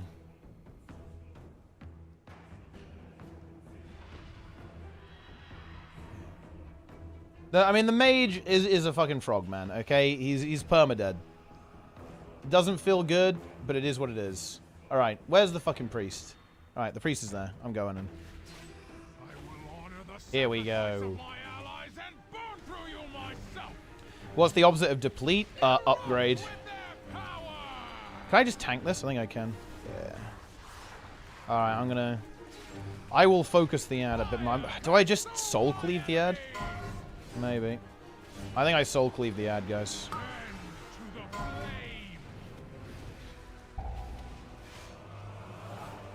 Woo!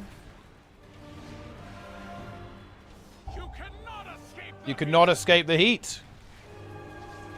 Koikia Blazehoof, the Breaker.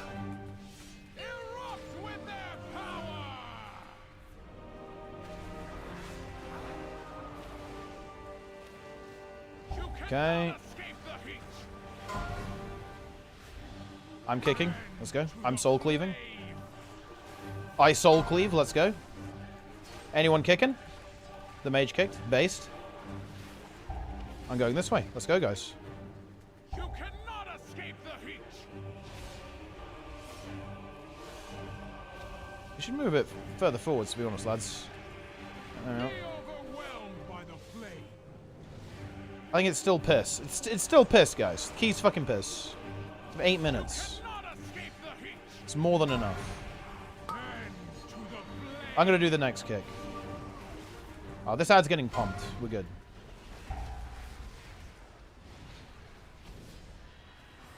Oh no, I just don't have health pots, but I don't need him. Okay. I forgot to buy some. I'm gonna buy them before main keys, though, obviously.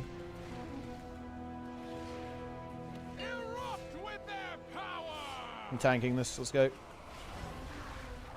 I'm just gonna single target the boss now. You cannot escape the heat. And to the flame. Me kick. Oh, the dog shit pots on the team? Oh, I think that's just weird. I think that's just a weird one, to be honest. You cannot escape the heat.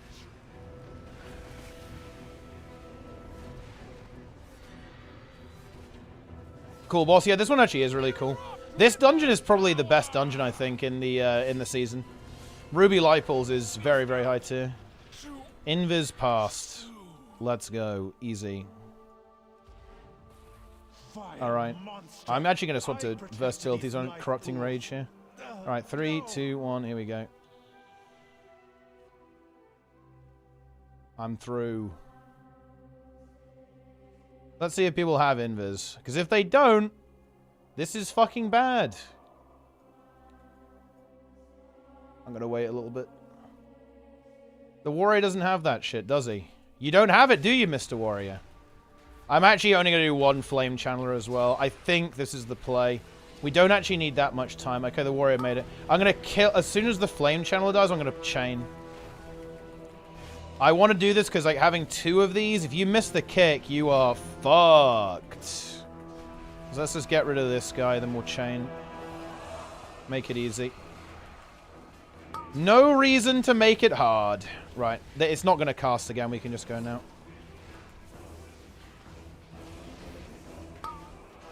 Holy shit.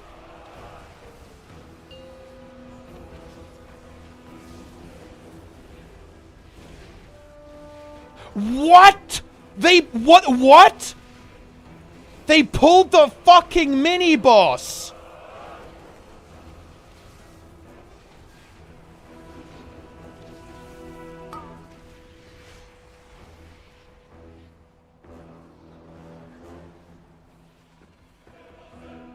Well, I mean, it is what it is. That was just brain dead. Someone pulled the mini-boss. I mean, that was just not the play, to be honest. Like, now it is fucked. Now the key is actually fucked. There's no recovery there. Who even did that? With a mage? It was Pally. It was the Paladin. Yeah, it was the Paladin. And it's over. Yeah. Yeah, it's the Pally. It was probably like a fucking Divine Storm or some shit that went off and, like, pulled it. Must have been Pally.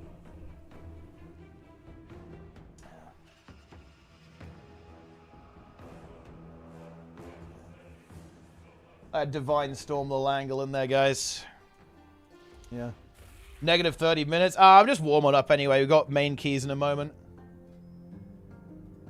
I think Snizzle should be online. Is he logging in? Is he out of his, like, fucking Heroes of the Storm game at this point?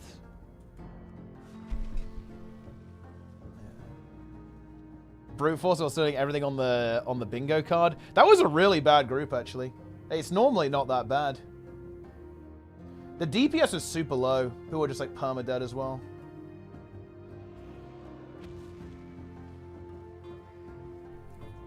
But that's how it goes.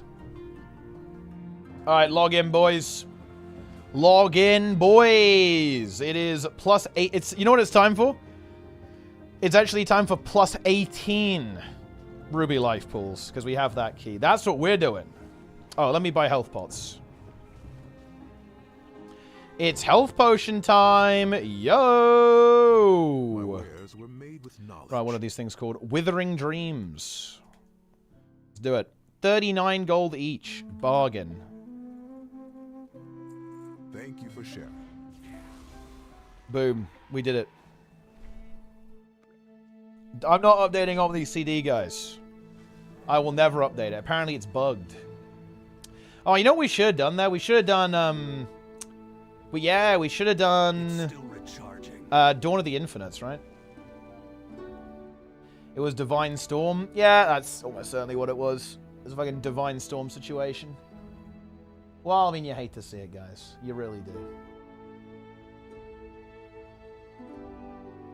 Dude, fucking respect. ArenaNet are actually, ArenaNet are extending the beta, until 9 AM PT on July 1st. So wait, hang on a minute. When is that? When is that? 9 AM PT on July 1st. Someone translate that to me. That's actually fucking hype. I'm hyping this. Tomorrow at patch time. Oh yeah, honestly, fucking respect. I actually like that a lot. Well done, ArenaNet. Well done, ArenaNet. Very well done to them. Yeah. Solid recovery.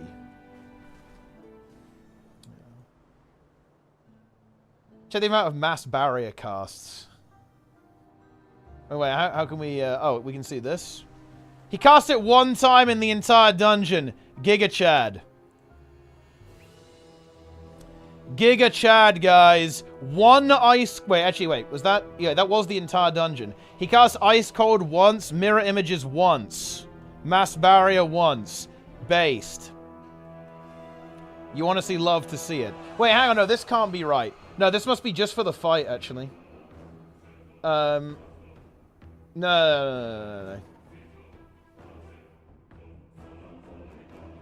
On the boss, he actually pressed it 0 times. He did not press a single defensive cooldown during the boss where we actually killed it.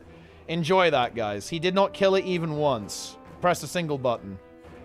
He pressed 3 defensives on Milladrusa Chillsworn. Yeah. That's actually crazy. Rated, log your ass in. Where's Snizzle? I'm going into the key. Yeah. So we actually have loads of beta, guys. Very nice. Very good. I love to see it. Also, retweet my tweet, guys. On Twitter. It is time.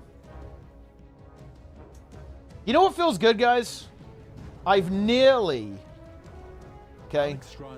I've nearly got my schedule in order, guys. We're going to be streaming every day soon, doing keys every day, War Within beta stream as well. It's nearly there, guys. I've almost got it locked in. Okay, we're spending 0 hours a day gooning. It's all about content, guys. I've got the YouTube stuff nearly on lockdown. The Soto review is nearly done. This is just a good time, guys. It's good content. We're getting there. It's not copium, bro. This is not copium. This is all relium. We're streaming on an Excel spreadsheet. I mean, look, that's how it should be, right? That is how it should be.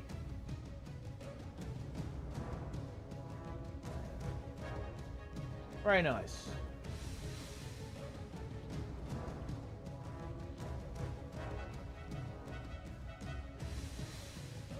Very good. Since January. I mean, look, I've been working on it since January. It's not something you do overnight, right? It takes time.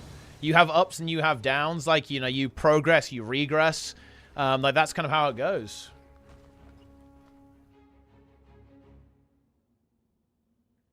It's nearly there. The content on YouTube will flow, guys. All content will flow. Goon Wars 2. This is Mella's character looking at a body type 2 character's ass. Nice. Look up. Peepos. 1 billion Dragon's Urns. You know, here's the question I've got for you guys. What do you guys think of Sneb's take on World versus World? I'm actually curious about that. Do we think it's hard to get into World versus World? I guess in some ways it is.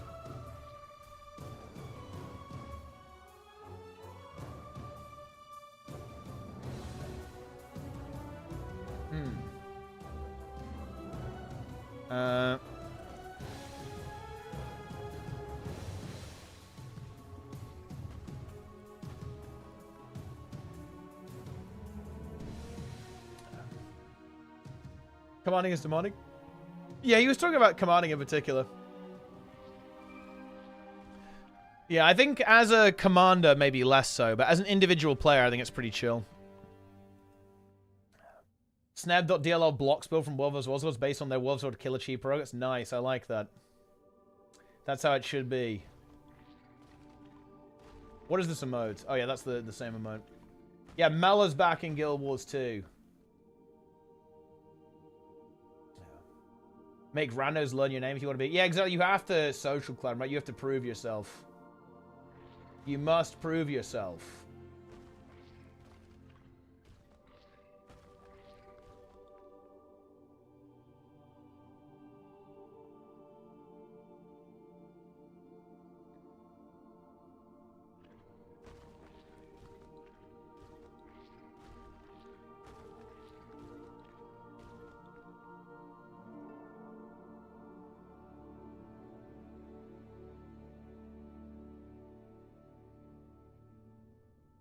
Follow the tag. Mela is a Kuma. I mean, look, Mela is absolutely a self-admitted Kuma.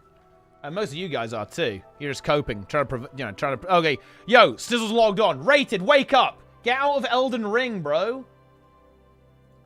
Log in, Rated. Get out of the Elden meme. Okay, Plenix is doing Elden Ring. Let's see what the situation is. Here we go. Is he fighting a boss? He's fighting a dog. Holy shit. Plenix versus level 2 dog. Here we go. The hell is that? Well, I mean, he killed it. There we go. Level 2 dog has been defeated.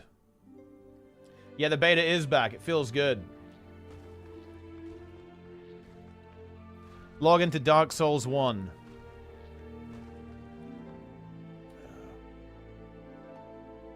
Man, I really like the music in this dungeon.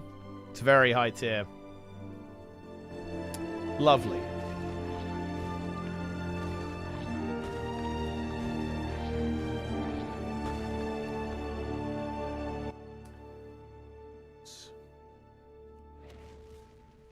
All right.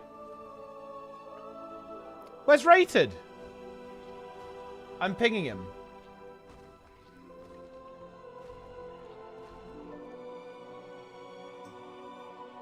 I'm still in Discord with Jester. Oh, hello. How's it feel to have the mount? It feels pretty good, but I can't find a pet. It's hidden from me. It's fucked up.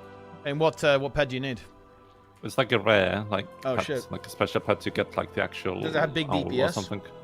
No, it's like the same. It's it's cosmetic. Yeah. Yeah, but it's the owl. It's Tindred, right? Mm. What spears have you used in the Guild Wars 2 beta, bro? I've not used a single spear. Wait, really? Not even one. I do not give a fuck. Yeah. What are you gonna say? How did you enjoy your puck game? I mean, I saw the mage was popping off. It was a good warm up, you know. That's the end of the day. But I mean, and unlucky for that priest, their key's depleted. Enjoy the 14. I still think in the War Within, you should make a hunter and puck keys and allow me to invite the people as well. But I mean, like, you invite fucking rats. That's the thing, dude. You invite people who will deplete your key. You actively invite people who will deplete. No, like, no, I don't. Like, yes, you mice do. No, Yeah. dude. I've been inviting good people. Mice invited the rats last time, and we defiled the centaur one, the rat key. Like I hate that one. God, it's awful. Oh man. Yeah, I don't like that one. I say that dungeon kind of sucks, to be honest. It's so long. That's the problem. Yeah, like, it's 40 minutes, dude. You can like feel like, oh, dude, fun at the end. It's like, yeah, oh, fuck, one more. Like, come on. I know now. what you're saying. Yep. Yep. The arrows one in that one. The stacking did not happen. Oh yeah, I mean that boss is kind of cursed on Tyrannical. To be honest, you just fucking get owned. You get high as fuck, you know? Yeah. At least I have a 3-second stun coming in. You know, I'll finally be able to do Yeah, them. it's kind of crazy that you don't have an AoE stop on Hunter. That's cursed, And realistically. I really dislike having Lust on a pet as well, because as far as I understand, it's baseline on every class. Yeah. But it's tied to the pet on Hunter, So you have, to, swap, lose a you have personal. to, yeah, lose a personal, which is feels bad. Because you don't even have that many, do you, on Hunter, right? You don't really have many personals. You have 2. Yeah. So do 2 with the pet or 2 without the pet? 2 without. You have the turtle and you have the DR 2-minute one. Yep. And then if you get a third one if you have the pet, right? Yeah. So you're not super tanky anyway, which is not ideal. Yep. I might honestly try to learn marks now that my brain is a bit more open, because it might be more fun. Yeah. I mean, I think the war within is going to be giga fun, to be honest. I like what they're doing a lot. I like the bosses. You should get the pay to win beta, bro. Come and play the beta with us. Type. I refuse to pay 80 euros for an expansion. Do it. Come Do on, it. man. It's time. Look, just buy the yacht. Come on. Like, you know, Holly Longdale needs a yacht. Like, Ian needs a yacht. I need to go as well. to Monaco and see actual yachts, Yeah. you know? They need some fucking yachts. Buy the yachts. What do you think about subreddits having rules against low effort posts but specifically allow them? I guess it's in the eye of the beholder, but also it's kind of a dumb rule, right? Like, what is a high effort post, right? What does that even mean? I feel like most of the posts are complete dog shit if we're being real. But yeah, I don't know. That's how it goes. Let's go. It's certainly easy to get into Wolves or Commanding if you play constantly. Well, I mean, I think Commanding is kind of harder to get into, like, because it is kind of high effort. It's like a high effort activity, but just getting into World Versus, I think it's kind of easy. You just like tag along and you can play. I think private tags have complicated it, but it's all right. Do you think they'll ever make winning matter in World vs. World? I really hope so, because I think it fixes a lot of problems. A lot of the issues that Sneb and Siraxa are talking about would actually get fixed. Because that's one of the main reasons I don't like playing it. Like, taking a keep means nothing. Like, in New World, at least I could, like, raise the taxes if I won the war, right? Yes. Yeah, for sure. I definitely agree with that. They do need to fix that big time. I wonder if anyone set non-max taxes in New World, because if they did, they will fucking up. I mean, I guess you don't want to set, like, giga tax, though, right? Because people might just go trade at a different... You want, like, your area to be, like, the hub, right? Where everyone's hanging out. Yeah, but, like, then you make the crafting cartel, you know, everything. Oh, yeah, has max tax. like, rig the prices. I mean, yeah, I guess you could do that, yeah. It's so sad that New World's completely... It's fucking dead. It's actually dead. It's so sad. You know, because you know what? The game is actually still kind of fun. I logged on and just kind of did some random shit, and the game is actually fun to play, right? Like, I like, you know, swinging the axe around and stuff. Like, it's not an unfun game. Tons it's of really new weapons as well. Yeah, it's like loads of new weapons and stuff, right? Like, it's not unfun at all, actually. It really isn't. It's just not... It's just... The execute... It's like, you know, it just hasn't been managed well. It really hasn't. It's just... Do you know if they use the same engine for Lord of the Rings? Oh, they probably are. They're trolling. I don't know. Like, you use Unreal. If you don't use Unreal, you're actually trolling for your multiplayer game. No joke. Unreal is not perfect either. It's not perfect, but it's better than basically CryEngine, right? It's not. Yeah. Yeah. They really should use the creation engine. Oh yeah, that's what they should do. Right, I better go do keys. Actually, it's keys. I'm going to M+1. We deplete. Ruby life pools. Remember this key, Vivi? Sure, we've seen this one a couple of times, right? Not really. It's been a while. Yeah, we haven't done this one for a while. We've certainly not mentally broken to this key. Depleted to it. Hundreds of times. There's no way that would happen. Deplete. Keys. I need a target. It's time. Ready check. This is it. At least the affixes are piss. Actually, Spiteful, I guess, is... You're going to have fun here. You're going to enjoy that. Enjoy Spiteful. All right, pull 10. The boys are going to get on voice, I believe. All right, here we go. 3, 2, 1. All right. We invis. 5, 4. Feels good to be back in keys. 2, 1. I sent. Rated is in the mix. Yo, guys, let's really focus up. We haven't done Ruby Life Force. Remember, guys, right? We have not done this key in a long time. We've got to really get familiar with it. Bit of a warm-up here, yeah? We have not been here before. I don't know about you, but I have not done this key for a while, so I'm not feeling good about it, you know? I'm feeling a little nervous, almost.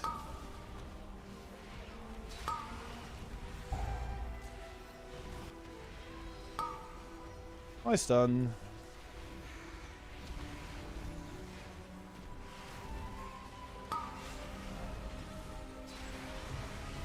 Roar them. Or no. Silence.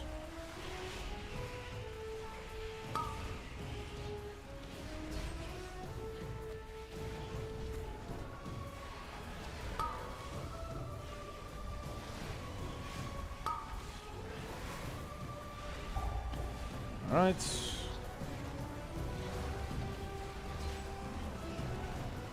Oh yeah, by the way, Snizzle, there's some technology we can do on the next boss, by the way. If I'm dying, you can, or I guess if I call for it, you can taunt meld the tank buster here. There you go. Boom. That's something that I have learned. Oh, also that's going off. Hang on, I'll purge it. Yeah, it's fine. You can just stealth past. I guess. Yeah. Easy. And there we go. That went well. And that's without any practice, by the way, guys. If you can believe that. This is our first time doing this key. Ever.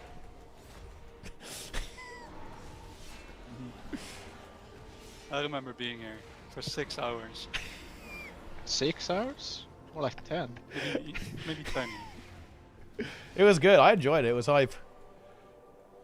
And we're still going back for it, by the way. I am going to be forcing you guys to go on the test server and do the 19. There's no reason not to. It's once again enabled. Ooh. Listen to you complain about not having... Bro, get this up. Yeah, I've got the wolves. God. Spiteful.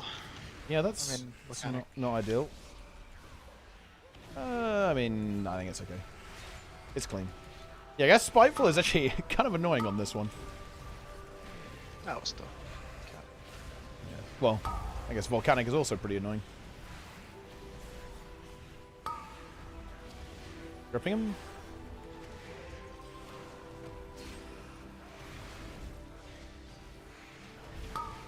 I should roar now. Roaring now. Yeah, silence landed, that's good. We're good.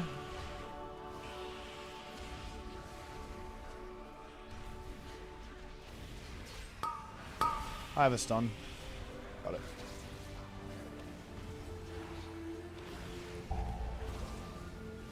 I should be fine for a while. Surely. I purged it.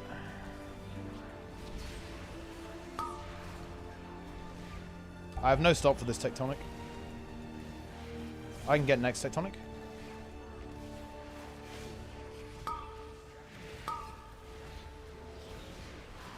I lied.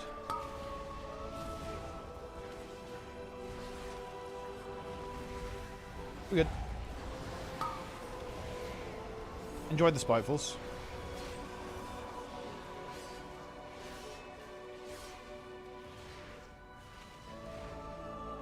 We're pulling Thunderhead. Nice. Here we go. Melidrusa, the Breaker. This is it.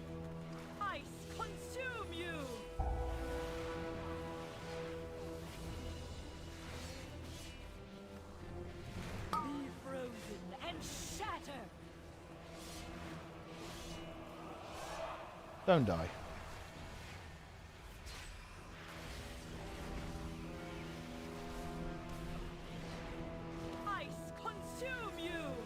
Let's move.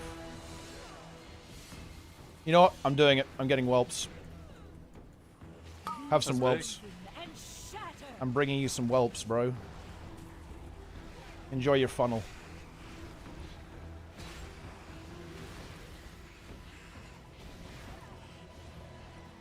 Are you funneling?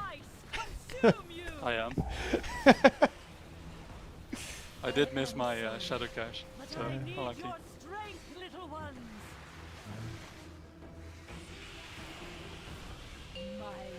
Whelps.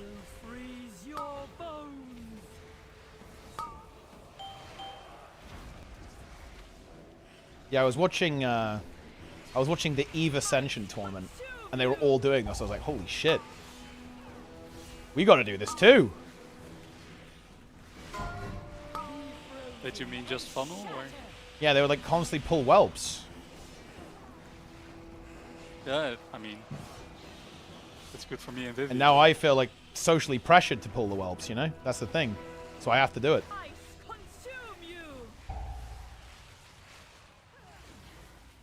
And now I've done it. It's actually going to be an insane amount of whelps because now... Yeah, it's like, not gonna die. Yeah.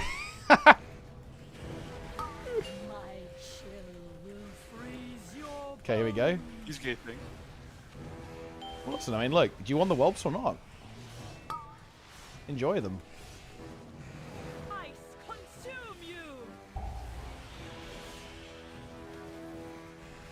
Rate is 1 million DPS.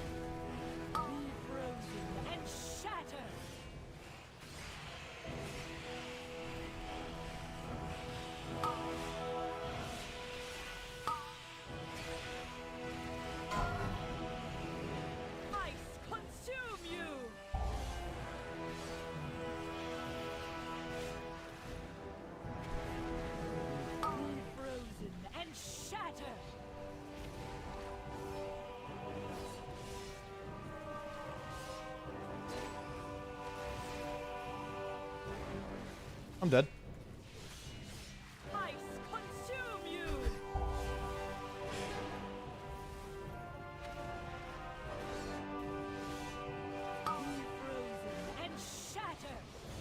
I'm not running Soulmonger, by the way. Just so everyone knows. GG. It's over. That's what you think? It's just completely over? Yeah. Might as well not have entered the dungeon. Listen, do you want to deplete to the second boss? Good work. Soulmonger is how you deplete to the second boss. The pools below. I require your aid above. Also, Vivi, you can just chain send. Like SKV. Yeah. I've seen Hopeful just... He doesn't even hold it. Yeah, that's what he does, but I mean... We also have had issues with the ad not dying, so you know. The exposed that's why I was holding. Yeah. I mean, if just full sending works, then full sending works. And it's good, because like if you can skip a couple of ads, then you have less ads to kill, right? Which is pretty good. Alright. Remember, we're doing... I will actually... We do stops here, okay? That's all I'm going to say. We're doing it. Kick that shit. And here we go. Grip. My stun. Living bomb is afterwards. Go raw into silence. Silencing. Okay, we go mage after silence in 3 seconds.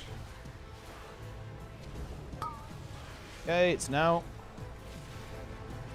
And it'll be the next one, then living bomb afterwards. We go Guru knock up next. Then rated fear now. And I'll silence again. Silencing again. Alright, good. Okay, we have the living bomb. I can do a misery sigil. I have upheaval. I have a misery as well. I'll stun. They're stunned. Yeah, we should be able to just get in there. Just send some kicks on them. Kick them, kick them, kick them. There's a flame dance. I have nothing actually. Make sure we get it. Good. Oh, yeah, the Umbral Skull is working actually. Nice. Yeah. I wonder if they're going to fix that for the actual TGP. Surely. Surely they do, right? We pull Flame Gullets. I think he's going to fly away. Yeah, I think he's going to go soon. We can probably just wait. Can build SKB on the Spitefuls. Holy shit. Mage affix. You sure about that? Anytime now. He's God. Anytime now. Okay. Yeah, let's go, let's go. Oh no, he's going. He's going. Okay.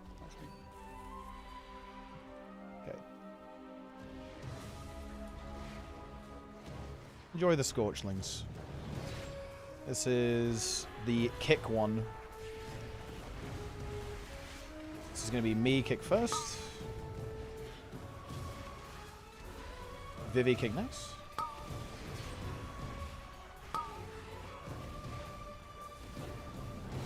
Rated kick next.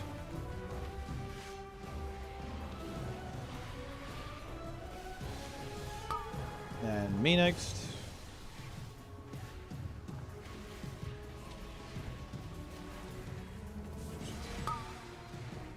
I'll grip it back in. Guru next. I kicked at the same time as the grip. That's fine. Vivi next. Me next.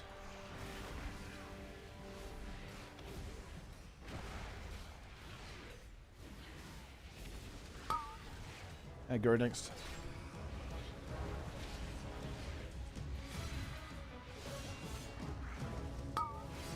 And then just, well, anyone. I was probably going to go off. Flame Dance. I have a Misery. Okay, let's go. Mount. Oh, Spiteful is annoying, yeah. Yeah, that is drowned. I think it's still quicker to mount though anyway. Let's go. I'm face pulling.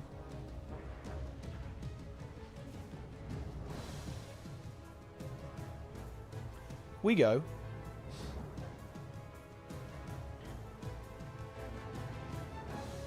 Prepare for Lust. Patrol's good. I'm just gonna leap and get them. Needs a range kick on one. Gripping in. Stun. Then let's go raw. Silencing. Silenced.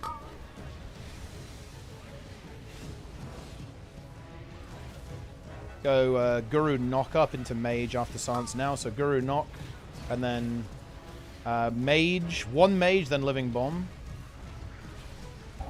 and silence again. And silence again. Stripping them together. Almost to the master of these minions. Hurry onwards, champion. We got it. Very big. Purges. I think we're good, right? Yeah, we're good. Dragon's just AFK. Okay, it's double caster. I stun. Living bomb will be next.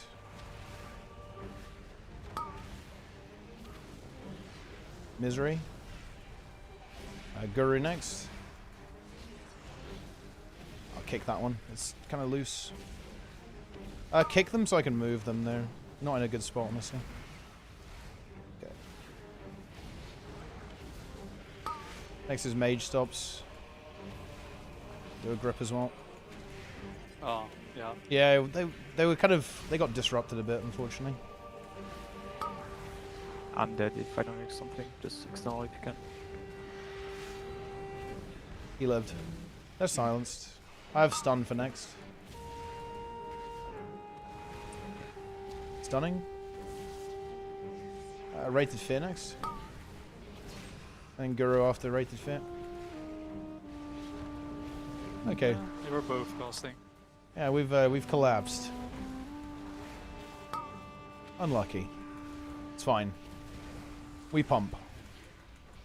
We deplete to the second boss. Yeah, I mean we will be depleting to the second boss, so yeah. It doesn't matter anyway.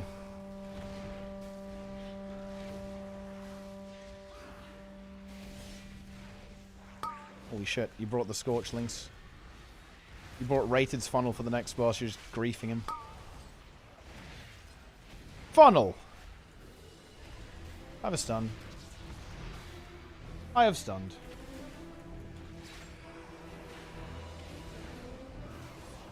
Yeah, I don't think you can actually get the one I have anymore, Miss Cristiano. That's the problem.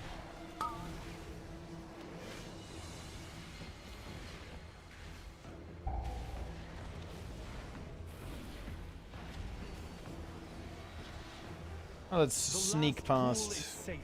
That might be a stone angle. Attack that primalist before she can summon reinforcements. Oh no, he's moving. He's moving. I'm going in. Alright, we're ping. Ping! Alright, and we go. Ping. Remember to not pot. Ad coming up. Ad is up. You cannot escape the heat.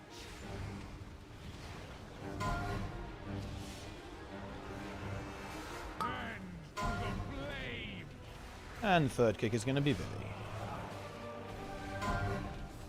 Let's try and bait the second. Yeah, that's actually a really good bait. Yeah, that's really nice. Get over here now. That's perfect. Gives us a lot of room here. I'll move a bit further, actually. Let's go a bit further. Yeah, okay. And bait backwards here. Good. Can move through now.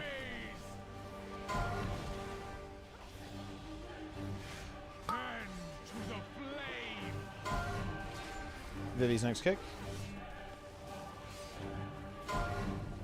It dies. Good bait. Let's move. Here.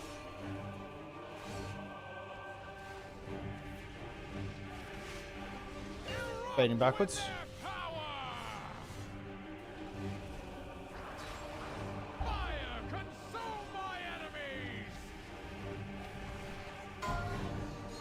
I'm kicking next.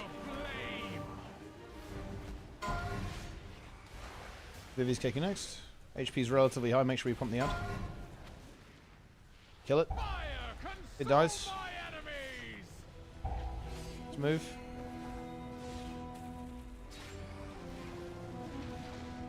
Oops. That's good. Baiting backwards. Good.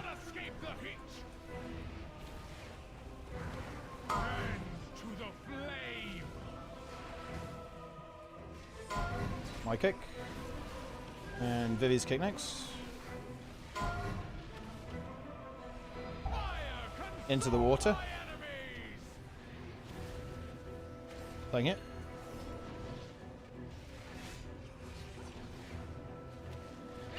Baiting backwards. Watch the explosion. Watch the explosion here. That's fine.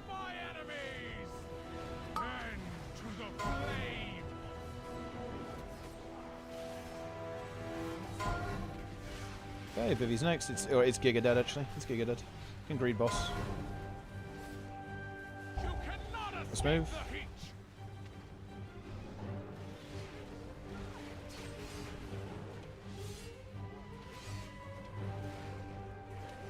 Good.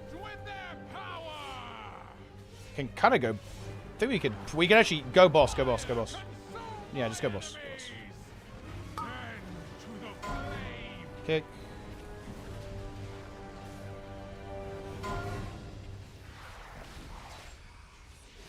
It's time.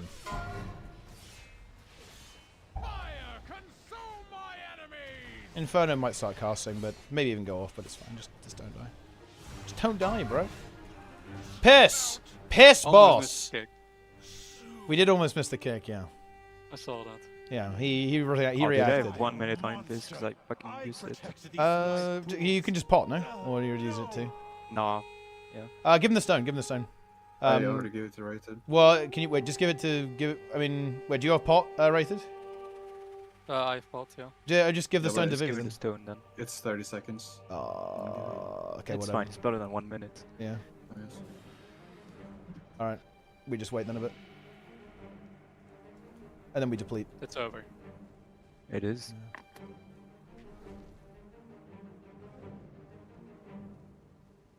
Man, it's actually so much slower than the key we did on the test server. Actually, we're a minute and a half behind. I'm going in.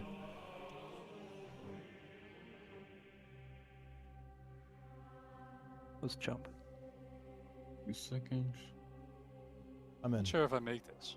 Actually, never mind. I'm fucking memeing. Boom. Let me know when I can stone. I'm just gonna wait. Let's build up a little juice. Can stone now. Okay, pulling everything. Oh, still no auto markers. I'm kicking the close one. I use my kick just to make the caster move, so someone get this one. Get this one. It has to be rated. Okay, next kick is going to be me, then Guru.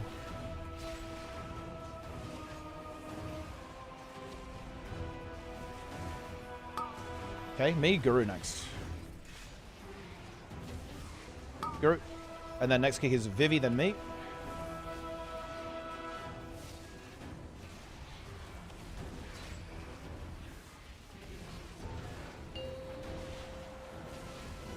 Okay, so Vivi next.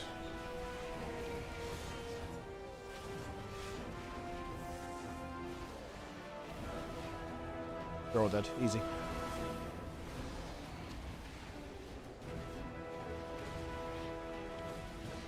Okay.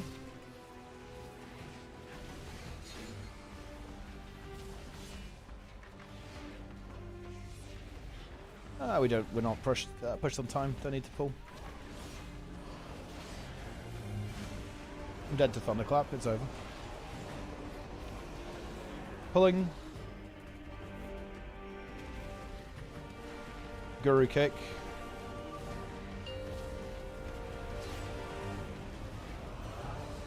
Enjoy those spitefuls, Guru.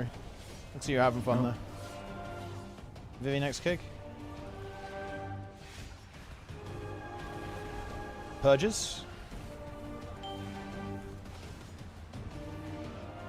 Very nice. Vivi kick. Guru kick.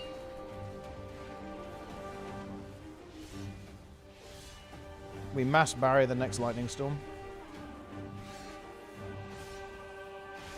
I kick next.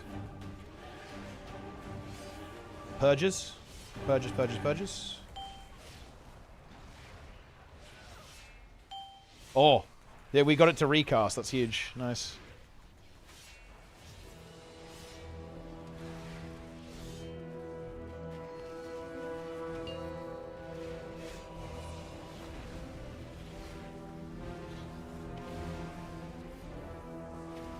Okay, purges.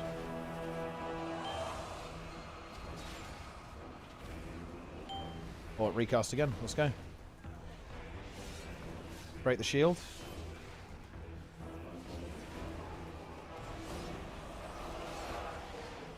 Kill the boss. Surely we get a Umbral Skull proc. Let's go. It's time.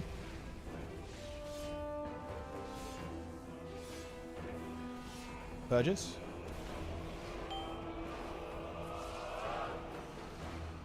Easy. Boom. We did it. Oh, I did. Oh, 4 million. Huge purge. Huge cleanse.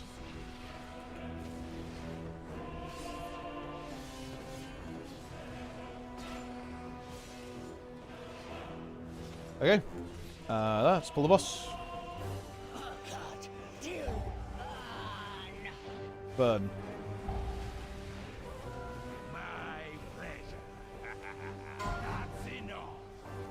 That's enough.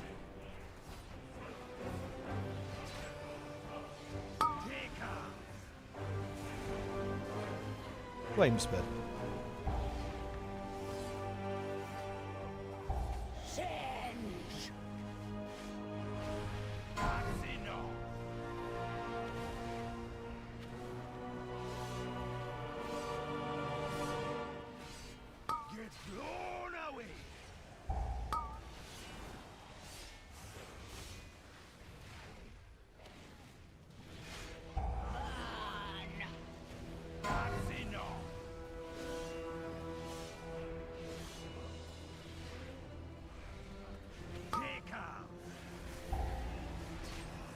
Boss is too hard.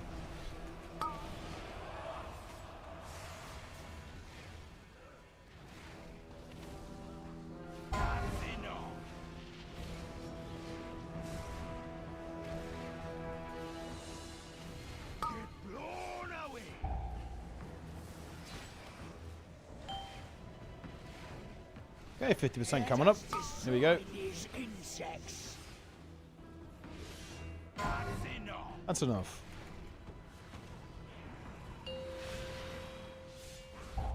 Lost.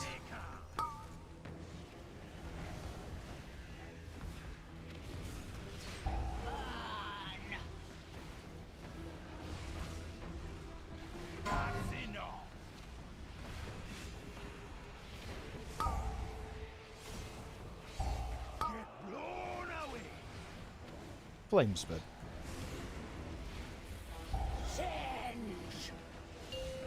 We did it.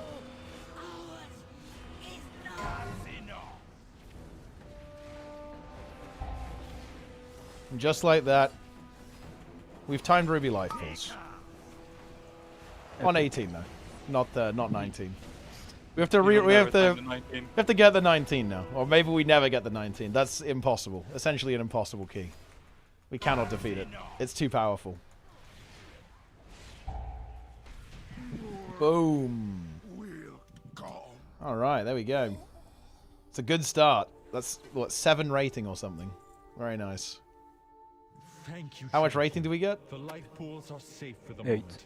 8 rating. Wow. That's a lot. That's a lot of rating. I think we've slacked. What do we need for title actually? What's title right now?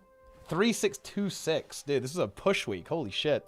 We got to catch up. We got 30 rating to gain. Oh, that's actually incredibly easy, I think. I think title's gonna be close to 3700. Oh yeah, for sure. I think it should be. But I mean, I think that's... I mean, there's not really any good weeks until the end of the season from now on, I think. I mean, there's a good Tyrannical week. There's Incorp Spiteful. Do we have Bracken or Alderman? Wait, we Brackenhide. We have Alderman. Wait, we have Neltharis 19.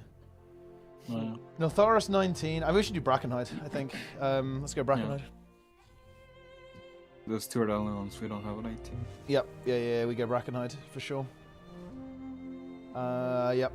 And then we just see what 19s we get. 19 Neltharis. Ooh, that's difficult. That one's fucking hard, honestly.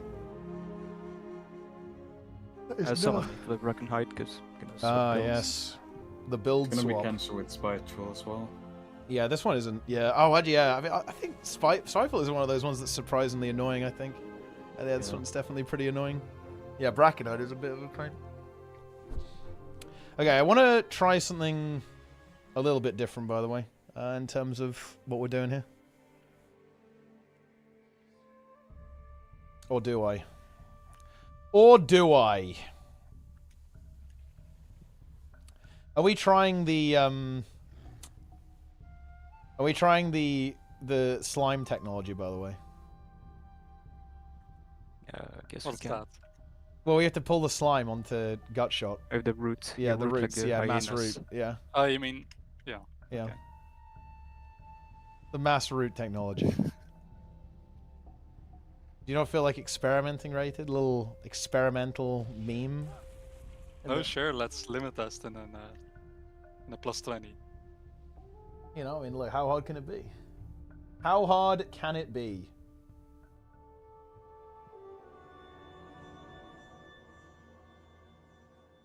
I'll take Grief Torch as well, I guess. I'm griefing. I want to say, no, I kind of want Raid Shot. We'll just use Ballora and Convoke, it's fine. It's, you know, it's fortified. How bad can it be? Piss. I think the M+ changes are really good, Hatad, in the War then. Really good, actually. I'm a big enjoyer, actually, of the Ruby Life of the M+ changes. I'm really looking forward to playing M+ in the next expansion for that reason. Very cool overall. Love to see it. Let's go 3.7k IO, boys. And look, think about this. 19 Nokud, piss. 19 Azural, piss. 19 Ruby Life Pools, piss. 19 HOI, piss. 19 Algathar, piss. Like, come on. Yeah. And also, 18 Alderman, fucking free farm. Brackenhide, 18 free farm. We've got like 50 billion IO on the table right now. We can do 20 Azure Vault, dude. It's not hard. It's really not hard. Maybe it's time for Soulmonger. Nah, it's definitely not. I need the single target damage for the totems.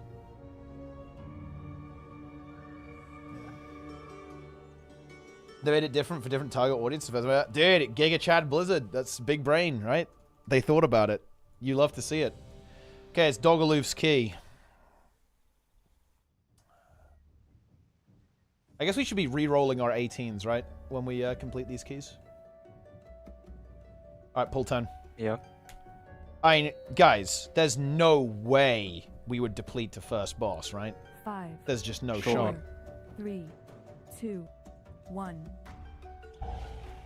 Dude, I pressed the wrong potion. I invised instead of using Shocking Disclosure. That's too much Ruby life pools right there.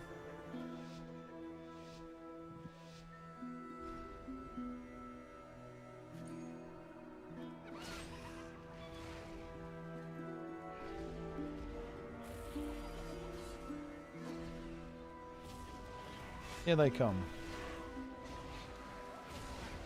There's no auto marker that I'm picking the Yeah, Scourge. I don't know what's up with that. The auto marker has failed us. It's let us down.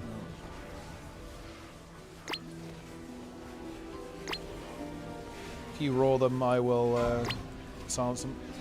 Roar now? Yep. I'm getting bolted. Well, not anymore, you're not.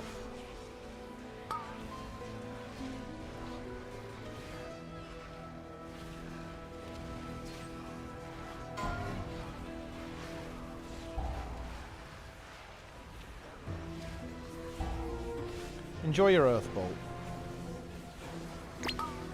What's wrong with the little Earth Bolt, you know? I got most of the Spitefuls with the grip.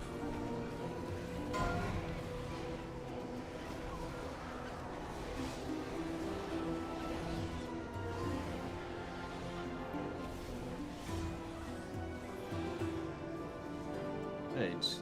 Okay, if we want to do a little limit test, then we're going to have to do this. We have to do another packet, by the way. We're doing more trash. Yep. You do this.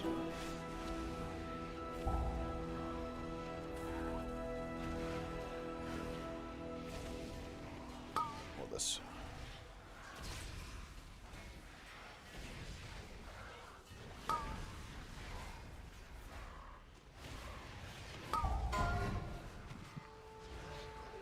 Egerton.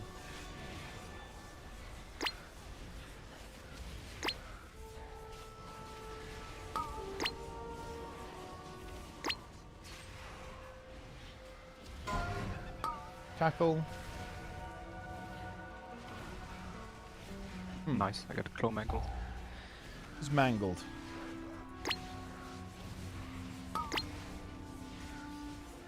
It's another claw mangled character. I don't have any stops for them right now. I still fit. I have the next one. Hideous Cackle.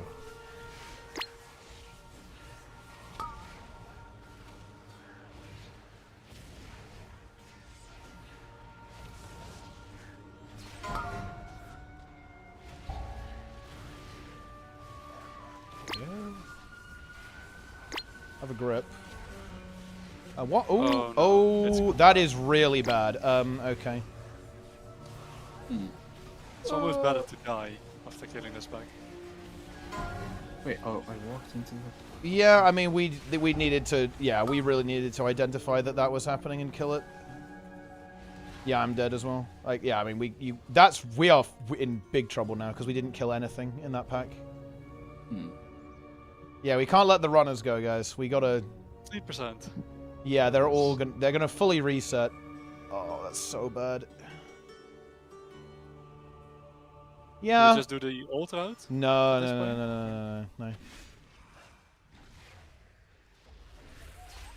not good. I think this is still better. It just saves time at the end.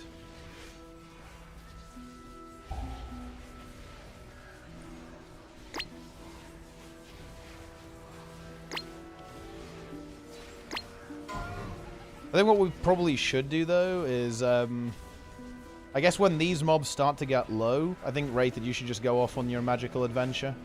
A little bit early, basically. And go get your get the cages that you do. If someone else can get that one, then... oh, I guess you have to... We still need them soothed, I think. Yeah. They're soothed. Okay. Well, oh, we can't... Yeah, this doesn't work. We have to do it the other way. That's... Yeah, because I'm in combat. Because we're in combat, yeah. I mean, you can now... yeah, I guess so. Soothe them? Yeah, soothe them again, and then Snizzle will get it. You are? Okay, yeah, it's done. It's done. Okay, Rated, go off on your magical adventure. Those, okay. Yeah, the back one, yeah, the back one. Yeah. Rated, embark on the adventure. Hey, don't we need these also?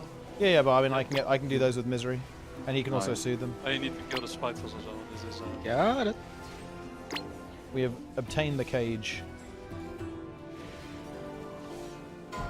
I think this is still fine. It's salvageable. It's not deplete. It is. It's over. It's not deplete. Doesn't even have mass fruit, surely. If he doesn't, it's fine. Do you have mass fruit? Oh, do I? I don't know, do you? I don't know, bro. Do you? Okay. He probably has that shit, I believe. I got the cage. I'll pass your story along. Thieves. Kill them. Ruin them. Go on your adventure, Rated.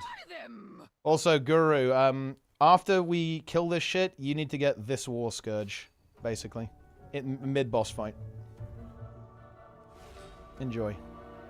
Your task will be to leave, pull the War Scourge, and then stone back to me, basically. So you can put the stone on me, or on Rated, or whatever.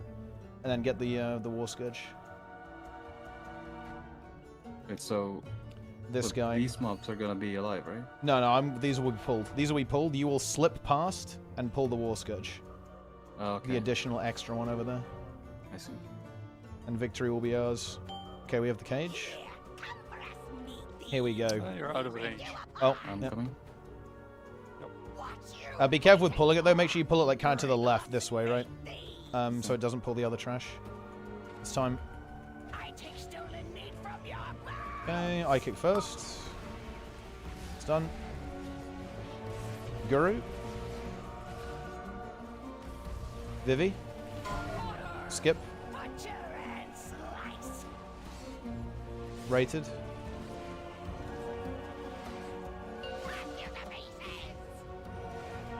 Me. Guru.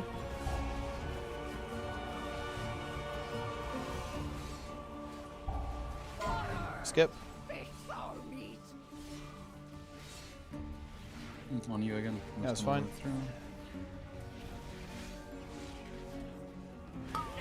This is Master Spell. Get me out of here. Vivi kick.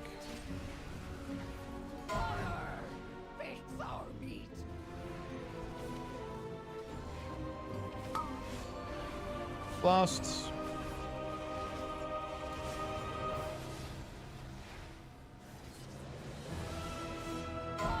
Skip. I'm next kick. Don't forget to burst the balls. It's healing.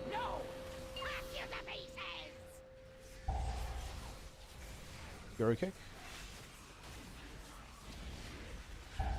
Vivi kick. Just kick that. Okay. I'll wait for the next Decayed Senses and we do the trash pull. I'll wait for the... you go after the Gash Frenzy, right? Because otherwise the you'll despawn the boss. Guru. Okay, so we'll play this. And then we'll do trash. Guru will then go further. Wait for the Gash Frenzy though. Careful, Guru. It's on you. It's on you. Careful. Alright, okay. Pulling. And then you just go get the other one.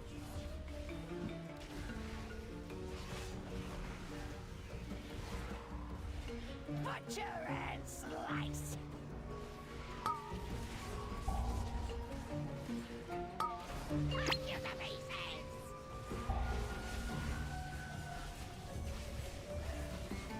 Here he comes. I'm Yep. gonna kick the. He's kick taunted. the He's new taunted. one. He's taunted.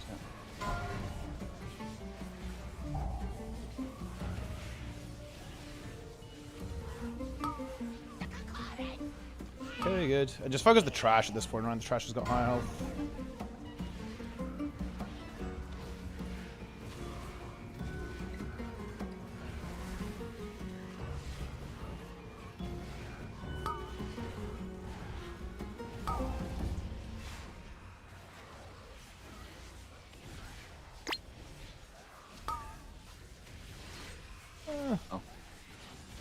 Oh, that's fine.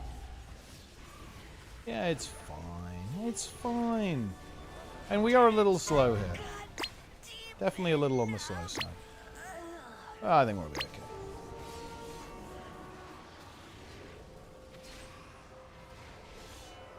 But we can skip Stink Breath, by the way. That's where we can save some time. It's like the old setup, basically.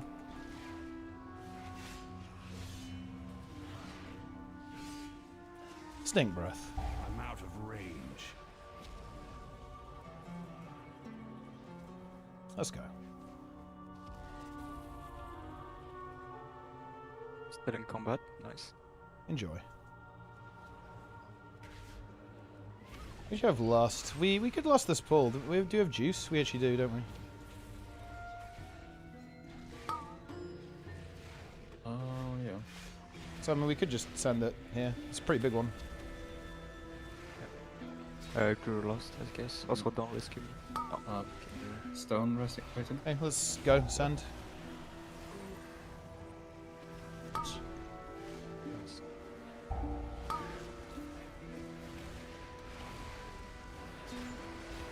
I'll go down so you get less volcanic up there. Enjoy the volcanic. Enjoy the frame rate.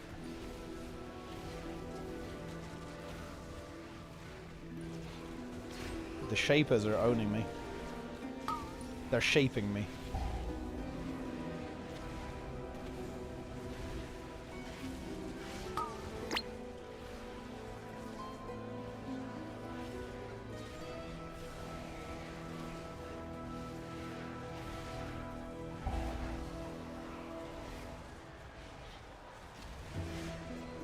Red's only doing 2.9 million DPS. Is that really enough?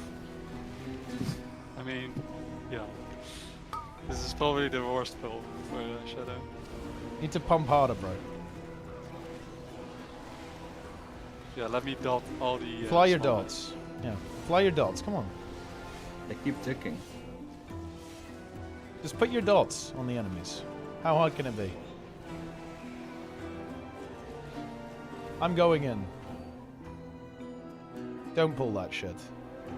Enable the Rotsinger. We're not doing it. The Rotsinger will not be His ass was almost enormous. It's almost. Almost. Alright. I'm just going to get some threat, and we want to extend this pull a bit. The Rotsingers are currently menacing. You know what debuff you have, Vivi? Yeah, Gushing Ooze. Yeah? Yeah, I need to wait. Okay, I can start going for it now. I'll pull it all back.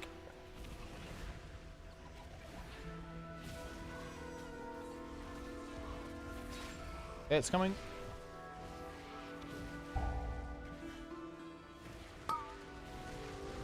Fucking 1 million mobs.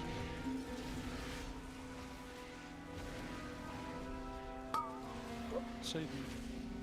Jesus. That's saying. Xiaomi, I guess. Yeah. Okay.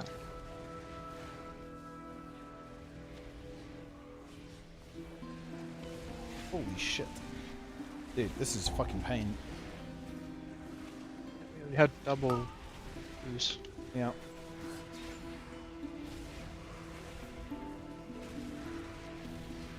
I can get the lasher off you.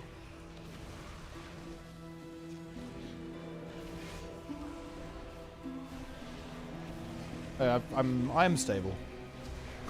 Careful, Rotzinger's coming. Yeah, I see. Oh, there's one running away. Yeah, I think there's a reason why you normally lost that pull, to be honest.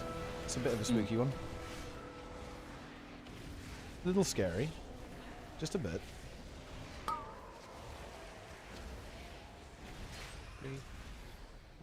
They spawn on me, on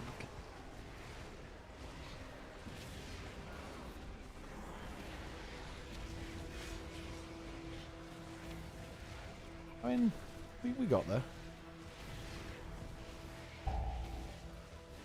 Ooze.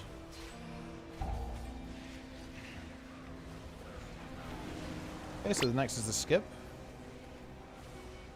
Oh, we have to wait for Spitefuls too, huh? That's annoying.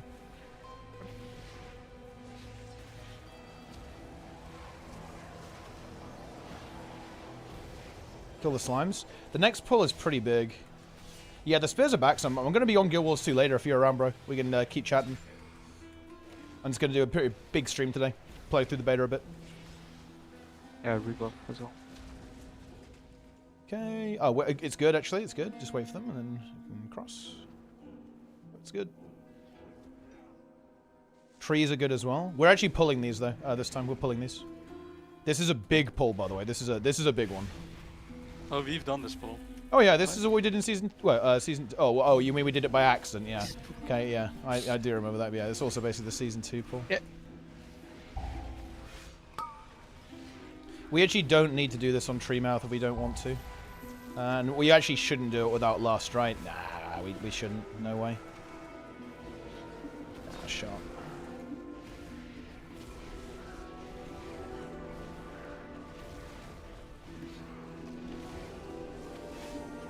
He breathed. Guru, can you please say "ah" whenever you breath, please? So I can be immersed.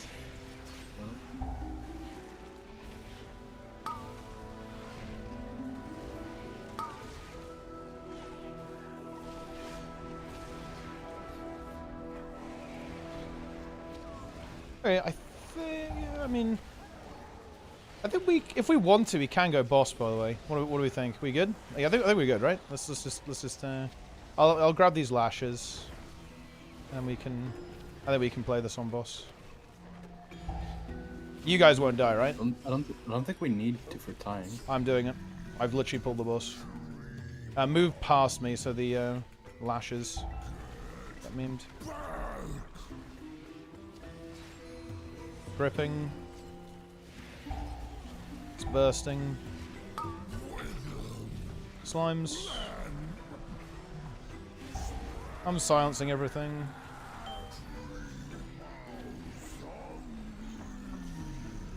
You have a stone? Yep. Oh, it bugged in a good way. That's good for us. Yeah.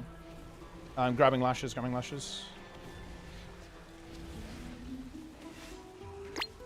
Oh, we have some going off. Ouching goes on up. That is not good. Okay, we need to reset this, don't we? Do we need to reset it? Oh, really? Yeah. Yeah. You have no CRs? Yeah, we need to reset the boss.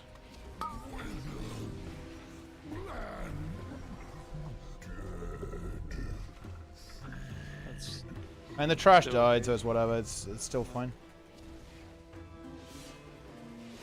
Rated dressing and Guru still. Gushing ooze. We oozed. We oozed, we losed. Man, this is a sheet. Now, yeah, time is problematic now. Unfortunate. Boss is back. Let's go. Send the boss. Wait, what the? Yeah. Wait. I was behind. I was there. Yeah, I mean it's a frontal. Oh yeah, no. I mean, this might be. I mean, it's kind of deplete.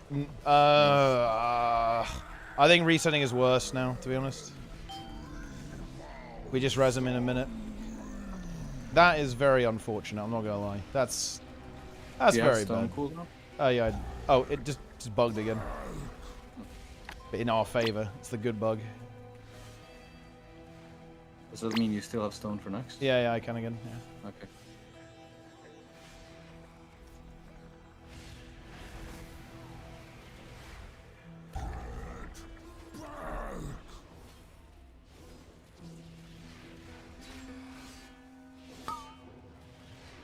Oh, dude, when Rated's dead, that means Snizzle gets odd.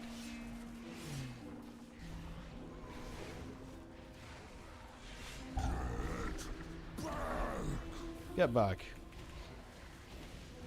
I've next stop. Did you leap the knockback, or am I blind? I just leapt it immediately, yeah. No, looked like you jumped over it.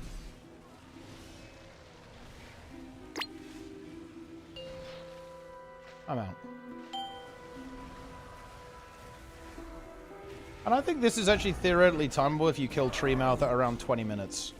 So we have to do some magic to time it now.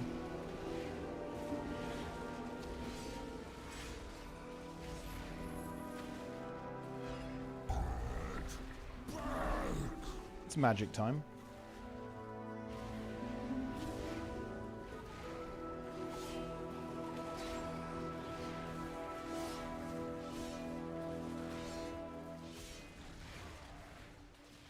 CR. Yep, get him. Yep. Maybe you have the stone. Raid is literally 20k DPS right now. Fuck up, you bro. He's in the jungle. His face? He's over here. Yeah, he's over there. Huh? I'm classic DPS. Real. This guy literally thinks he's playing vanilla right now.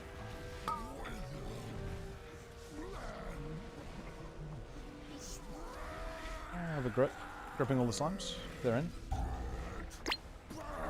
Next up is Rated. Guru actually. Guru next.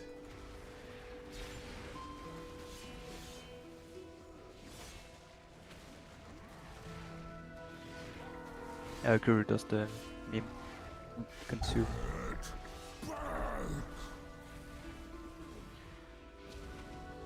Okay.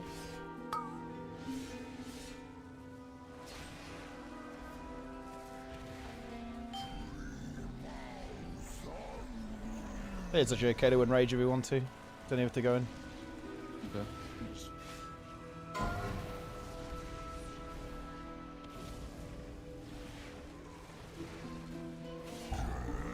Okay, let's go. We skip Stink Breath, so give the stone to Vivi again, and then you do the invis thing. I guess we can all leap actually, can't we? But... Invis? Well, he has to pull it and then invis and stone across, right? Oh, yeah. Like season 2. Getting below, so yeah. Wait, oh, you're doing it. Oh, you're doing that now? Oh, that does not work with the setup we're doing here, does it? Oh, okay. Fuck. He Next time oh, okay. below, I guess. Yeah. Yeah, that does Is not. the NPC up? Yeah, it's up. It's up.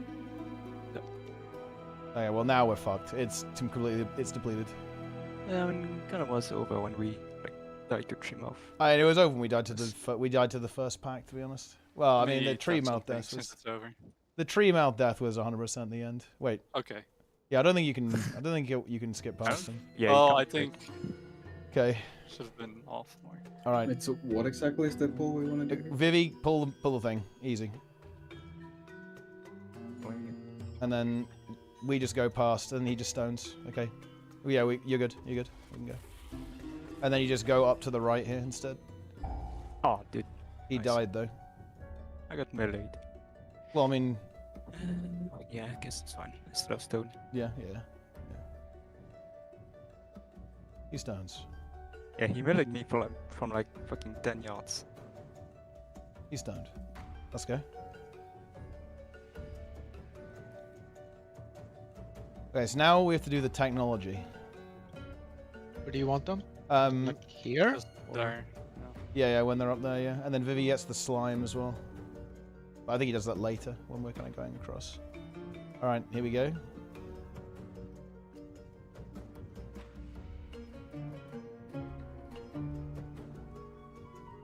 Okay. You gotta go.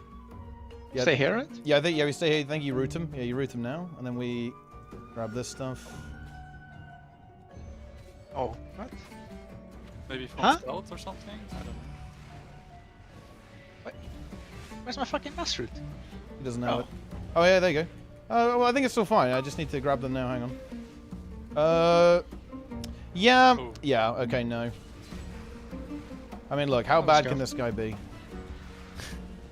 And they actually they did like Giga nerf him actually. It's not that bad anymore. Yeah, that's unfortunate. The root. The root did not connect. Bone Bolt Volley. You guys probably want to press something. This is not going to be fun. Here it comes. It actually wasn't even that bad. You guys just dwarfed it. Oh. I died instantly. It's dead. Yeah. Maybe also dwarf it. Hey, dwarf what? It's a bleed. The bone. The bone It's not bolt. on everyone. It's on okay. 2 people. I'm the guru. Rotten meat. Oh no, you spiteful. Rotten meat. Wait, what? How do you guys check your? Oh, I have the bear. I have the bear. How are you guys checking your death log? Let's look at it in details. Just details. Yeah. Yeah. What the fuck? You read the last line only? What the fuck? Well, that's what killed him.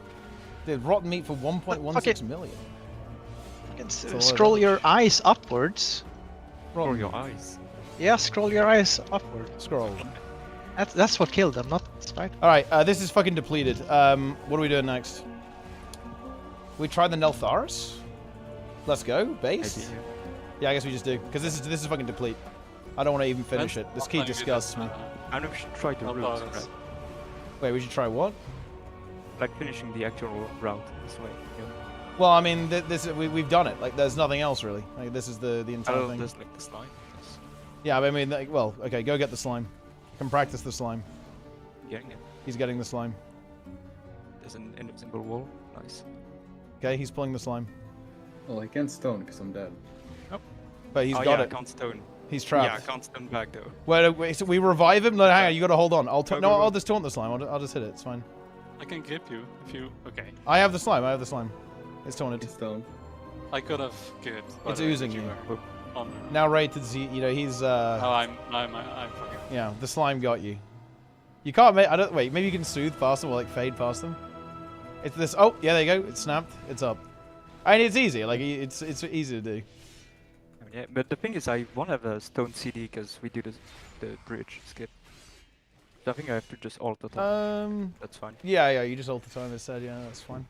All right, okay, let's piss off. I'm out. I'm hearthstoning. Vivi, summon a portal. Just pull. You can just hit mid combat, right? I guess.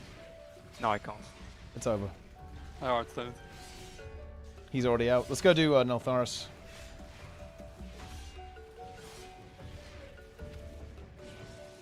Surely, wait. Can we do 19 Neltharis? I think the answer to that is yes. It's 45 as well. Yeah. It's you know the end part is going to be a little bit scary for me, but I mean, you know, how bad can it possibly be? Based on getting the burst. It doesn't do any damage. Okay. Killed him instantly. The slime burst on you.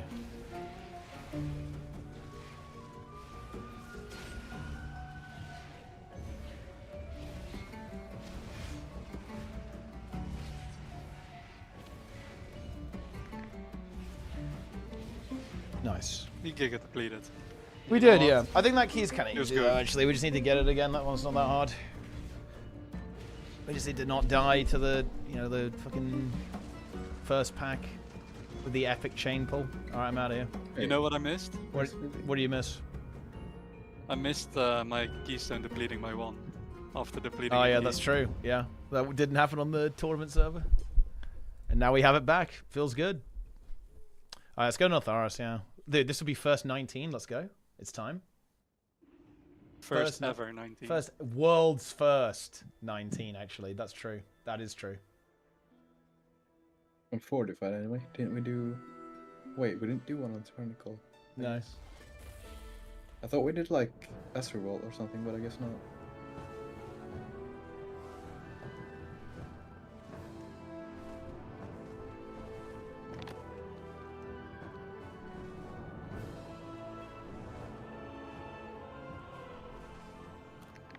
It's time. Bonus meme, by the way. I had this equipped the entire time. He was he was actually trolling. That's crazy. He was actually leeching. He was devouring. Rated is a leech. A threat against these lands is a threat. There you go, that's it. against our All I've got to say. Remove them and restore the order. Not gonna deny that. And surely we wouldn't deplete this, this Neltharis. We need to do the Giga Chain, right? That's the big one. We need to just get the Omega Chain, right? Then we win. Wait, actually, summon. Wait, just fly buy here. potions. Yeah, I mean, I did. I need to buy potions. This guy.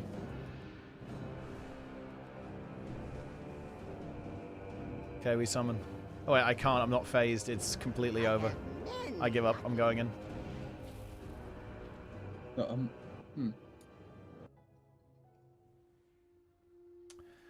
I think this actually might be a Soulmonger key.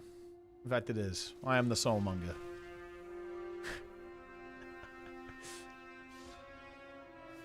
I'm pulling.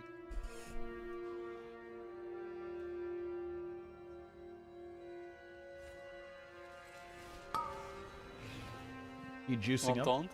Yeah, I'm changing my talents. Into equip Soulmonger.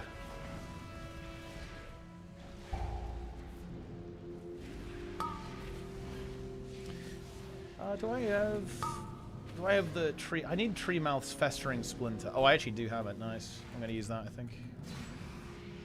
It's time.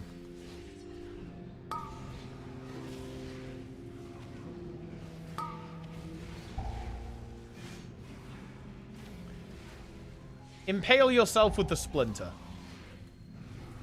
Nice.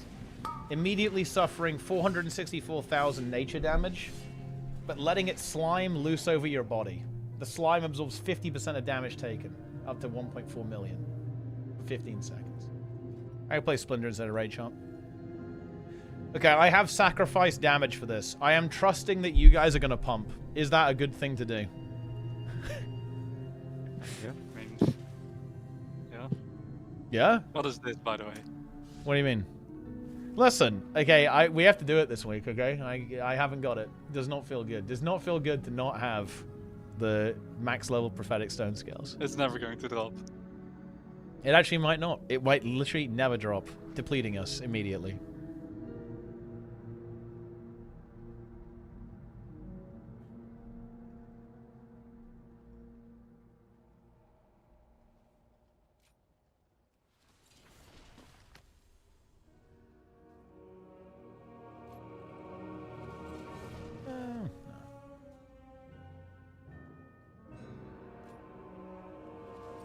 Get in here. Yep. Alright, juicing up. It's not ready yet. Ready check. I can't use that item yet. Food. I think we can do this, by the way. Let's fucking go. Let's focus and smash. We have got this. We are going to annihilate this key. Alright. Pull 10. It's my key. Just try to stop the first few, Five, you know, 4, costs. 3, Yeah, I mean, we're still not lusting it, right? So we have to pop off.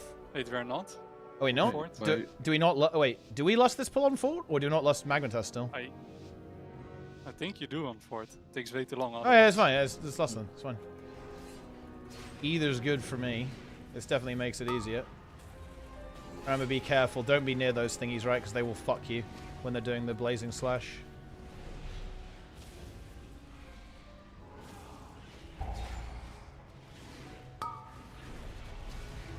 Gripping. Gripping again, and then silence. Yeah. That's what I mean. The first few. Gripping again. Stunning. Okay, Vivi next. Vivi go. Silencing again. It's gonna be rated next, then Snizzle after. Rated. Snizzle next. It's Guru. Guru. Off. It went off. Okay. Can we mind control it, actually? Can we just dominate mind? If we don't get it, we're probably a bit fucked here. We're fucking dead. No. Sticking out. Yeah, I mean... I guess the early death was... This is depleted. We've actually depleted. Yeah. Yeah. Like, I need to set it up, and that's why I said get the first view. Yeah. I mean, I don't know. I feel we should just send some stuff there. Like, I don't know. Just fucking press something. Press some stops at the start. Just do something. What do we even have? We didn't really have anything, do we? Wait, do we need HOI, actually? I don't think so, no. That's unfortunate. We need to upgrade then. We just need to do the... We need to just upgrade a bit. Yeah. Sometimes, guys, you gotta take the initiative. Okay, like I can't call everything at the start. Just actually, we do need HOI. Wait, do we? She need it. Wait. Yep. Oh, wait, no, we don't. No, we don't. Oh, yeah, no, we do on Tyrannical. We do on Tyrannical, not on Fortified. I mean, let's see. What do we want to do? We just do another Ruby Life Pools, I think, probably. Just upgrade it. Yep. Probably the way to go.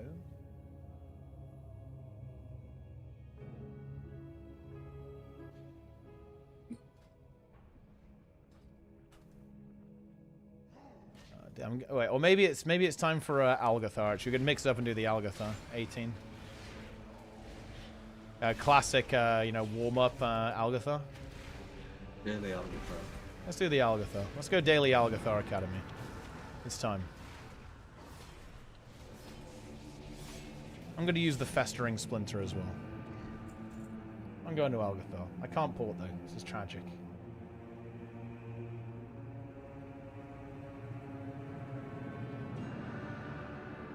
Wait, oh, I can't even Hearthstone. We depleted too quickly. Unfortunate.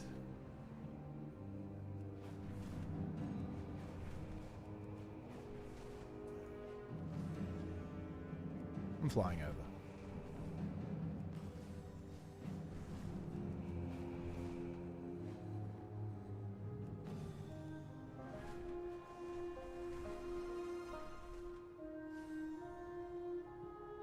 Bit of a rough deplete.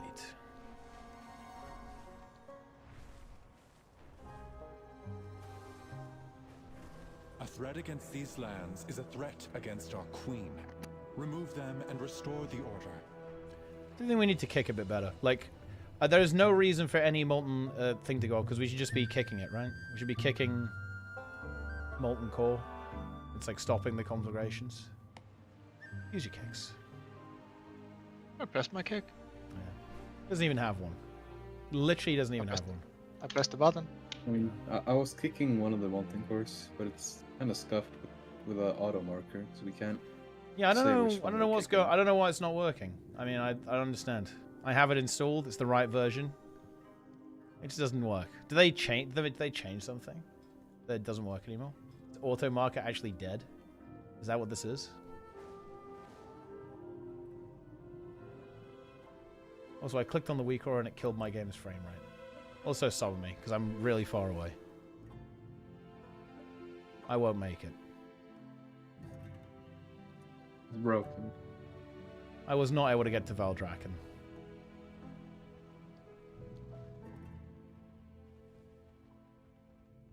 We will upgrade. We will reroll everything. That's going to be good. We get 19, 19 Alderman is coming. That's what we're going to get.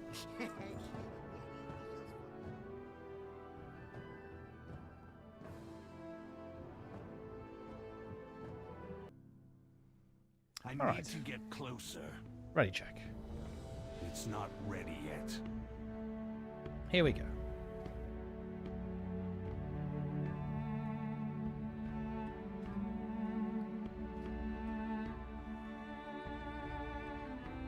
I'm going back to the raid shop.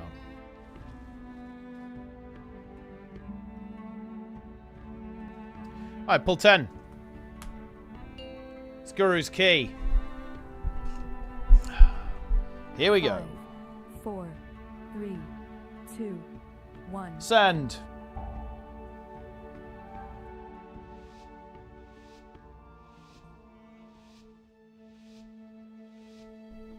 Let's roll.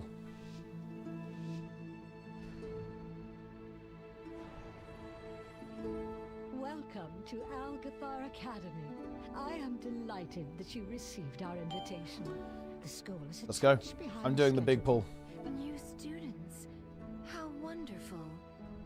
It has been quite some time since the academy has been. Well, it seems like things are Come through.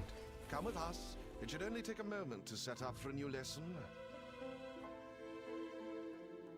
Oh, we're not pulling the extra? Oh yeah, we're pulling everything. Oh yeah. Oh dude, fuck! I forgot to do that. Well, we're not. We're not doing that because I forgot. But yeah, unlucky. Here comes everything. Grip.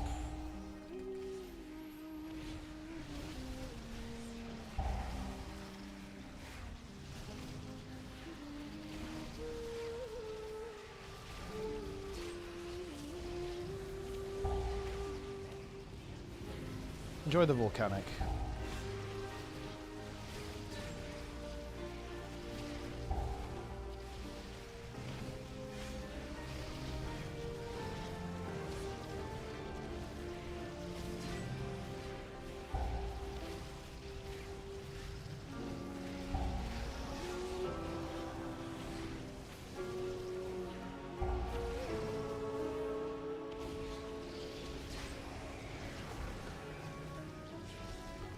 If you got the Soothe, you use it on these. Just remove a couple of stacks from them. I don't think I do.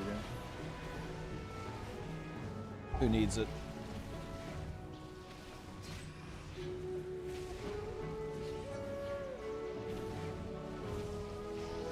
I think you forgot the bottom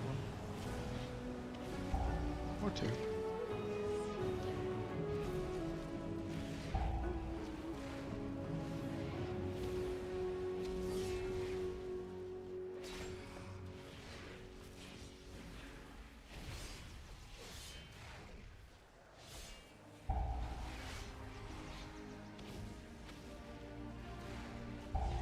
Couple lashes.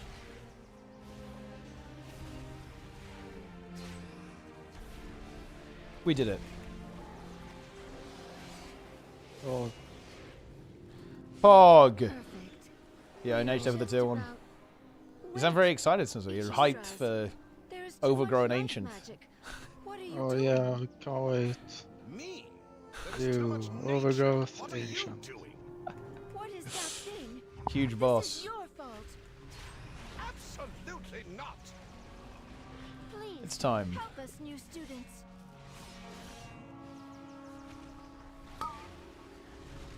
I can tell Snizzle really wants to be on the beta right now. Oh yeah.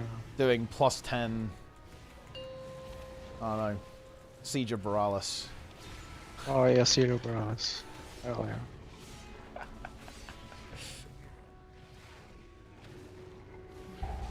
The true content.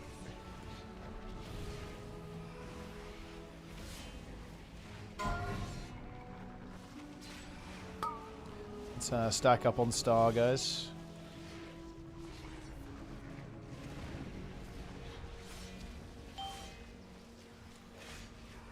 You know what's hype? Are you ready, Vivi, for them to like destroy Lightsmith? Make it do like 2 damage? I'm ready for that. Yeah, still gonna be good defensively. Be 2 DPS.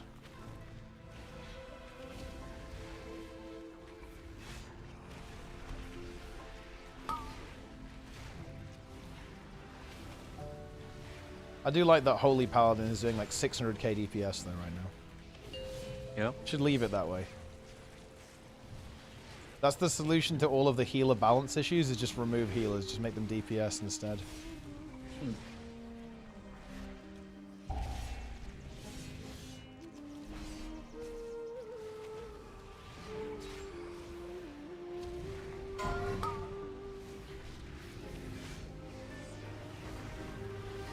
We stack.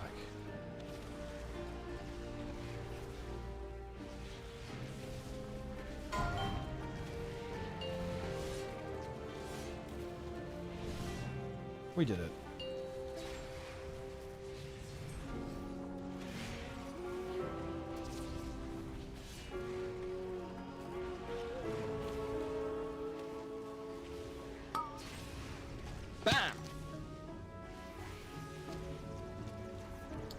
Oh, I actually died there. The poison got me.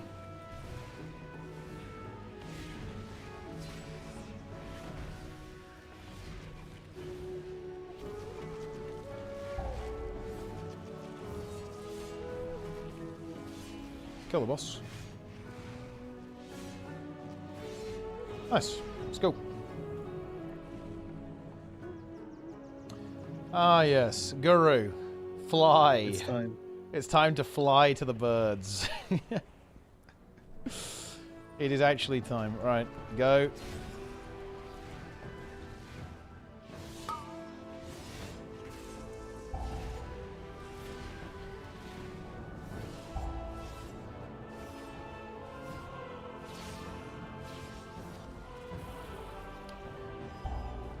Ooh, that's unfortunate.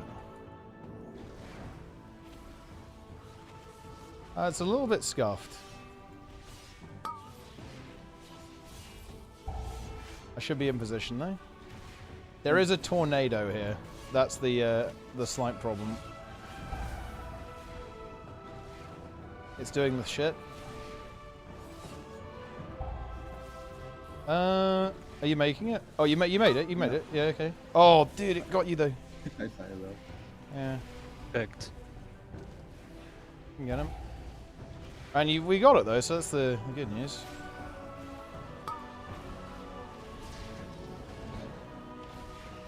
Yeah, I think I need to prevent that from happening. The issue there was that tornado. Yeah, I should just wait until it spawns and then move out. Go a bit later.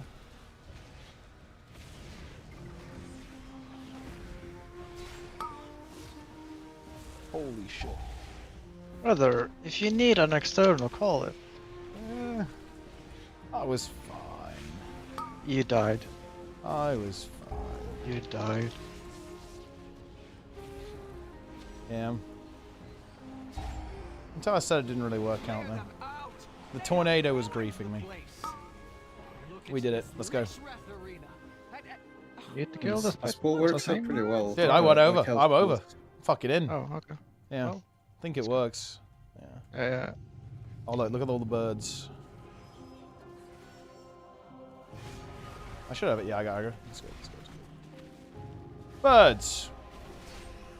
go. Birds. Did you see that? I don't know if it's Blizzard, but there's like a bounty on if the next race to Wars first is won by a Chinese guild. Yeah, like isn't it a Chinese like sponsor though? I think it's like a Chinese setup. It's like, I think it only applies to the Chinese server. Yeah. So in theory, you know, like if Echo go and play on Chinese server, then they would get the money. Well, I mean, I think they would not do. Yeah, I mean, I don't know if they're. I don't know any of the guilds that like go for worlds first on the Chinese server actually, so that would be pretty high. I mean, there used to be none. It's because WoW got like re-enabled China. Oh yeah, like, of course. A couple of weeks ago.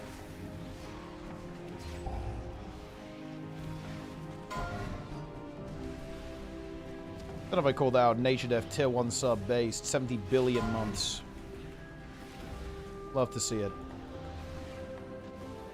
Look at the speed we have. This is just crazy, guys.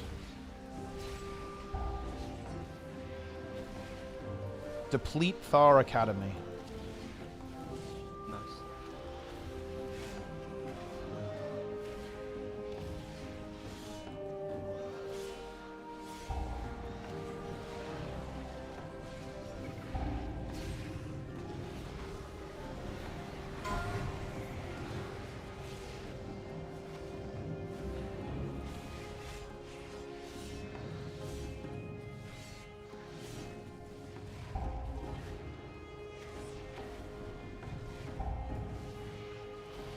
We can probably, well, yeah, we want to last basically on CD.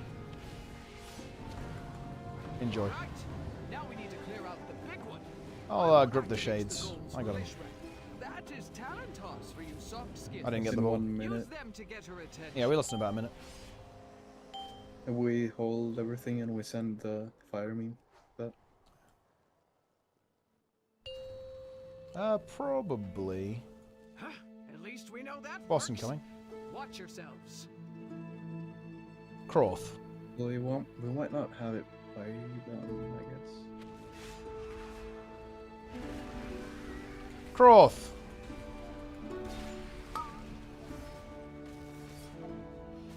I'm bleeding.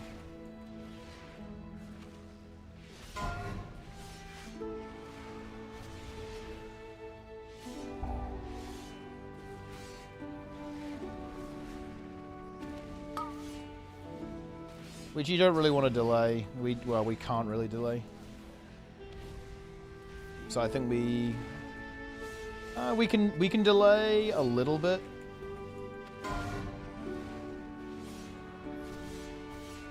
So maybe we can basically delay 20 seconds.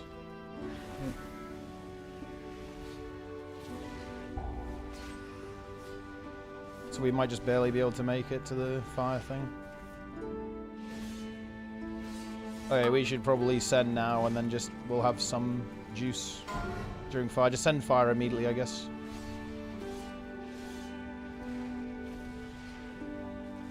Yep, there we go. Send.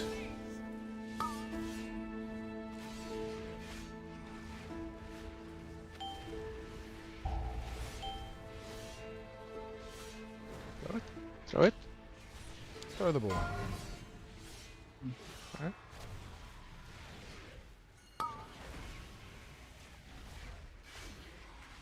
It's over. Vivi didn't want to throw the ball. He wasn't I like feeling that it. you picked it up and just... Yeah, he just held it. I mean, He's still holding it. He's literally still holding it. It's not my problem. I mean, holding damage, sure. He's giving his own damage. I'm not. This is terrible. I have Soulmonger. I'm doomed to be out DPS by Snizzle now. It's over.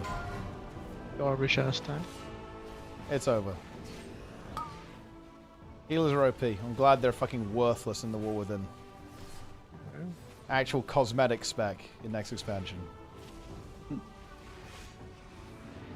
was good. We were doing keys with Nico. His like rejuvenations were healing for fucking nothing. He was doing nothing. Boss was hitting for like 1 million. Rejuvenation was healing for like 50k. Feels good. Nice. Classic.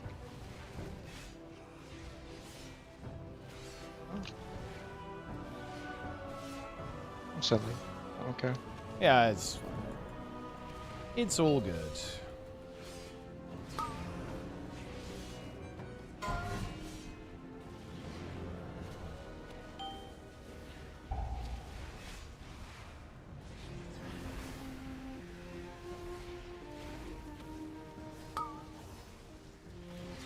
I'm packed.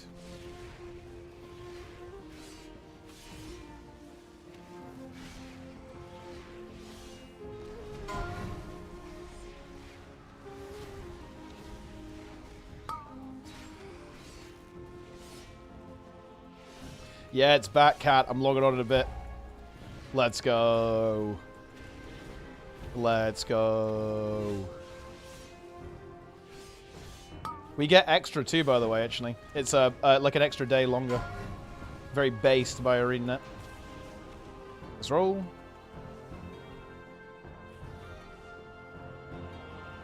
I'm still in combat.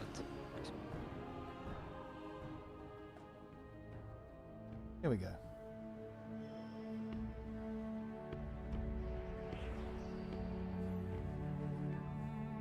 We sneak.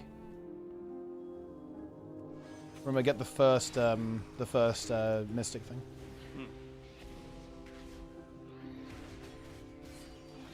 I'm gonna get some aggro, so it's looking to heal. Hang on, let me just hit a bit. Oh, I'll get it. I'll get it. All right. Okay, I'm going now. Aggro should be fine. Get the Mystic here.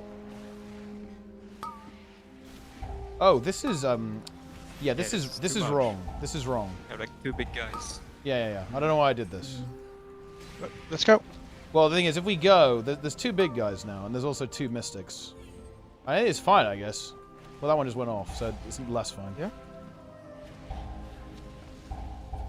What are we doing? Well, I mean, I can do it, but again, like it's gonna be rough. We need to get these stops. Like we're not stopping anything. Any stoppers?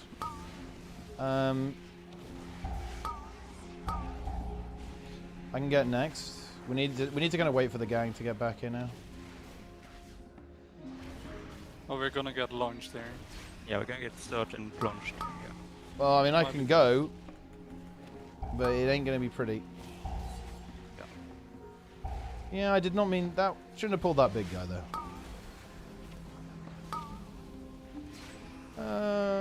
This is bad. Yeah, I'm dead. Ah! Dude, fucking have too much ruby life pulls.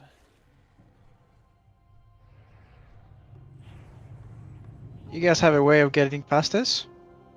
I do not. I guess. Why do you release then? Maybe pull this and you. I mean, we just pull this. I think.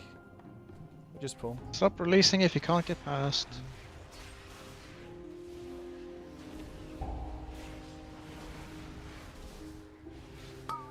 I stop. Don't let the surges go off. I go raw silence. Raw. Silencing.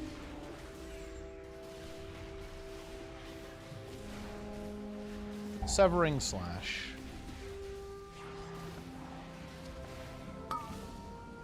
Mystic blast. Go blast wave next.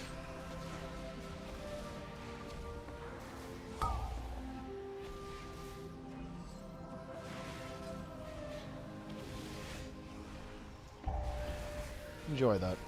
Enjoy that surge. I surged. He surged. I have this.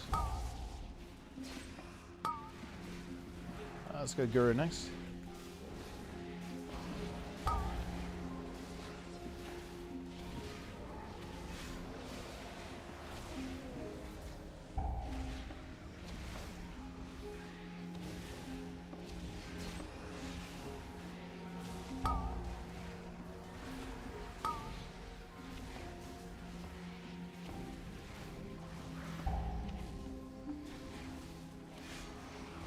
Let's get him.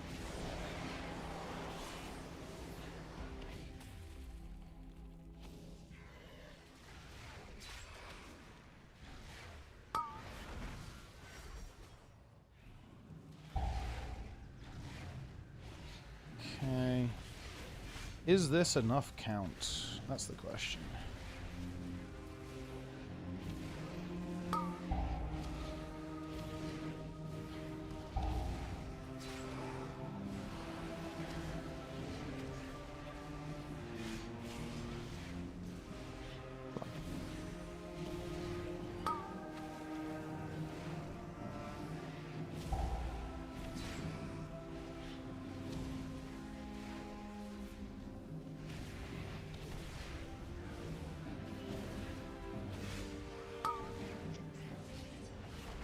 I think it actually might be.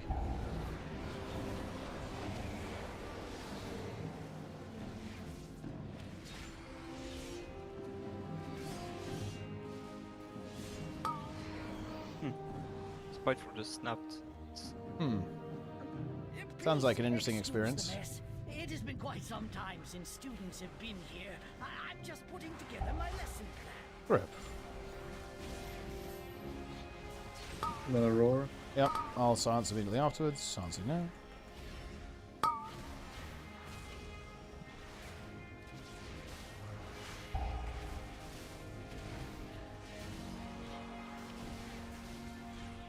Misery. Misery again. Grip. Minute. Silence.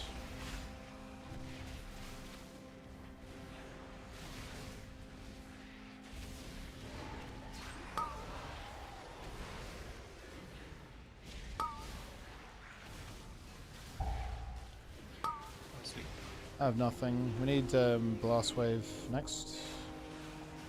I have my stun next. Stunning.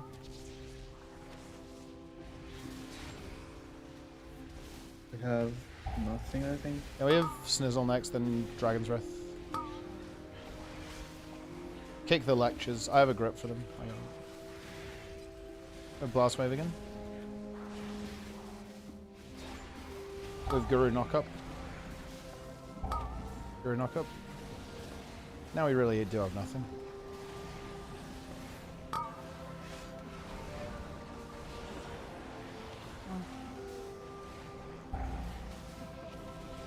The voices.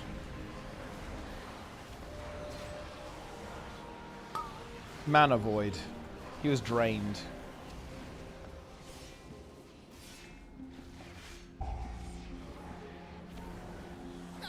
Here we are. Long ago, Yeah, we have come. members of the Blue Dragon Flight accidentally overloaded an arcane elemental and created a Do we lost? Yeah, we definitely do. Veximus Time's gonna be a bit tight. quickly started to wreak havoc. The Blue Dragons battled Veximus fiercely, attempting to prevent it from absorbing stray arcane orbs that I'm could orbing. allow it to grow further out of control. This is a Lust on CD moment, by the way. Yep. Oh yeah, send immediate. It's actually like immediate. Like go. Initiate. Veximus began manifesting powerful arcane bombs in order to drive back the dragons.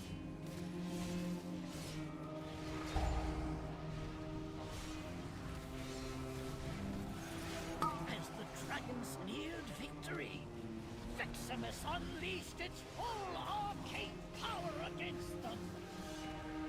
You unleash the full arcane power. Nodes. Arcane Mage. Looking pretty strong on the beta right now. Some 3 bombs. It's the other one. Spell Wait, Sling really? as well. Is it?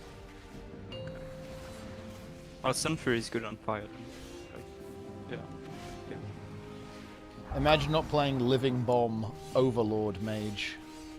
Cringe. It's kind of cringe, honestly. Oh, we should have let the far one in, but it's probably fine. They were actually washed. It's crazy.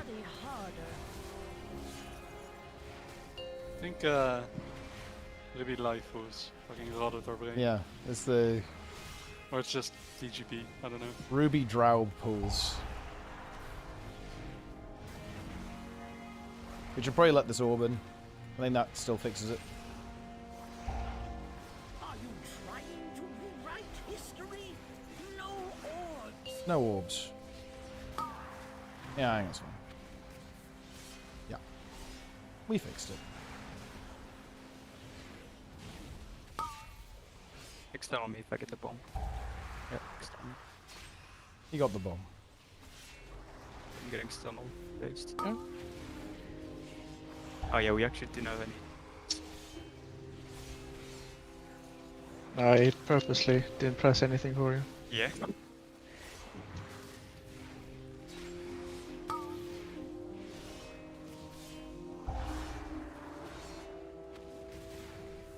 I orbed. Hey, we're actually fine. Yeah, we're fine. We're fine, guys. No problem. No big deal. Well done. I think this is just free on a 19, actually. We get this one. We have to farm the 19. Or just piss. I need to come and do like the jumping puzzle as well. Climb up this. The climb. The ascension.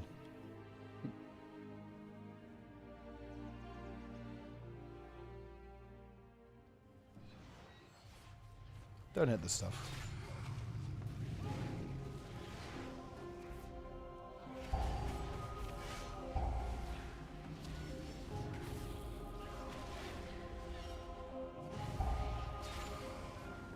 It's a big one. Here they come.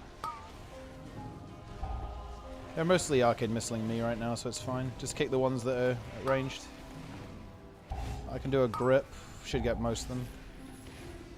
Oh no, yeah. What was that? Well, you got meleeed because it wasn't. Melee. It wasn't in group, so yeah. I faded. Was not enough.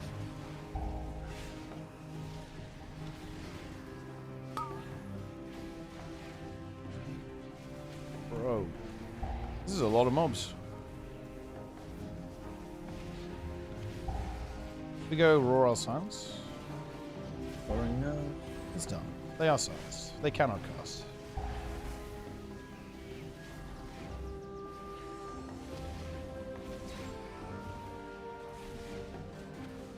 The stun. The big stun. The big stun is actually some Guild Wars 2 content. Actually some secret French lore.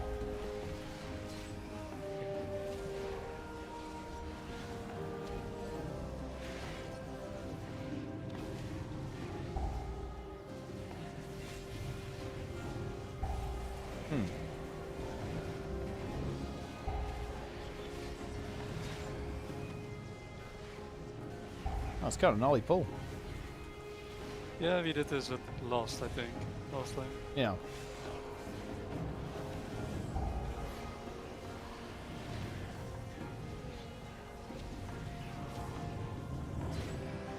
Hey, I think the shade, like it starts going around there. I don't know if you can even get up there. It might actually be worth. Yeah. He might snap. Yeah, he can snap. Well, he's not snapping. Last He's just walking. Yeah. Hope this is count. Is this count? It is. Let's go in.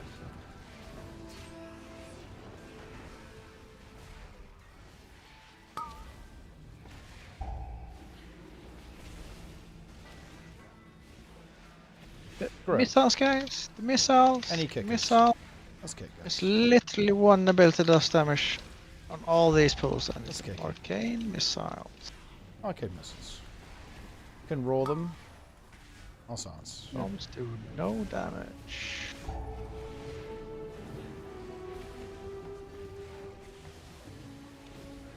Once the Invoker starts to die, we can go. Although Spiteful is maybe a little bit sus, actually, on the next boss. Wait, I got him, I got him. Wait, what the fuck is this shit? Where are the... opening. Okay.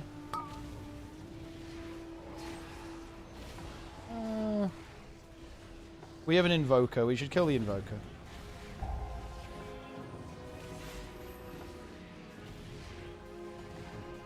I think we're okay. The end boss is only going to be about 3 minutes.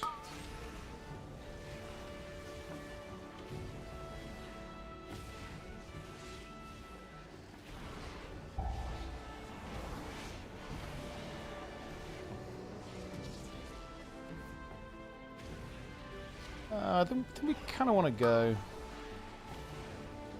This is not even close, by the way. I'm pulling. Focus, boss. Someone kick the... I got him. Taunted. I have no kick for this. Has to be not me.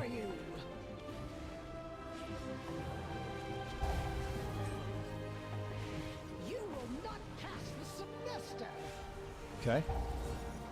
Now we send the boss. Nobody died of the frontal and we'll be alright. Poor marks for poor students.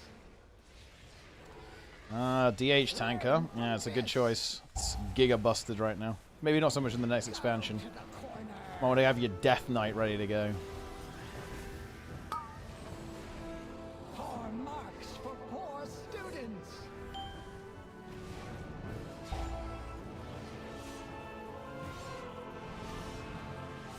Learn from this.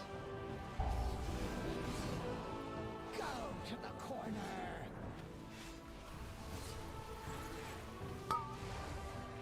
Bomb. Merit points for you. Learn from this. Rated feasted on the shield. Very nice. We're gonna have Lust. Yeah, we have a Lust in... Yeah, I guess we delayed too long on the first Lust, but yeah, we'll have like 10 seconds of it. But I think we have... yeah, you'll like 10 seconds of Lust. Merit points for you. It's a pretty good joke. Yeah, we shouldn't have delayed. I think you have to like really send. Oh yeah, we can't really move right now. We have to wait till the ones at the back despawn. Poor marks for poor students. Which is not right now.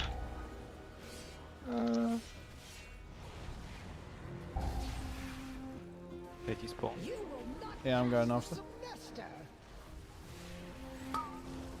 I'm moving.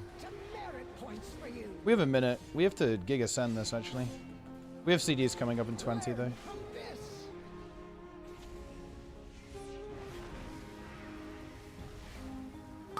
Send the fucking boss, boys. Marks for poor students. Get hit by orbs as well, remember? Huh? Well, we'll get some stacks. Not like every, not every single one, but. Go. The last is in 5.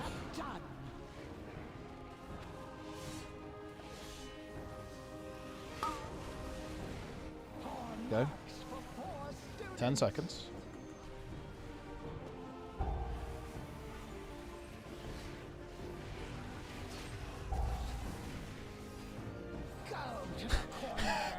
Jesus Christ.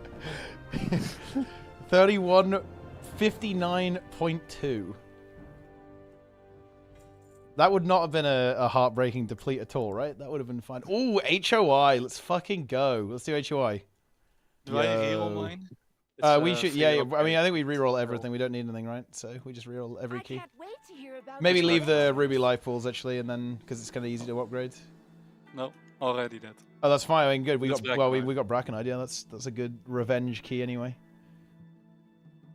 Yeah, I'm gonna reroll mine. Don't forget Keys. to repair your gear. I got Azure Vault. That's fine. That's a good upgrade key. Okay, I think we do HOI though. HOI is going to be the play, the key, the ultimate key. Look, it makes you sweat in a good way. Yeah, it's fucking intense, man. But yeah, thanks to the primed it. Appreciate you. All right. Yeah, I'm going HOI. I'm porting in 19. This is it. Let's time this 19. Our best fortified was 3254, but it was probably scuffed, if I had to guess. When is it not? I mean, look, normally we're clean, no? Maybe. When have we not been clean? I mean, look, 19 Algathar is piss, because that was not, didn't exactly go to plan, did it? Surely we time this. Surely we get this done. Wait, I'm pulling these two, I think. He's doing it. He pulled them. Wait, but is the rest also pulling? Hmm. This one doesn't. Hang on, I'm just getting this. Oh, I want to buy Splinter. Unlucky. They're in. Expulse. The Breaker.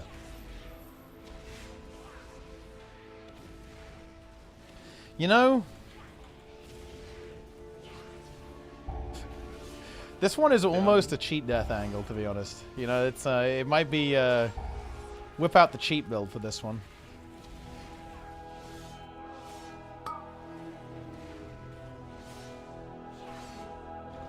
Do I want to play the cheat build? Sounds like you're afraid. Well, he's in fear. Yeah, this is. It's a 90. This might be a cheat build moment.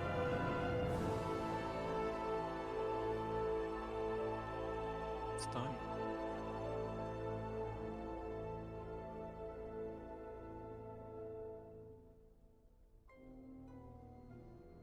Yeah, I think I'll play it.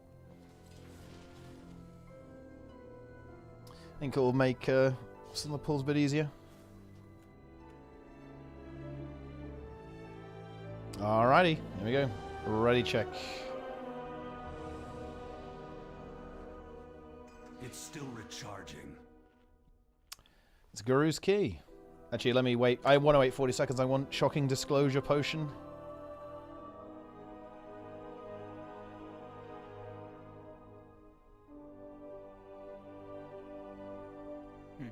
Yeah. Is Soul Crush actually...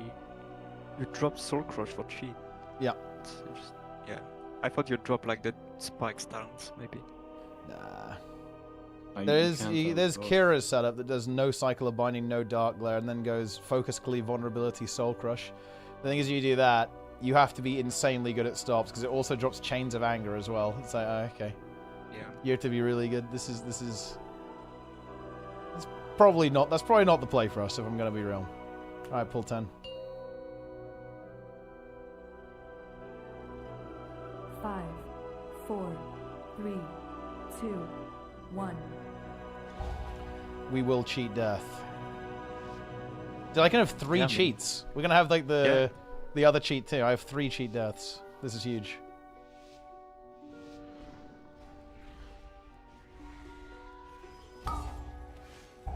Bro.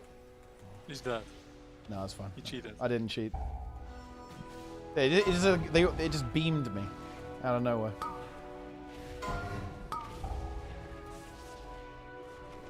Wasn't fun. Gripping. Oh, they got frozen. Nice. Gripping again. Roar them when they get around here. Yep. Silencing.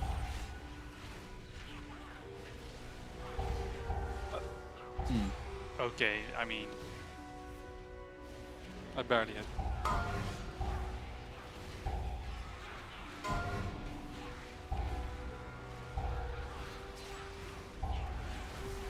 Great, it's gonna be CDBS now. Yeah. Next stop is gonna be Vivi. It's Mages next.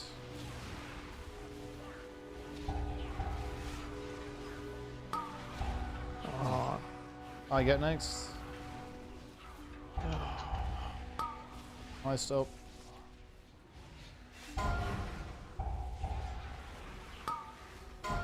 Rip.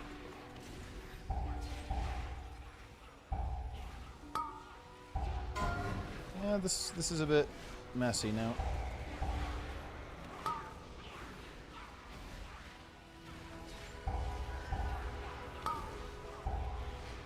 I have nothing. It's Dragon's Breath and Guru next. Dragon's Breath. And Guru next. Guru go.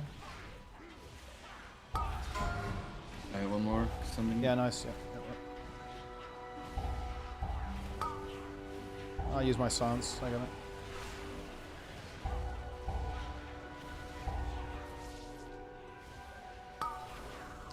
Bro, oh, God. Yeah, I'm dead. I'm dead.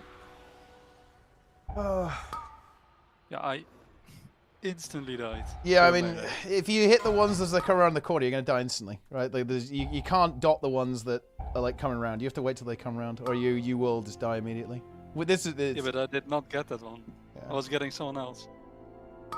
Yeah. Okay, I only dotted them. I mean, if you don't wait until it's started, you'll die instantly. Like, because I can't hit them. I'm running right. I literally don't hit them at all. I run right past them, right? Like, I can only hit them when they're grouped, and I have to wait till they're all grouped so I get them all with the sigil. You can't just hit them. If you hit them early, you will die instantly. Like that's just the way it is. Yeah, but that's what Fade is for. But yeah, I don't know. He faded. Just wait.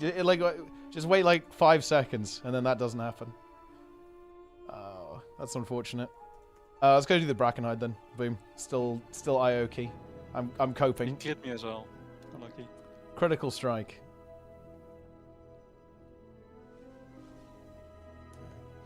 A little bit unfortunate there. Yeah, my Sigil of Flame was popping off though. Yeah, I mean on that pull, just go around the corner, and then away you go.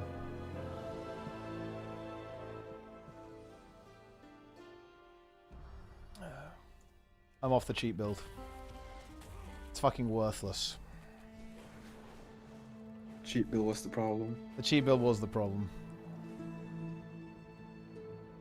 Hang on, let me get the juice. Oh yeah, yeah. The root does work this way. This is a cooked setup. I'm just saying it. This is based. Yeah, this will be very fast if we get it. I wish it was Sanguine, like in TGP. Yeah, I wish we were on the tournament realm right now. I would prefer that. I would prefer having the, you know, not the Season 3 cheat death as well. You can't always get what you want, you know? Sometimes... I mean, you have no cheat death on Tournament Realm. That's true. I wish I could have the cheat death on the Tournament Realm as well, though. I just play Last Resort. It's fine.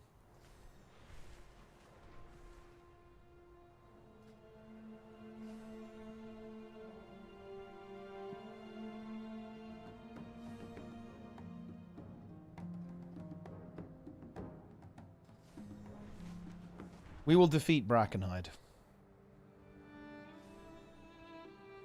I got 2 more keys in me. Yeah, that's good. Fortunately, you only need 1 because we're going to time this and get to that way. If we get 3.6k if we time this, actually, very nice. This place is which we will. With foulness. I'm going to make a bold prediction. The chat can hold me to this. This is a 0% chance of deplete. Will you release their spirits so they may rest? Vivi's chat as well. This is literally 0% deplete. I think it's a non-0% chance of depleting. I mean, what do we deplete to here? Plus. We did how? First trash bag. Look, look. This time, you guys are gonna be like the snipers. Vivi's gonna like be a fucking sniper, right? Yeah. We're dying to this. The first mob. Wait. One hyena. A single hyena will farm us. A hyena with 1v5. You know what? Maybe I'll just play cheat and just instantly int. How about that? Seems good. It's feeding time.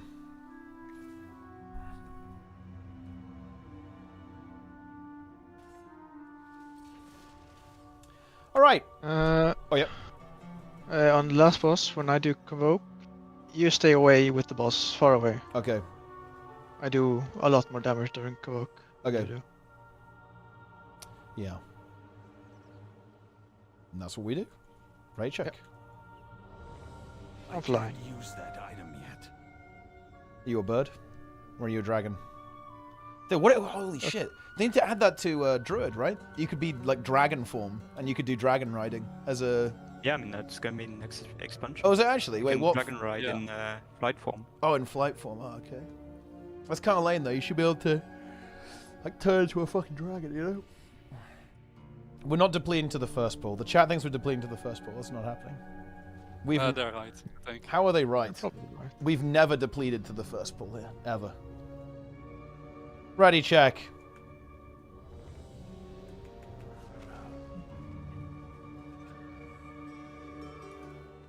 Here we go.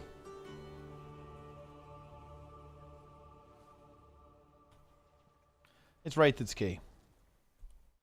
Right, not ready. He's changing builds. Yep. He's getting the root. The entangle. Oh, ready. Pull 10! Let's go, boys. This is it. This is the IO. 5, Here it comes. Get a little 4, sniff. 3, little taste. 2, 1. They still deplete. Look, oh, look, this is 3.6k. If we get this, it's 3.6k billion IO. Hey, is this plus 11 IO? Wait, how am I 1 IO ahead of you guys? Oh, it's because of the keys I did with Dranet. That's why. Green Lizzie. Dude, do you see the pathing? Fucking... Yeah. The fuck is that? Gripping. Lust. Lusters.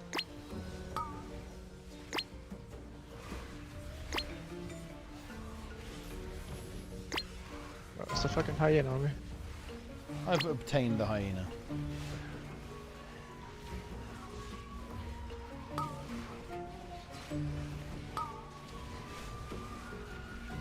I got some of the claw mangles. Cackle.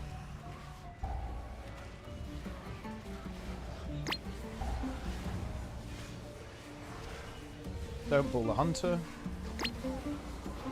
Pulling the hunter. Base. Okay.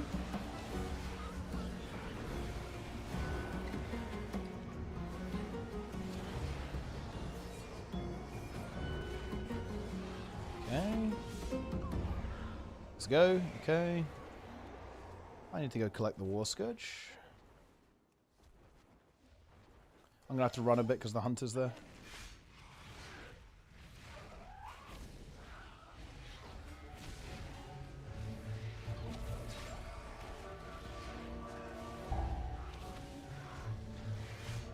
Here they come. I got Claw Mangle. Okay, remember, just look out for the sneaky ones that run away.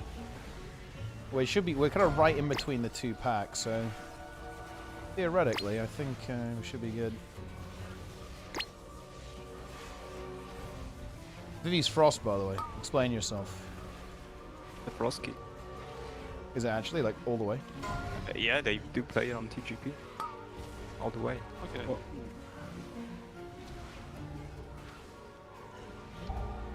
you may want to stop some of the Claw Manglers. We do have the weak aura tells us if something is casting on us, right? Yeah. I have the stop. I've got the Claw Mangle. Got it.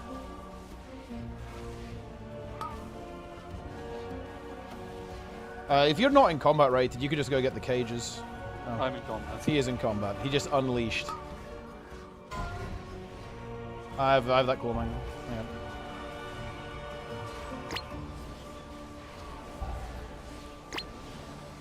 They're frozen. At least they won't run away, right? Yeah.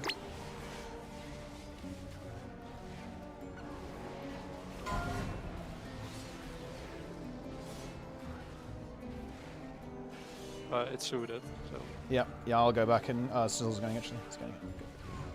Oh, let's go. No spice. Oh, yeah, we need to kill it. It's dead.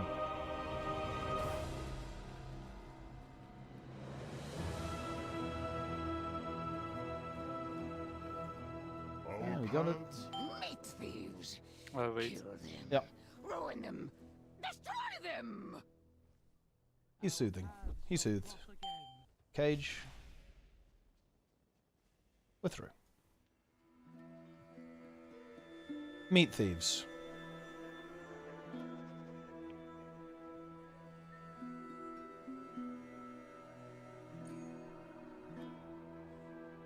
Boom. Let's go.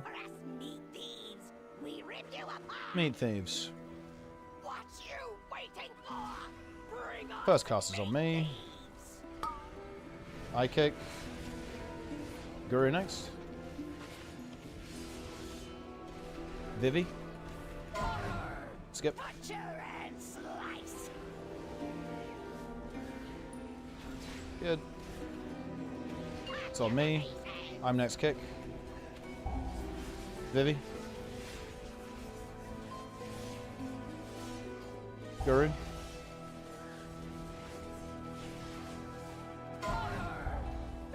Skip.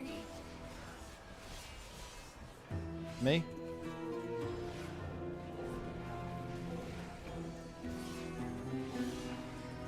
Rated next.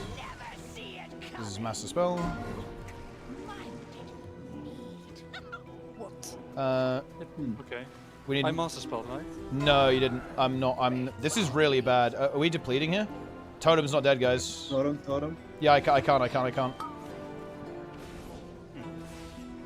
How did it not go off like that? We need to just see our rated here. See our rated.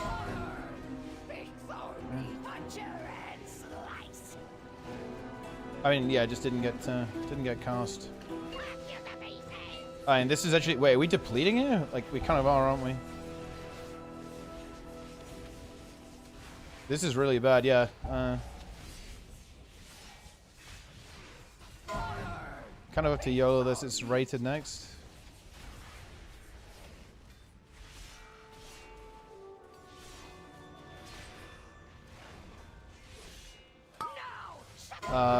This has to be Master Spell. It needs to be Master Spell. Yep. Okay.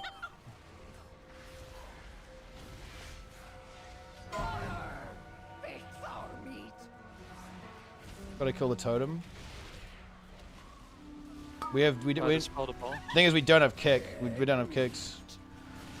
Oh no, we're dead, boys. Wait, what happened though? I don't understand. We just didn't master spell, right? I think that's the problem. I don't know if I was casting it. I don't know if I died to the melee or it just I fucking cancelled it or something. I don't know. Well, I didn't see the bar. I didn't see the bar at all, like ever actually. I was casting it. Yeah, he was on my screen. Looks like you cancelled it like 0.1 seconds early. And then you got meleeed after. Checking. Yeah, I mean it's depleted. It's over. All right. Oh, okay. I think that'll do for the day. Actually, that's enough. That's enough. That's enough. Yeah, that is enough. I need the promo code for Jante Worlds. You can just look in the video description, Craig Thompson. You'll see the link. Click the link. Oh, unfortunate. Okay, we come back tomorrow. Come back tomorrow. You got raid tomorrow, Sizzle? Tomorrow? No. Okay. Well, you can actually, yeah, we'll show up when people are around then. In the evening, we will key. Love to see it. That's fine. We just do some upgrading. A little upgrade session. You know how it is. We have a 17 Algathar as well. Perfect warm up, guys. Just like the good old days. All right. Okay. That will do it for today then. How do we can we prevent a trick totem from meleeing there actually? I guess you have to be far away because yeah, that boss always like rushes at you like when that happens, and obviously I'm incapacitated. I can do nothing. I think it's weird actually. I don't remember it doing that in season 2. Kind of weird. Yeah. But oh well. That's how it is. All right. Okay. I'm out of here, boys. See ya. Yep. Gigadeplete, yes, Gigadeplete indeed. Bit of a rough day, but you know we haven't played for a while, so you know you're just warming up, guys. That's how it is. You know, we're just re-warming up, getting back into it, getting back into the keys. You guys know how it is.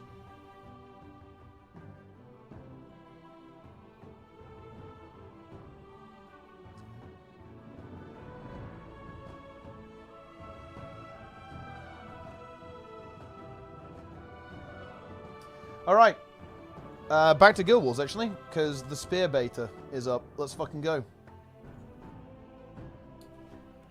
Let's go. Hey, Minimaker, thanks for the resub, by the way. Thank you very much. Yeah, back on over to Guild Wars.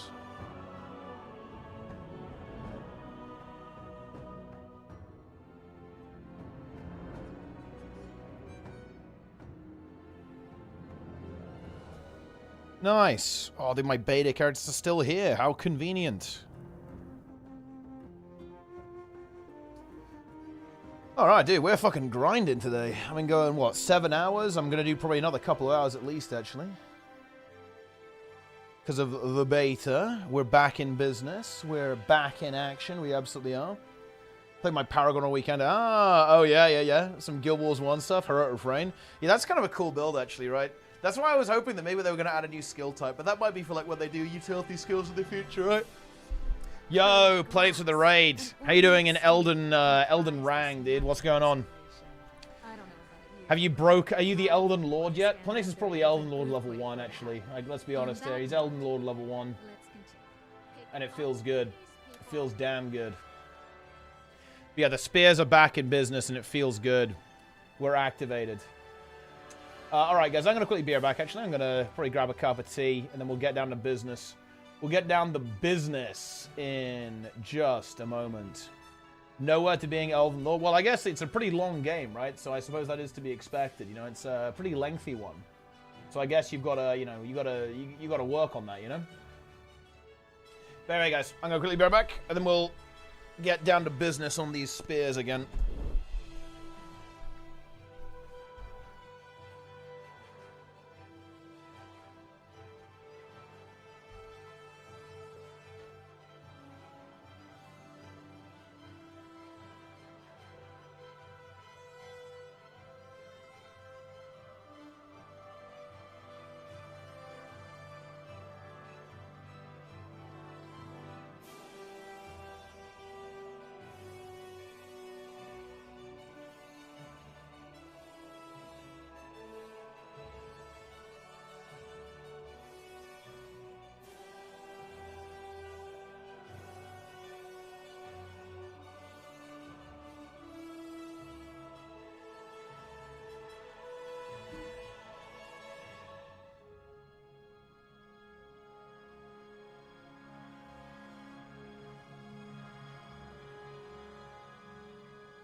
right.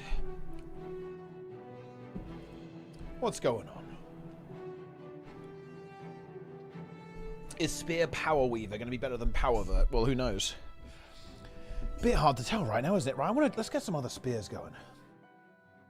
I'm logging in. I played Necro, played Mesmer. Let's get rid of this shit.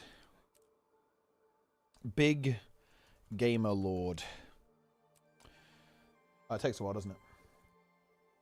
Let's play some other ones. I'm going to spear.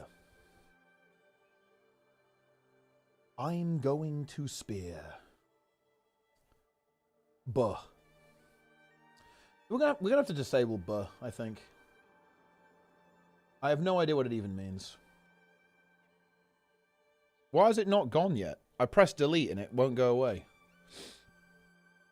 What spears do you think have been the best in terms of DPS performance fun? I don't really want to rate them on DPS because obviously it's all very much like subject to change. But I think the most fun one for me has been Guardian Spear, Necro Spear, Mesmer Spear. Feet. Let me actually get out the tier list. Okay, here we go. So... Oh.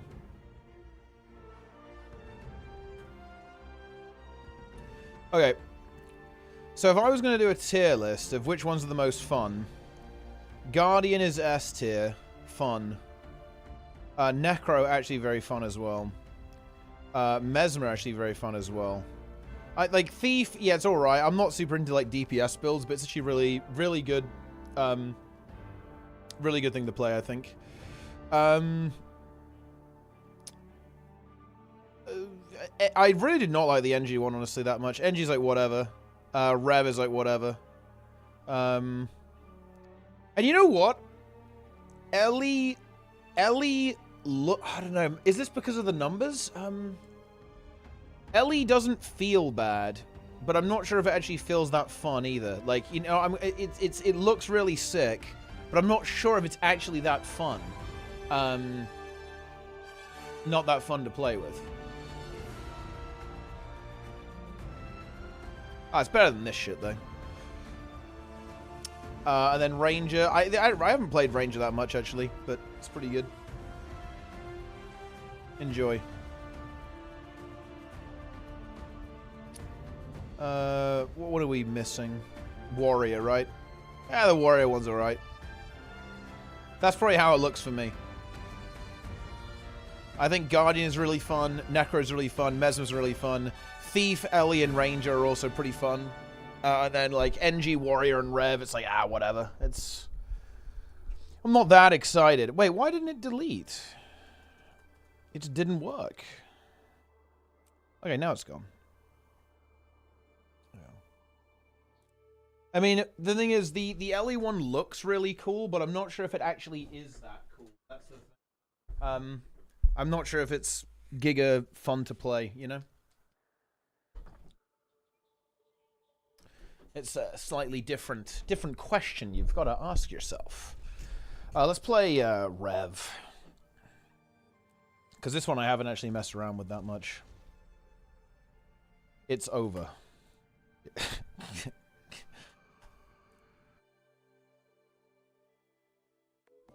Here we go. We're in. I hate my Ellie using Fresh. Listen, Nike. There's no look. Any Ellie main who says they don't like fresh air is actually a fake Ellie main. Is a fake Elementalist main. That's all I'm gonna say. Yeah. Fresh air is the most based Ellie build. Fact. We all know it. We all know it, guys. We literally all know it. More fire? Wait, no, whoa. Why do you want more fire? Like Fire Wizard or what? Okay, so let's see.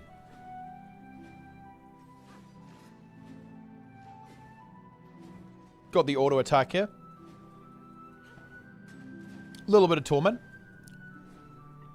Abyssal Force. Hurl your spear forwards. Striking damage. It's like oh, it's an enemy target only. Okay. And conditions on target struck. Striking at least one foe causes Abyssal Rays to receive a large cooldown reduction. The 3 skill, this is like the dash, right?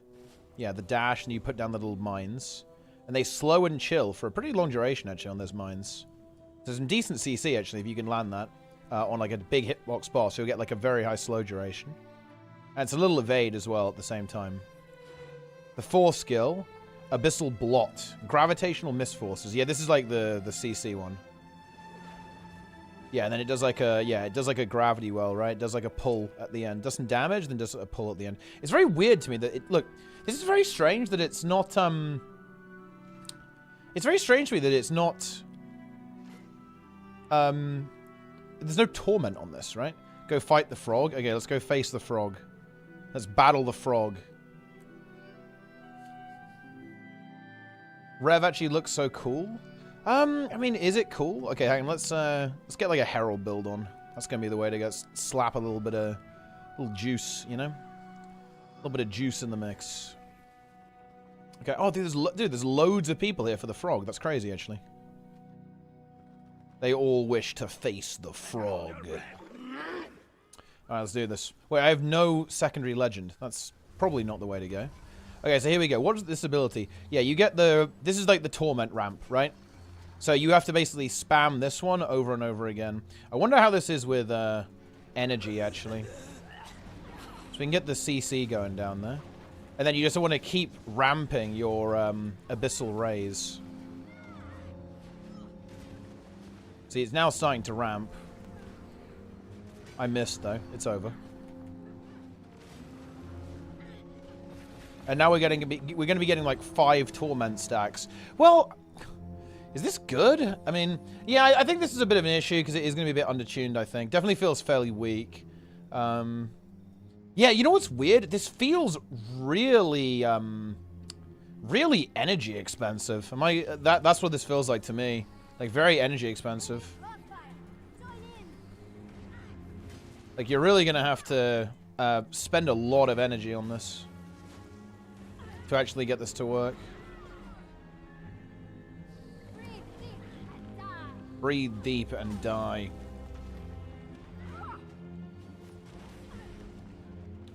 Frog.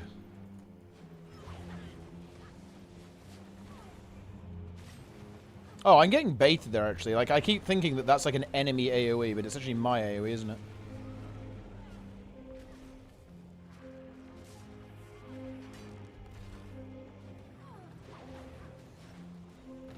Boom.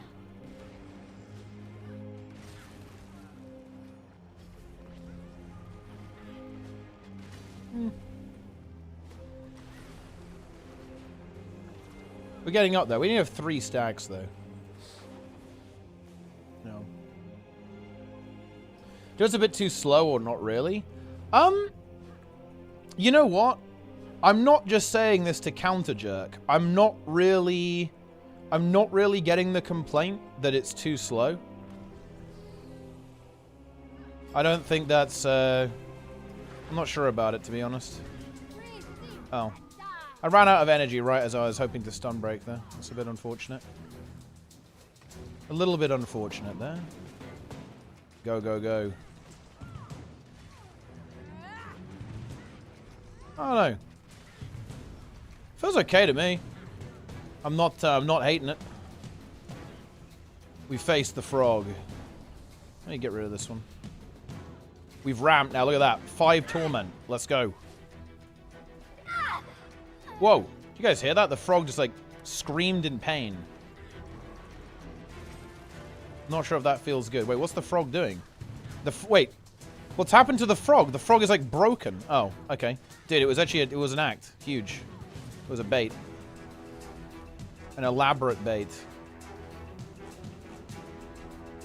Going this way.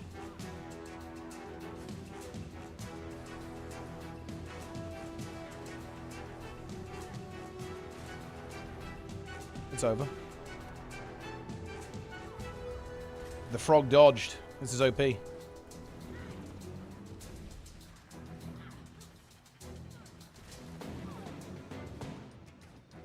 More stacks.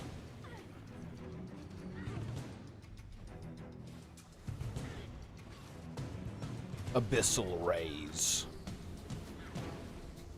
Boom. Stack. Let's go. More mines. Oh, do the stacks fall off individually? That's kind of interesting, actually. Looked like it fell off individually. So you got to kind of keep sending.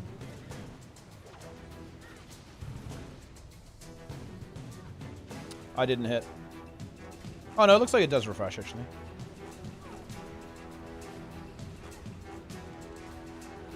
Dare you face the frog, chat? Dare any of you battle the frog?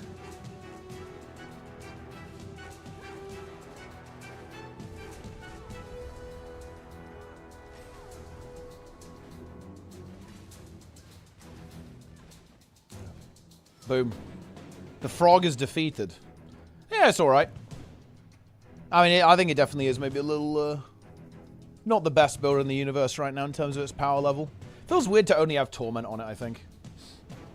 Worse than Short Bow? Yeah, that's what I'm saying. I think it's definitely a little undertuned. I think it only having Torment is maybe not ideal. Maybe, like, slap some... let's see, what could they give it? What could they give this weapon? Because I think they wouldn't want to do Burning. Maybe because they already have Burning on Mace a little bit. What about some Poison? Like, a bit of Poison on this, maybe? Yeah, you could do Confusion. Yeah, Confusion, maybe. I could see that happening. Maybe some Confusion. Poison on it. Yeah, Rev Spear's Condi, that's right, yeah. I did really like the running animation. I'm really surprised. I was really surprised to see like a post complaining about the pose. I think the pose is actually really good.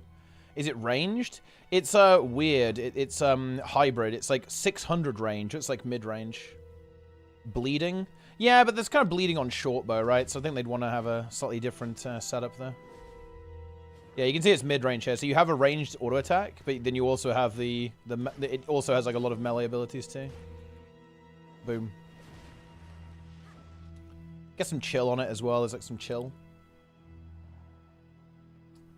Is it just so say? Yeah, the animations are really good, I think, on all of the characters. The idle animations are actually really cool too, yeah. Short bow and PvE purpose-wise. Well, I do think that actually, to give credit where it's due, it does actually differentiate in that regard, because you what's different here is that it's AoE, right? It's like AoE range weapon. You know what's interesting? I feel like I think Abyssal Rays is too small. I feel like this should be a 240 radius ability actually. At least, I mean, and again, at least in PvE.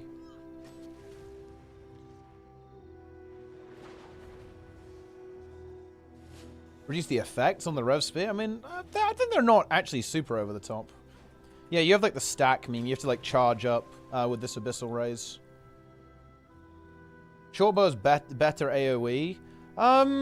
Does it? I'm not sure if it does, really. Well, I mean, I guess the AoE on this is not great. It's all very small radius, isn't it? If it was like a little bit bigger, then it would be pretty good. It's like Shortbow. Shortbow's kind of like it all focuses on a single target. It's not exactly AoE. Well, the thing is, it pierces, but it's not. The thing is, it pierces, and yeah, like 7-shot pierces, but it only hits like it zones into a point. This is like an area attack, right? Those two things are not quite the same. So I think maybe they could make it a little bit bigger though. That would be kind of nice if they made like some of these AoEs a little larger. You know, I think that wouldn't be the worst thing in the world. Frog. Frag. This guy's here. We're reaping together.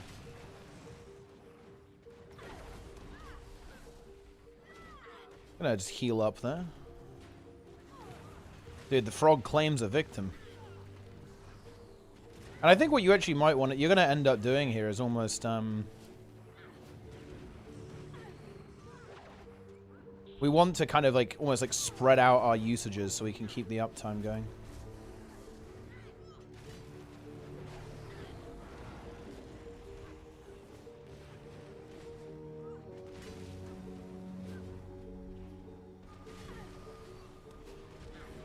You know what though, actually, guys? I'm actually gonna counter jerk here a little bit. I don't think it actually feels like that's... I don't think it really feels super slow. I'm actually going to counter jerk a little bit. I think the stacks are maybe not quite generous enough, maybe. Like, it should maybe last a little bit longer. Because, like, if you use other abilities that aren't Abyssal Rays, it's kind of annoying. But actually, no, this actually feels very smooth. Actually feels very, very smooth. And again, I've got quickness on. But, I mean, you're always going to have quickness on. So, I mean, it is what it is. But yeah, I think maybe make the stacks last a little bit longer. 10 seconds instead of 8, maybe.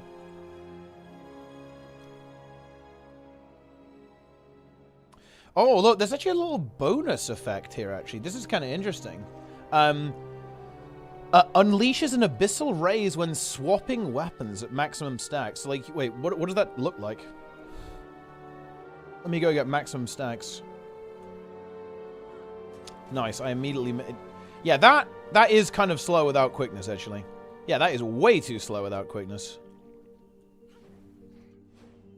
Fuck is that? Boom. Boom. Boom. Ah, interesting. It actually it recognized the difference between legend and weapon swap. That's an interesting distinction. Oh, and then you get like one... Oh, you get one around you and you weapons when you lose all your stacks. How was the extended spearing? I mean, honestly, I'm happy about it. I love to see it, Snub. I love to see the spears back in action. Get to get in the mix. But yeah, this one actually seems pretty good, to be honest.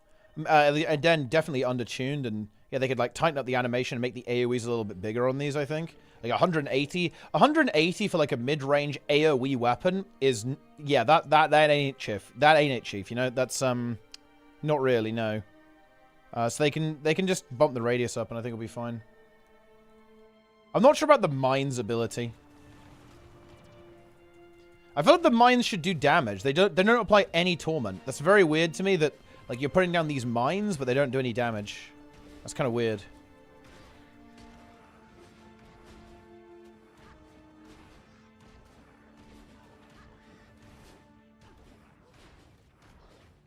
You know what? I guess some people might like this. I don't like that there aren't any auto attack chains here. What's going on with that? What's up with that, guys? Why is there no auto attack chain? This guy's doing the frog. Let's help him do the frog. Is this a core necro? It's a reaper. He'll face the frog. Oh, like firing the mines, actually? Like being able to like fire the mines at your enemies? That would be pretty cool, actually, yeah. Be quite based. Also, I think it is a really... It's a really strange decision, I think, to kind of encourage you to actually AFK camp spear. Because basically what's going on here is that you... Whenever you weapon swap, you're going to lose your stacks, right? So as soon as you weapon swap, I guess it's because they just run out by the time you're able to weapon swap back, but that seems like a little strange to me.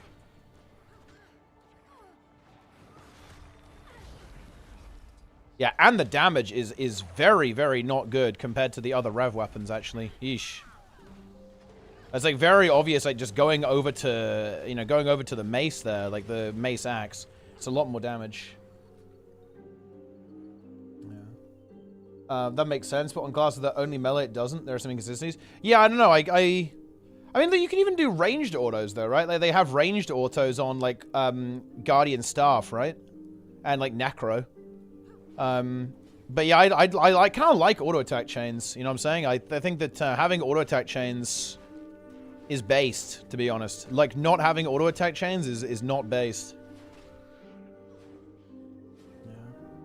Swapping boom is supposed to be the main damage part. No. I think it just like gives you like a finale as you swap the other up and start giving you like an extra Abyssal Rays activation. I think the energy cost is kind of high on this too. Again, this is kind of like a Herald thing. On Renegade, it probably wouldn't be like that, but it feels pretty expensive to like mash this like ability. Like mashing a 10 cost ability like every couple of seconds is pretty expensive for a rev to use, I think, overall. Yeah, I do like auto attacks though. Yeah, and it would be cool if you could like somehow like fire the mines at your target, or even like manually detonate them. That could be kind of cool. I'm not sure if that would have any application, but that could be pretty interesting. That's actually very interesting. Look, it even counts as an explosion. Little roleplay there. I'm not sure if that has any application. I guess they could do a relic. You know, ooh, you know what that says actually, guys? That's very interesting. This might be a little bit of ArenaNet roleplay, and I think it probably is actually. But that is an explosion on a non-engineer class. I wonder if they're doing a relic that's actually revolving around explosions. Fairly interesting, I think. Quite a little meme there.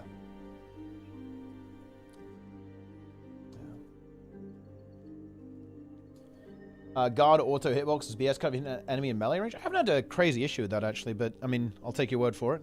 I'm sure there are some bugs here and there. A few little insects. Yeah. Can happen. Caught. Snap in the chat, also known as the Goose. Ellie's edging mechanic. You know, the Ellie one looks really cool, but I'm not sure how hype it actually is in terms of its gameplay, you know? Am I wrong on this?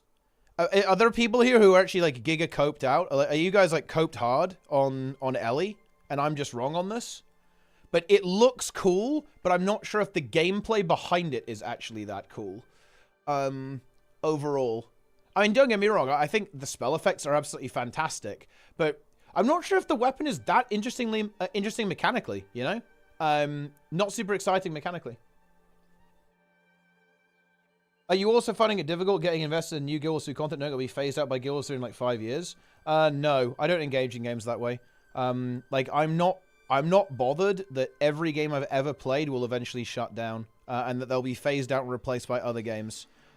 These games are epic. They're awesome. They're brilliant. I enjoy them now in the moment. I'm not held back from enjoying video games, because they'll go away eventually, and I'll stop playing them. And I don't think it's good. I think it's kind of an unhealthy unhealthy mentality, right, to have. Yeah. Everything will feel exactly the same. Yeah, I mean, it's actually surprisingly not one of my favorites.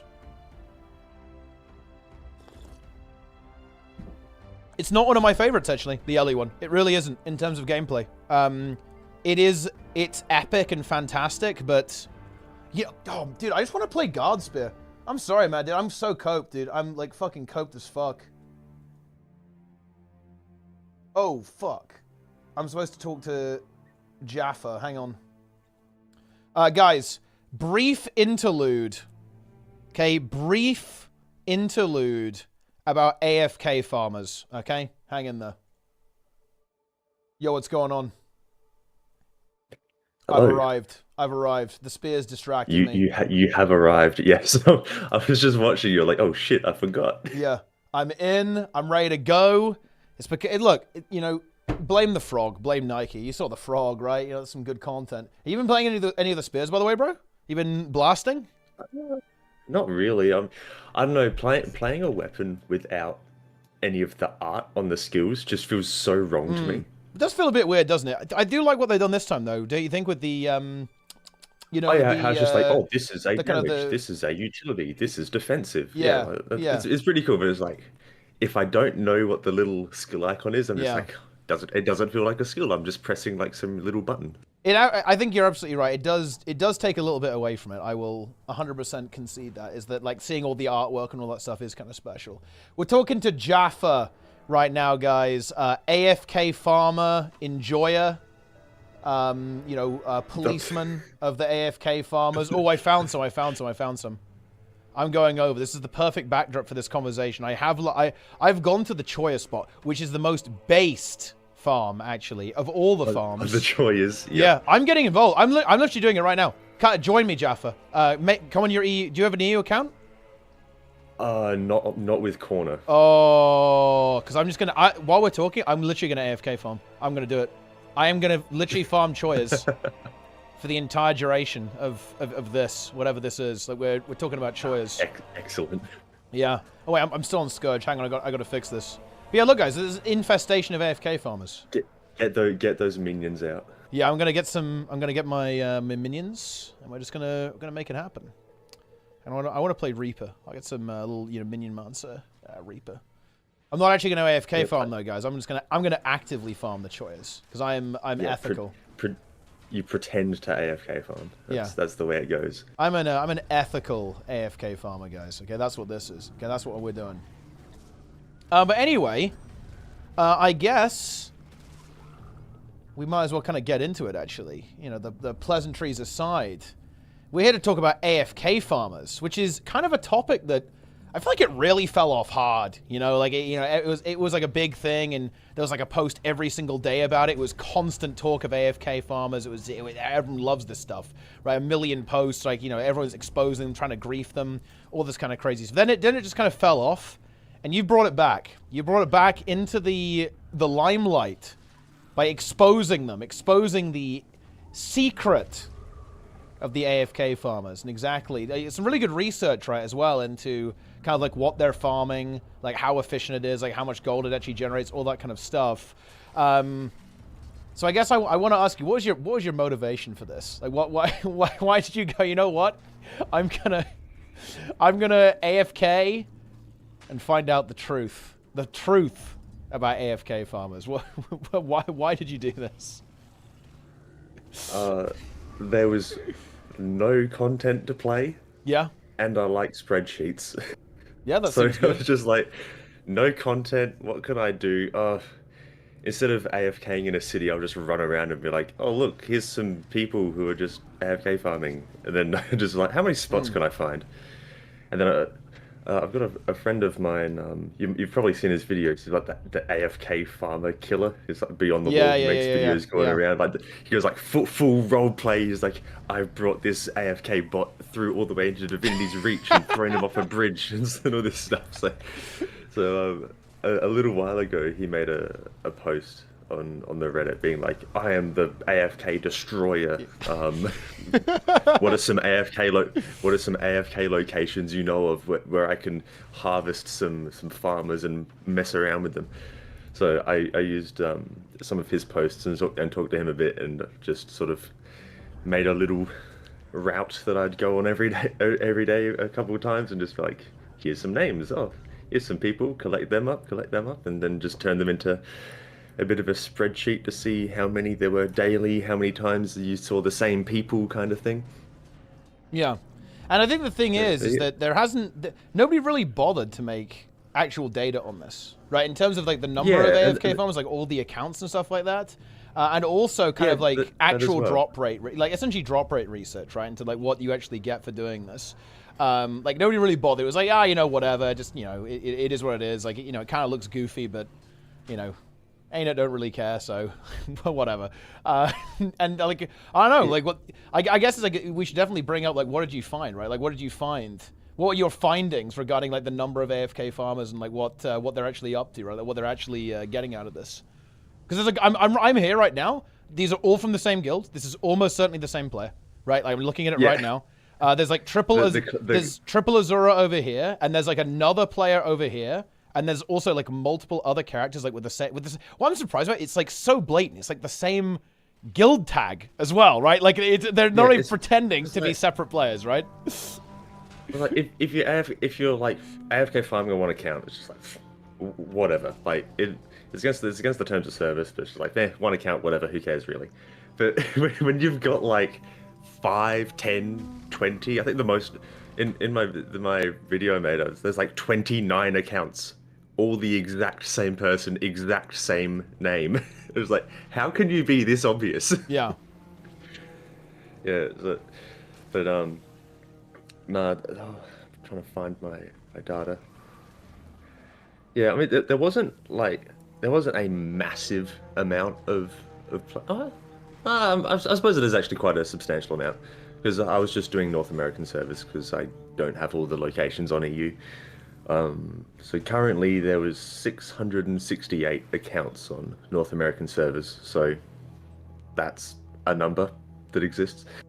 But no, as you would expect, they were all the Living World Season 4, well, pretty much all the Living World Season 4 maps, because the good old volatile magic and stuff, so even if they're getting shit drops, the magic's just flowing into convert to and you have like the Jade bot thing as well, right? That gives you the that juices you, right? Like you get like materials for every kill and stuff like that as well. I imagine that's also a bit of a contributor, right?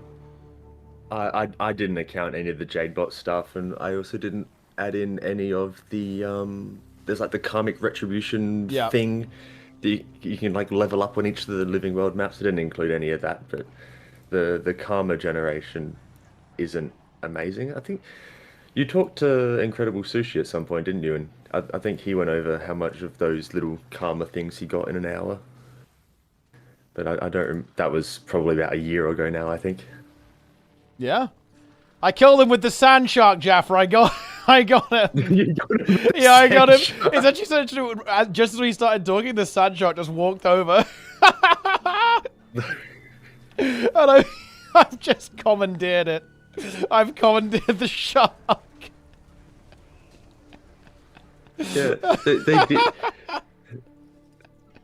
You did message me about the sand shark. Because I thought, no way, there's no way they fixed this. I was like, there's surely not. And yeah, some people did actually test it. It's not true. But I thought it was like some seriously good content that they actually might have fixed it or like changed it in some way, but they didn't. They did reduce the range a little bit. Yeah. And the farmers now sort of stick right on the edge. But if you do some good old AI manipulation, you can still get it to come over and give them a few slaps and take them down. But yeah, that is a good point from Super Saiyan. Yeah, I think the reason why the karma retribution is good, it's not because of the karma, right? It's because it counts as a drop, right? And then that guarantees the volatile magic. So you get the volatile magic per hour goes up massively with that stuff. Which is pretty big. But yeah, as you say, right, like it's not like a crazy big amount of accounts, right? If we're talking like, a couple thousand accounts, at the end of the day, that's nothing compared to like the actual population of Guild Wars 2. And yeah, for sure. Yeah, and I think what's interesting actually is like the gold per hour research, because I will actually qualify this with saying that I feel like the gold per hour for AFK farming has actually massively gone up with Soto, because like material prices in some cases have actually quadrupled. Yeah, right? they've blown up, especially the totems. Yeah, the totems have blown up. That's right? why you see so many at the Choyas, because your Choyas they drop the totems and stuff, and that's like what 40. Yeah, 40 they're 40 silver. Like everything is super expensive right now, right? Like there's a lot of like very high value. Like all the tier 6 materials are up super high. Same with tier 4s and so on, which I think also get farmed kind of on the core maps, right? Is where you have that stuff. So AFK farming is kind of juicy. Like for reference, when we were talking about AFK farming last time, and like you showed some clips of people talking about like like 3 to 5 gold per hour or whatever in terms of AFK farming. Like just for reference, then back when those numbers were being talked about, that powerful venom sacks were less than 10 silver. They were like 8 silver each. They're 35 silver now. And that's kind of, I feel like that's like the most notorious AFK farm. That's like the Iboga farm, right? That's where you get the when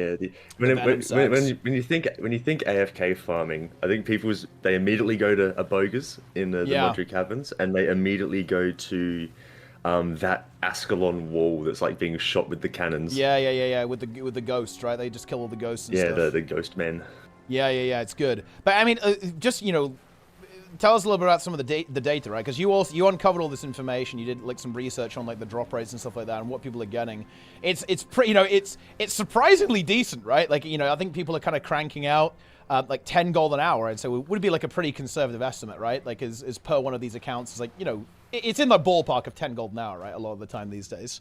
Which at the choice that you're at with if you're in like a low population spot and you're able to get most of the tags off, because there's a spot sort of, if I pull up your stream I'll be able to actually point it out. There's a spot, there's like a rock sort of outcrop where there's a big tree, and if you sit on that rock with a turret and a mechanist, your turret can hit the 3 that spawn sort of to the north, then the 4 sort of 2 left, 2 right of you, then also aggro. So that's 4, 5, 6, 7. So that's 7 veteran choice that you're basically killing off cooldown. Holy shit! So if you're in a low population zone, you have all of those. If you have all of those, it's like upwards of 20 an hour. That's sort of what I was getting, and I was there for maybe 2-3 hours and averaged out at about 20. It was kind of cracked, but. So the choice is that's all the totems. That's really good. You probably get a lot in Sandswept Isles at the Awakened Inquest. That's about 10 to 14. The standard Aboga engineer file was about 8, but that's because the venoms have gone down a bit. I think when you were talking with Sushi and his accounts, he was saying he was getting about 9 gold an hour, so that's about the same. Yeah. And there's the Inquest in Bloodtide Coast. I didn't really talk a huge amount of that, but that relies There's like a bug, right, on or something, event right? spawns. Yeah, there's like some kind of like thing you can hyper spawn the events, right? Yeah, because there's like an Inquest generator something event, and all of the Inquests for the entire event spawn in one spot, and then they swim out and like spread apart. So if you're set up there when the event spawns, the generators appear, but they have no enemies around them, so regular players, I mean, the zone's pretty dead anyway, regular players don't finish the event, and so you're there just like churning out like hundreds and hundreds of kills an hour, because every single Inquest spawns in this tiny little spot, so it's like spawn and then just get obliterated. So, and that one, that's like it's an open world map, and I was getting about 20 an hour on average there. Yeah, and that's where I've... You know, I think that where this goes is that, at the end of the day, it's not like a crazy deal, right? It's not even like super good gold necessarily if you have one account. Although in some cases it is, right? If you're getting like 20 gold now, that's relatively respectable, obviously, right? But it's decent. Like, if you're not doing anything, you just sit yourself there. It's like, oh, I got gold, awesome. I think where this kind of leads though is actually to, in my opinion, which was the really interesting part of the video and kind of your investigations, is kind of actually like how it interacts with the terms of service. And with kind of like the policy that ArenaNet have with regarding a couple of things, like first of all, multi-boxing. I think, if you're an AFK farmer, you're really getting to work on your multi-boxing, right? Like, even if you were, let's say you're getting like 5 gold an hour, right? And it's kind of like old school, like low material prices. That's mediocre. But if you've got 20 accounts, all of a sudden you're doing 100 gold an hour, right? With that, and like, you could be doing that for like 8 hours a day very easily, and now you're cooking with gas, right? Like that's some serious cash if you're doing that. And of course, that's kind of the same thing that we even see here. It's like the fact that you can have so many accounts doing this simultaneously, and they all share drops, right? So you all you get completely juiced up on all of the loot, and that's like a really interesting kind of unfortunate side effect of kind of the multi-box thing. But where I wanted to go with this was actually you did a lot of investigation. You even contacted GMs, right, about AFK farming, ask a couple of questions, and yeah, I would love it. You could kind of walk us through everything here on the stream, like what exactly you found out, right, with regards to like how ArenaNet interacts with this, and like kind of the responses you got from some of the GMs, right, with this stuff. Yeah, the GMs, a lot of people have probably interacted with support, and they are mediocre at best, I will say. But before doing all of the investigation and data collection and stuff, I messaged the support team. I was like, hey, I'm planning on doing this thing. Like a lot of people AFK farm, whatnot, doesn't really bother me, but it's in your terms of service, so I'm bored. I'm going to collect all of this data for you. And they were just like, all right, cool. I gave them links and access to all of the spreadsheets and everything I was collecting, and it was like I was in contact with, I think it was GM Claude for a lot of the time, and I was like collecting data. I was like, yep, here's this. Whenever I found like a massive multi-box, like 29 accounts was one's got, there was a couple that have 10, one I think had 15, and so those massive farms where it's like, if you're AFK farming on like 1 to 5 accounts, it's just like, yeah, whatever, no one really cares, like it's not really doing anything. But when it's that many accounts, like there was one account, one guy that had 29 accounts, and his location was about 14 gold an hour. So I worked out, 29 accounts at 14 gold an hour, like you can imagine. And like I'd seen him, like I'd log on in the morning and do like a little round and be like, oh yep, there he is with his little farm churning out. I'd note that down. I'd come back maybe 8 hours later and be like, oh yeah, he's still there. There he is, doing his thing. And then before going to bed, I'd log in and be like, oh, look who it is. He's still there. So like he probably would have been there for, I don't know, maybe 12 hours a day, sort of intermittently. I wouldn't expect him to be there 24/7. Well, yeah, I mean, That's yeah. a bit of Like, I mean, who's even running their PC 24 hours a day, right? Like, I feel like only only people who do like actual botting operations or like full on like RMT operations would do stuff like that. And even they wouldn't do that. It gets a bit suspicious, right, or whatever. I did find a few like legitimate bots, and not even they were 24 hours. Yeah, you know what's super interesting? This one guy with 29 accounts over the time that I was recording, I think I saw him about 31 days in a row, and I worked it out. If he's averaging the rates that I was getting, that's 102,000 gold to that one guy. Yeah, I was just like, holy shit, dude. So I DM'd that over to Arena. I was like, hey, there's this one like Omega farm, and because 29, all of that is just going straight to one person. Oh, he's being funneled. Yeah, he's funneling his main, of course. Yeah, just being Omega fed. Yeah.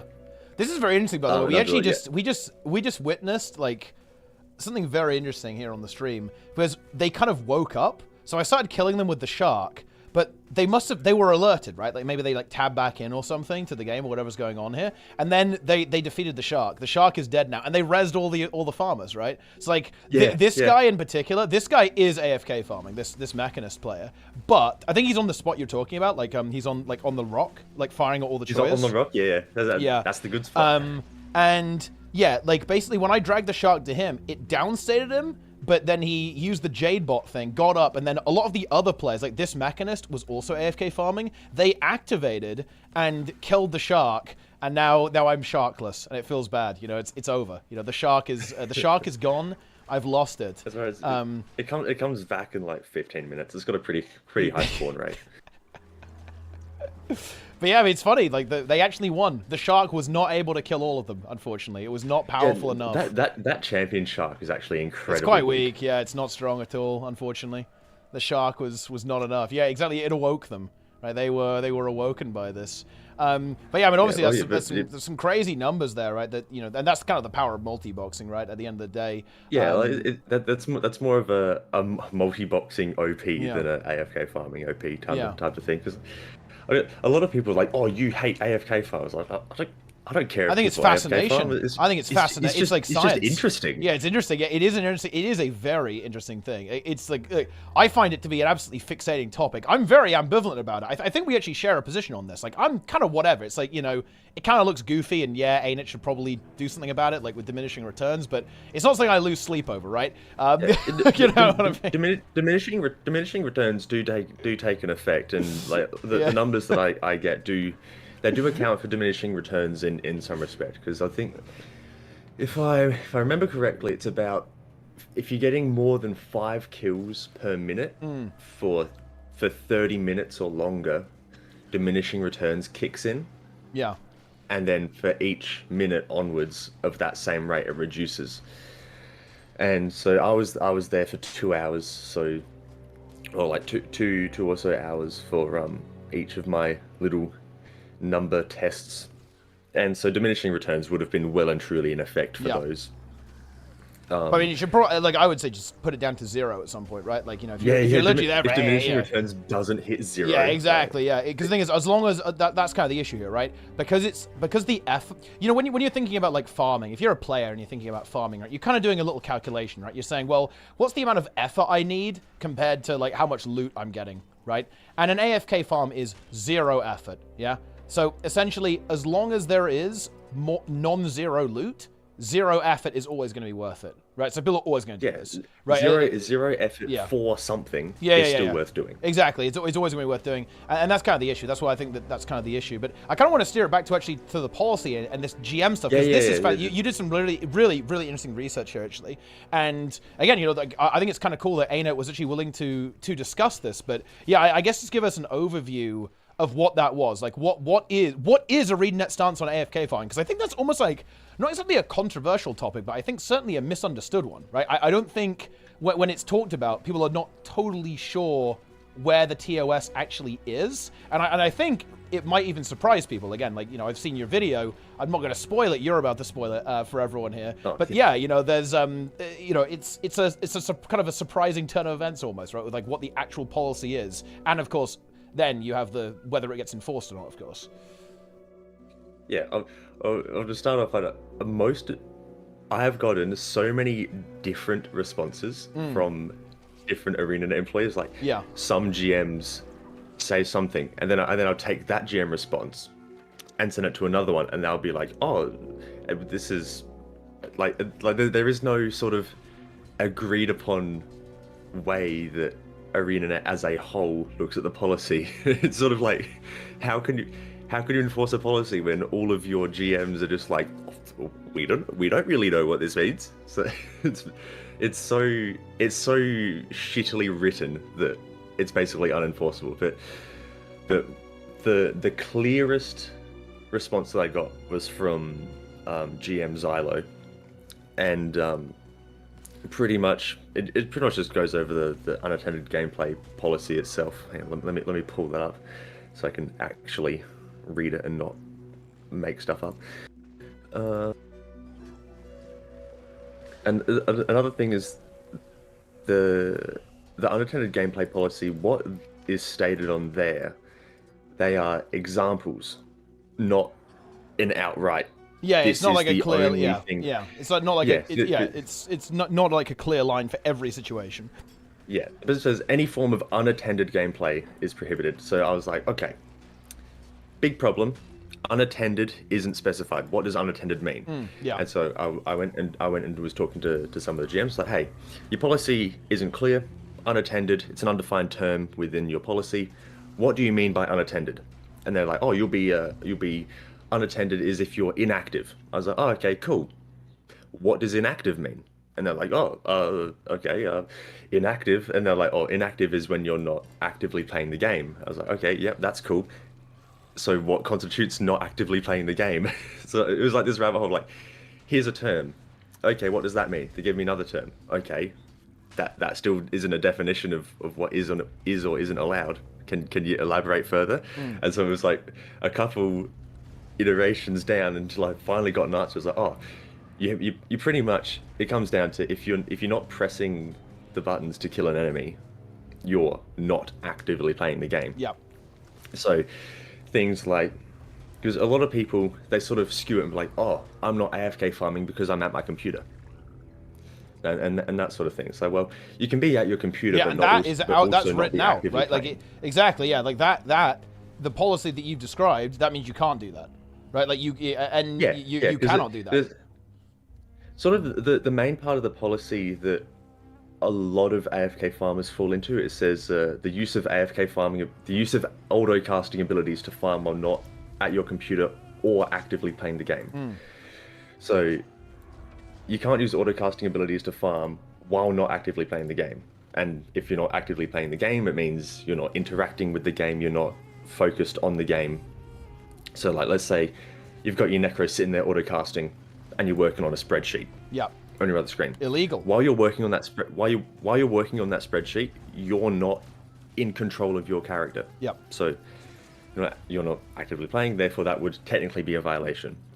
The problem comes when if a GM comes and, because the GMs don't really have any solid metric to judge your character off of, they come up to you, that they can't go, oh, are they AFK farming? They don't have like a solid policy to work on, so they go, oh, we have to play this little game of Simon Says, like, and they're like, oh, hey, can you just like move to the left, do a little dance, and then if you move to the left and do a little dance, they're just like, oh, you're not AFK. But if you're working on a spreadsheet on a second monitor, unless you're like an actual monkey, you're able to tell that something's happening on my screen. What's going on? Look, oh, there's a GM. I'm gonna look like I'm actually playing the game, type of thing. So you're breaching the policy, but to the GM don't have a solid metric to judge you on, and you have the whereabouts to sort of pretend that you're doing the right thing, and the GM's none the wiser, type of thing. So you can kind of break the policy without breaking the policy because it's undetectable type thing, which is a problem with the policy itself, and all that. But yeah, back with the unattended gameplay stuff. They were saying basically if you're not actively playing the game, that's a violation essentially, but it only applies to if you're farming. Like, because like if you're idling in a city, like you're inactively playing the game, but you're not doing anything, like that's obviously fine. And same thing goes, like if you have stuff happening on a second screen, what if you have like a movie, Netflix, YouTube, whatever going, but you're using skills and stuff, you're doing your raids, you got a movie on the side, that's fine. Like you are playing the game, but there's something else happening. So like the game is the main focus in that situation. It's fine. If you're doing something in the game and the game is being monitored as like a secondary thing happening on the side, you're not actively playing, so that's not okay. Basically, GM Zalo put it pretty clearly. He essentially said you have to be operated independently on your account. So it essentially means you need to be the one controlling what's happening in the game. Yeah. So if everything, like, if your turrets or your minions are doing, like, you're just sitting there, you get hit, the minion does literally everything for you. Like, you're not interacting with the game. You're not independently operated. It's just like, the game is running itself essentially.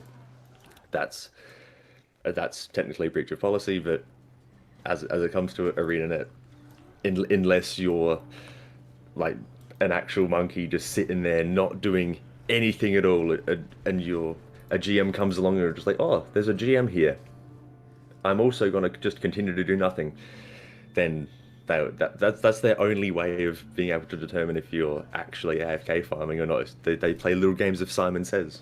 Essentially, their policy is not enforceable, right? Like, is kind of the problem. Their policy cannot be enforced. Yeah. They are not able to like enforce that policy. Well, I guess that's not entirely fair. It's just that they're not able to enforce that policy beyond like a reasonable doubt, essentially. Right, or maybe they should just go a little bit further with it, because realistically, if we're being real here, if we're actually going to get a little, be a bit of a party pooper, you probably shouldn't be able to do this stuff. Let's be honest here, right? I don't think that's a super controversial take. It's probably not good for the game. It's not a good look. I think it's really sour for a lot of players who kind of like actually play the game, especially when the farms are this good. I mean, like, I've been here, like, I haven't been AFK farming, so I guess it's not been super efficient, but, I've been running around killing the choyas, and you know what?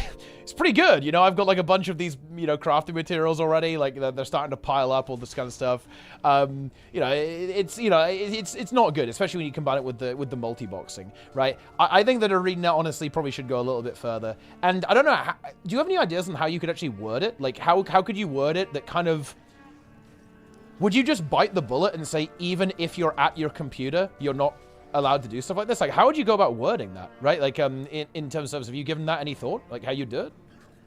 I'm not sure. I have a feeling they'd have to go like a hard stance either way. They'd be like, okay, if they were just like AFK farming in its entirety is perfectly okay to do. Like, if just leave your account there, farm whatever, that's fine. I'd be like, okay, cool, as long as it's like clear. Like, because at the moment it's like it's this poorly written policy where you don't know what you can and can't do, kind of thing. You can't enforce it. So it's like they have to either go, yeah, do it. We AFKing, perfectly fine. It's cool. Go for it. That way, you can enforce that because you just don't have to do anything. Or they could go like AFK farming. I suppose they could word it like suspicious activity isn't really a good way of wording it, because anything could sort of count as suspicious activity. Wording it out clearly would be quite difficult, because... Do you think fixing it systemically would just be the way to go then? So in other words, basically, let's just say if you don't move, right, your diminishing returns goes to 0, right, after like an hour or something. Yeah. If you've like literally not moved an entire hour, you get like literally 0 loot. Like I feel like that would. Yeah. I feel like there's 0 universe where that's damaging to normal players, right? And it would kind of get rid of this, right? Something to do with player movement. Yeah. Because I think that the player pattern here that's very kind of, it stands out, is the fact that there's actually no movement, right? Like they're not moving at all. It's like Ninja on that New Year's Eve. Like, I'm not seeing enough movement. Yeah. But yeah, I think that would I think that might be the way to go, because I think you're right. Like, you know, even us now, you know, everyone, you know, you can hear us umming and ahhing about this. It's a really hard thing to actually legislate away with policy, right? I'm not sure you really can. I do think that you probably have to take a bit of a systemic approach, and like changing this. I think it because you want it to be, you want it to change so that it only affects people that would be breaking the terms, because some people are just like, oh, you can remove, like, make minions die after a certain amount of time. Like, sure, but that also affects people that are doing the right thing. Exactly. Yeah. You don't. As soon as you start affecting people that are doing the right thing, that's obviously not good. Yeah, exactly. And I think that's why, like, a systemic solution would be good, because again, if you have something like that with diminishing returns that only affects you if you don't move, then it is what it is, right? Like, that's not going to affect anyone except people kind of engaging in this behavior. And actually, on the point that you could just make a bot to do it, guys, I want to be clear. There are very few people here who are actually botting, okay? And you know what the thing is here? I think there are not many people who would be willing to bot to do this.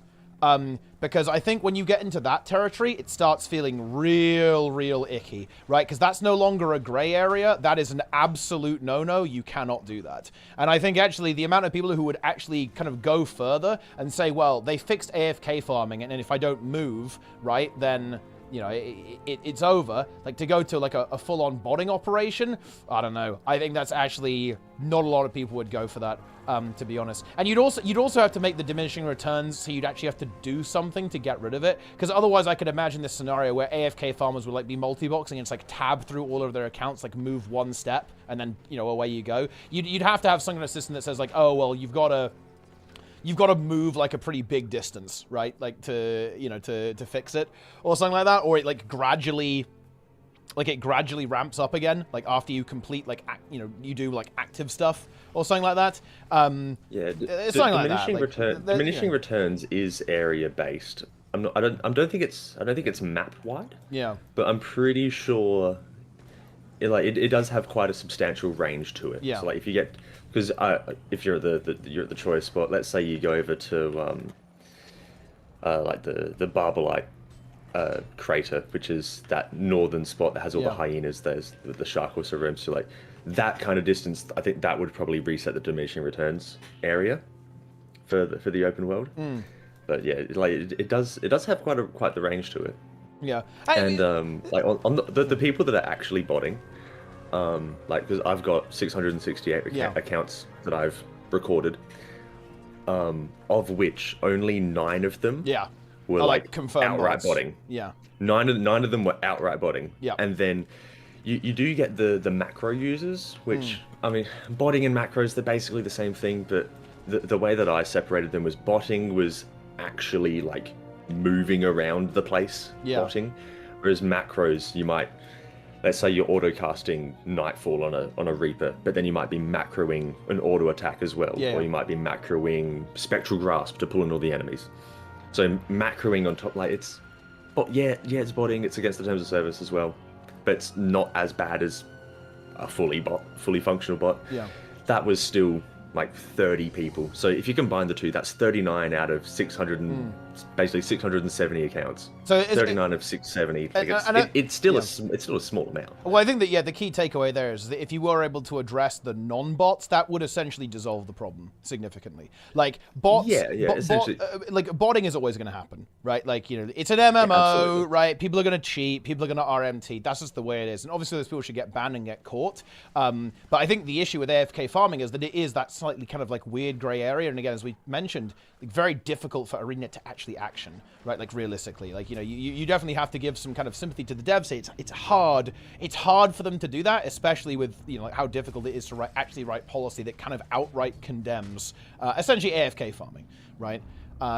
With this stuff. But yeah, like it's funny because it probably isn't a huge deal in ANET's perspective. If we're being real here, it's just, you know, a bit of an eyesore on the maps there. So I'm not sure if they're super bothered about like addressing it, unless I guess it got like so bad it was just like infesting every single map, which would probably would be to be maybe not really a conspiracy theorist, but like in ArenaNet's perspective, like, there's these people are buying extra accounts, buying extra expansions. Yeah. So from like a profit perspective from them, it's not a bad thing. It's like a kind of bad look for the game for hundreds, if not thousands of dollars worth of money in their pocket. Because let's say half of all AFK farming accounts are like secondary accounts that people have bought. That's what 300 lots of what's an account with expansions and stuff. It's on it? it's funny. It's pretty 50 cheap. bucks? It's pretty cheap right now. But I mean, it depends how they got their mega discount. Yeah, it's like it's like $10 for Path of Fire and HOT right now. But yeah, I think usually it's like $25 or something for the both of them. Maybe a little more, like 20 or something. That's still like a couple grand in their pocket. So like a couple grand versus a couple people annoyed. Like it's probably worth it in their amounts, like the cost benefit analysis. Yeah, I mean, I don't know. I'm not sure if it's like a huge... I don't think it's like a significant amount of their revenue. I think people really underestimate how big Guild Wars 2 is. Like, a lot of people play this game. Yeah. So I think that's like something that actually almost like doesn't help with the perception of AFK farmers. I feel like even Guild Wars 2 fans kind of underestimate Guild Wars 2, if that makes any sense, right? Like, because when you say there's like a couple of thousand accounts AFK farming, right? I think you recorded 600. Let's like double that and then double it again to account for EU and NA combined, right? Yeah. And like even if you double it again after that, realistically, it is a drop in the ocean. Like there are hundreds of thousands of people who play Guild Wars 2, right? Like these numbers are like not super crazy. So like it's not a crazy big surprise to me to hear that like Arena are like not super bothered about this like particular issue. But they are certainly aware of it, right? If they have GMs looking at it. Yeah, I got my in the video I made. I got a little clip of GM Claude, the guy that I was talking to for a lot of the time. Like he has access to the spreadsheet and like editorial access and stuff to it. Whether or not he has actually used it and looked at it, I don't know. But I got a clip of him coming over and looking at the giga multi-box farm of like the 20-something accounts, and he stands there. It's like, all right, everybody move to the left. And like you see this guy with all of his accounts, like slowly move them, right? Like tab into them. All of the sort of semi-attentive players was like, oh, something's happening. What's this? Oh, all right, I'll move out the way and I'll like mount up or whatever. And then there's this guy with all his accounts. Like one account hops on a raptor, very slowly walks to the side. The next character hops on, slowly moves to the side. It was like 5 minutes of just this one mega multi-box just like moving. It was pretty funny to watch it, and he's just sitting there. You just see him go, in chat, and then he just disappears. Yeah, I mean, this is the thing. This is why, in my opinion, the only way to actually even get close to handling something like this is basically to make it just annoying to do, right? Like you can't really. Yeah, exactly. I think it's basically impossible to make it not worth it, unless you just like completely. Well, they should try. I think just like like make it like 100% diminishing returns after you're literally AFK for like a long period of time. That should definitely be a good step, but I'm sure people will find a way around it, like or like they'll do something that will make it still like kind of okay. The key is just making it so annoying that it's just not worth to do, realistically. So you have to, in a way, I think that's sort of like what vigilantes start doing, like pulling the sand shark in, like they make it annoying because if someone's got 20 accounts and all the accounts keep dying because someone keeps pulling a shark onto them, it's going to be annoying to keep revive all the accounts, run them all back again, sit AFK farm for a little bit. Oh, they're all dead. Got to do it again. Yeah. Like that's a pain. So that person, if someone kept doing that, they'd stop doing it. But yeah, I think the trouble with stuff like that is that the AFK farmers have such an advantage over you. It's like. Of course. Just kill the enemy. It's like, well, now what? it's kill the enemy, but the other problem is that like they have infinite time. Like if you reduce their gold per hour from like 10 to 8, they don't care because they're just going to be doing that all day anyway, and eventually you'll get bored. Like it's very difficult to win a battle that way. You'd need to have like organized groups of people doing it like sustained for weeks if you wanted to actually discourage people, right? Like it would have to be like weeks and weeks and weeks. And also, you're arguably violating TOS by doing it as well, right? Yeah, so what I find funny is ArenaNet are actually harder on the people killing AFK farmers than the AFK farmers themselves. Like, I myself have been threatened by ArenaNet support being like, oh, you can't pull a shark onto these people because you'll be griefing them. It's just like, but like it's griefing. You're harassing people. It's like, if there's no, how can you? If they're actually AFK, how can you be harassing someone who's not there? Type thing. But yeah, like my friend Beyond the Wall and his stuff, he said ArenaNet had to go at them. I've had countless comments of people like, oh yeah, I killed these AFK farmers and got like a 48-hour suspension type thing. it's like blatantly breaking terms of service with AFK farming. ArenaNet's just like, meh. Pull a sand shark on some AFK farmers and kill them. 48 hours, you're out of here. Time out. So their stance on that is pretty funny, but like when it comes to enforcing it, I don't blame the GMs at all for not being able to enforce AFK farming at all, because like you can't. The way the policy is, you just can't do it. So yeah, having diminishing returns if you're not moving, like you said, I think is the way to go, because that's the standout. How do you know if someone's AFK farming? Like, yeah, they're autocasting, yeah, they're sitting there, but the number one thing is they're not moving. So if they can sort of hone in on the not moving aspect, I think that focuses the AFK farmers, the bots and stuff, and your standard players are generally going to be unaffected. Because if you are like legitimately actively farming and not moving, it's like what are you doing? It's just, I really struggle to imagine a reality where that would actually happen, to be honest. Like, who is doing that? Because you know what's actually kind of interesting? Doing this right now, I'm actually going to make a confession. I'm a bit of an old school MMO guy. I don't know if you are, actually, but I definitely am. Like, I don't even hate this. I'm a little bit. I don't hate running around, like, grinding mobs, you know? It's taking me back to vanilla WoW in kind of a good way. Like, I would almost kind of like it if stuff like this was actually viable. Well, I guess it is, right? Like, in terms of farming. Because I don't know if you did this stuff back in the day. I used to really like the champ trains, like the Frostgorge Sound champ train. You're, like, going around, like, slamming mobs all the time. I remember that one. That stuff's kind of cool, right? And, like, farming corrupted lodestones from the Ice Guys, also in Frostgorge Sound. Obviously, like, the Plinks farm back in Ore, right? Back in the day. You know, I kind of like it. I don't hate it. I remember doing charged cores and that kind of thing. Yes, absolutely. I think that stuff like this can actually be kind of a cool part of MMOs, right? Like, you know, I wouldn't want to see stuff like this removed. If anything, I'd almost want to see this stuff kind of like become a thing in the game, because of course it's mostly about like event farming and stuff. Where you are at the choice, I did some like active farming there. I was like, all right, if I just run around and blast everything I can find, how much can I make? Yeah. And like at that spot with just the the good old pistol Deadeye, just like perma quickness fury might just blast everything. I was running around with that and got about 30 an hour. So like it's not, if you're actively farming that spot, it's actually pretty good. Yeah. But no, that lost my train of thought. What was I going to say?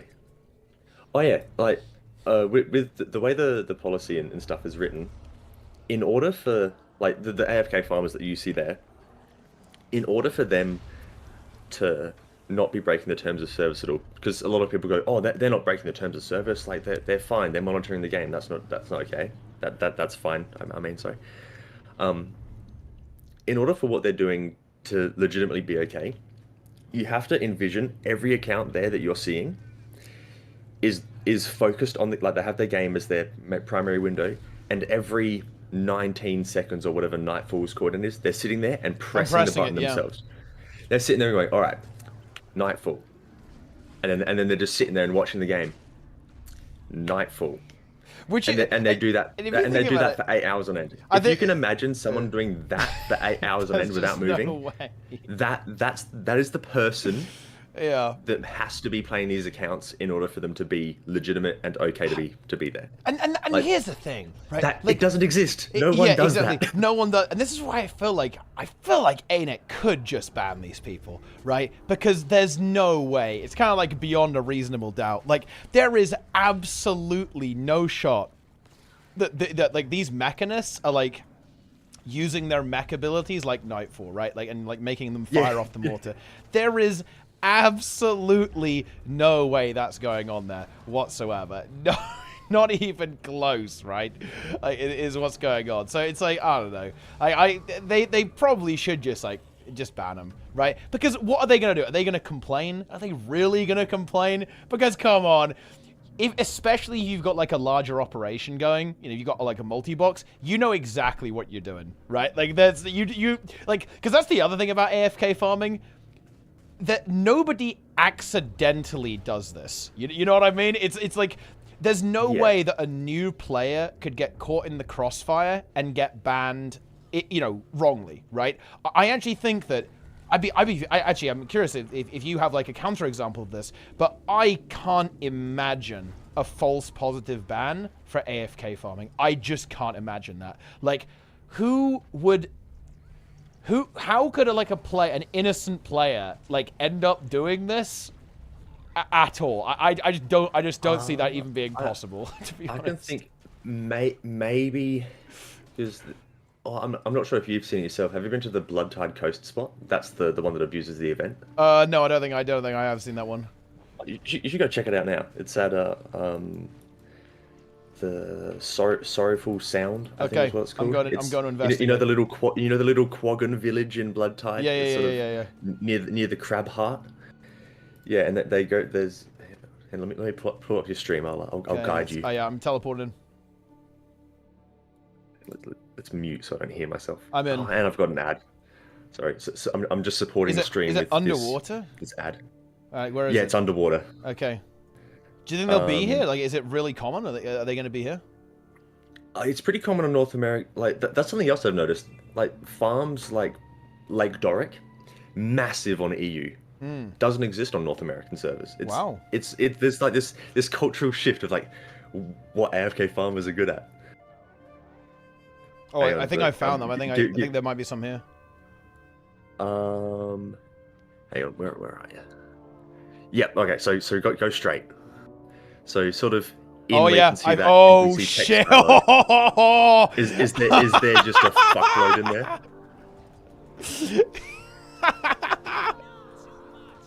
They're here. Oh, yeah. They are here. There they are. There they are. Yeah. So that little corner where you are, like, there's probably, I don't know. Holy shit, dude! I'm getting juice. 50.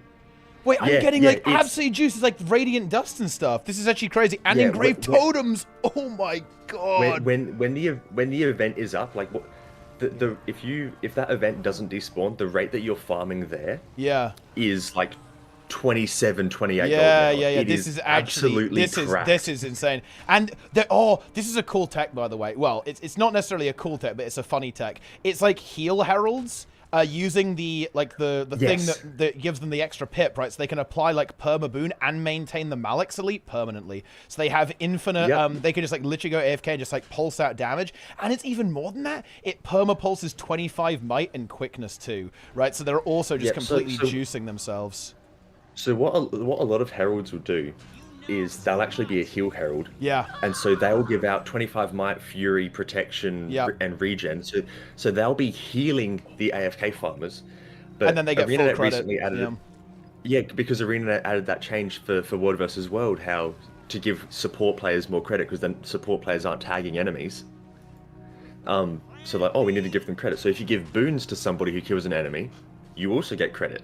So you can have an AFK heal herald, just heals the absolute crap out of everyone. No one ever dies.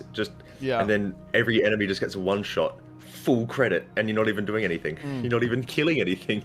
It is insane. Yeah, I mean the loot here is actually insane, by the way. Yeah, like, it is nuts. This is kind of busted actually. Like I've already got 8. I've been here for like 2 minutes. 8 engraved totems and radiant dust. So for reference, you know, each totem is 3 silver. The radiant dust I think is a bit more expensive. Yeah, 7 silver each. So like I've got a couple of gold just by being here for like 2 minutes. Already actually. Yeah. And you'll also be getting like some bags. I think some little loot bags. Yeah. But yeah, like the diminishing returns that spot does kick in pretty quickly. With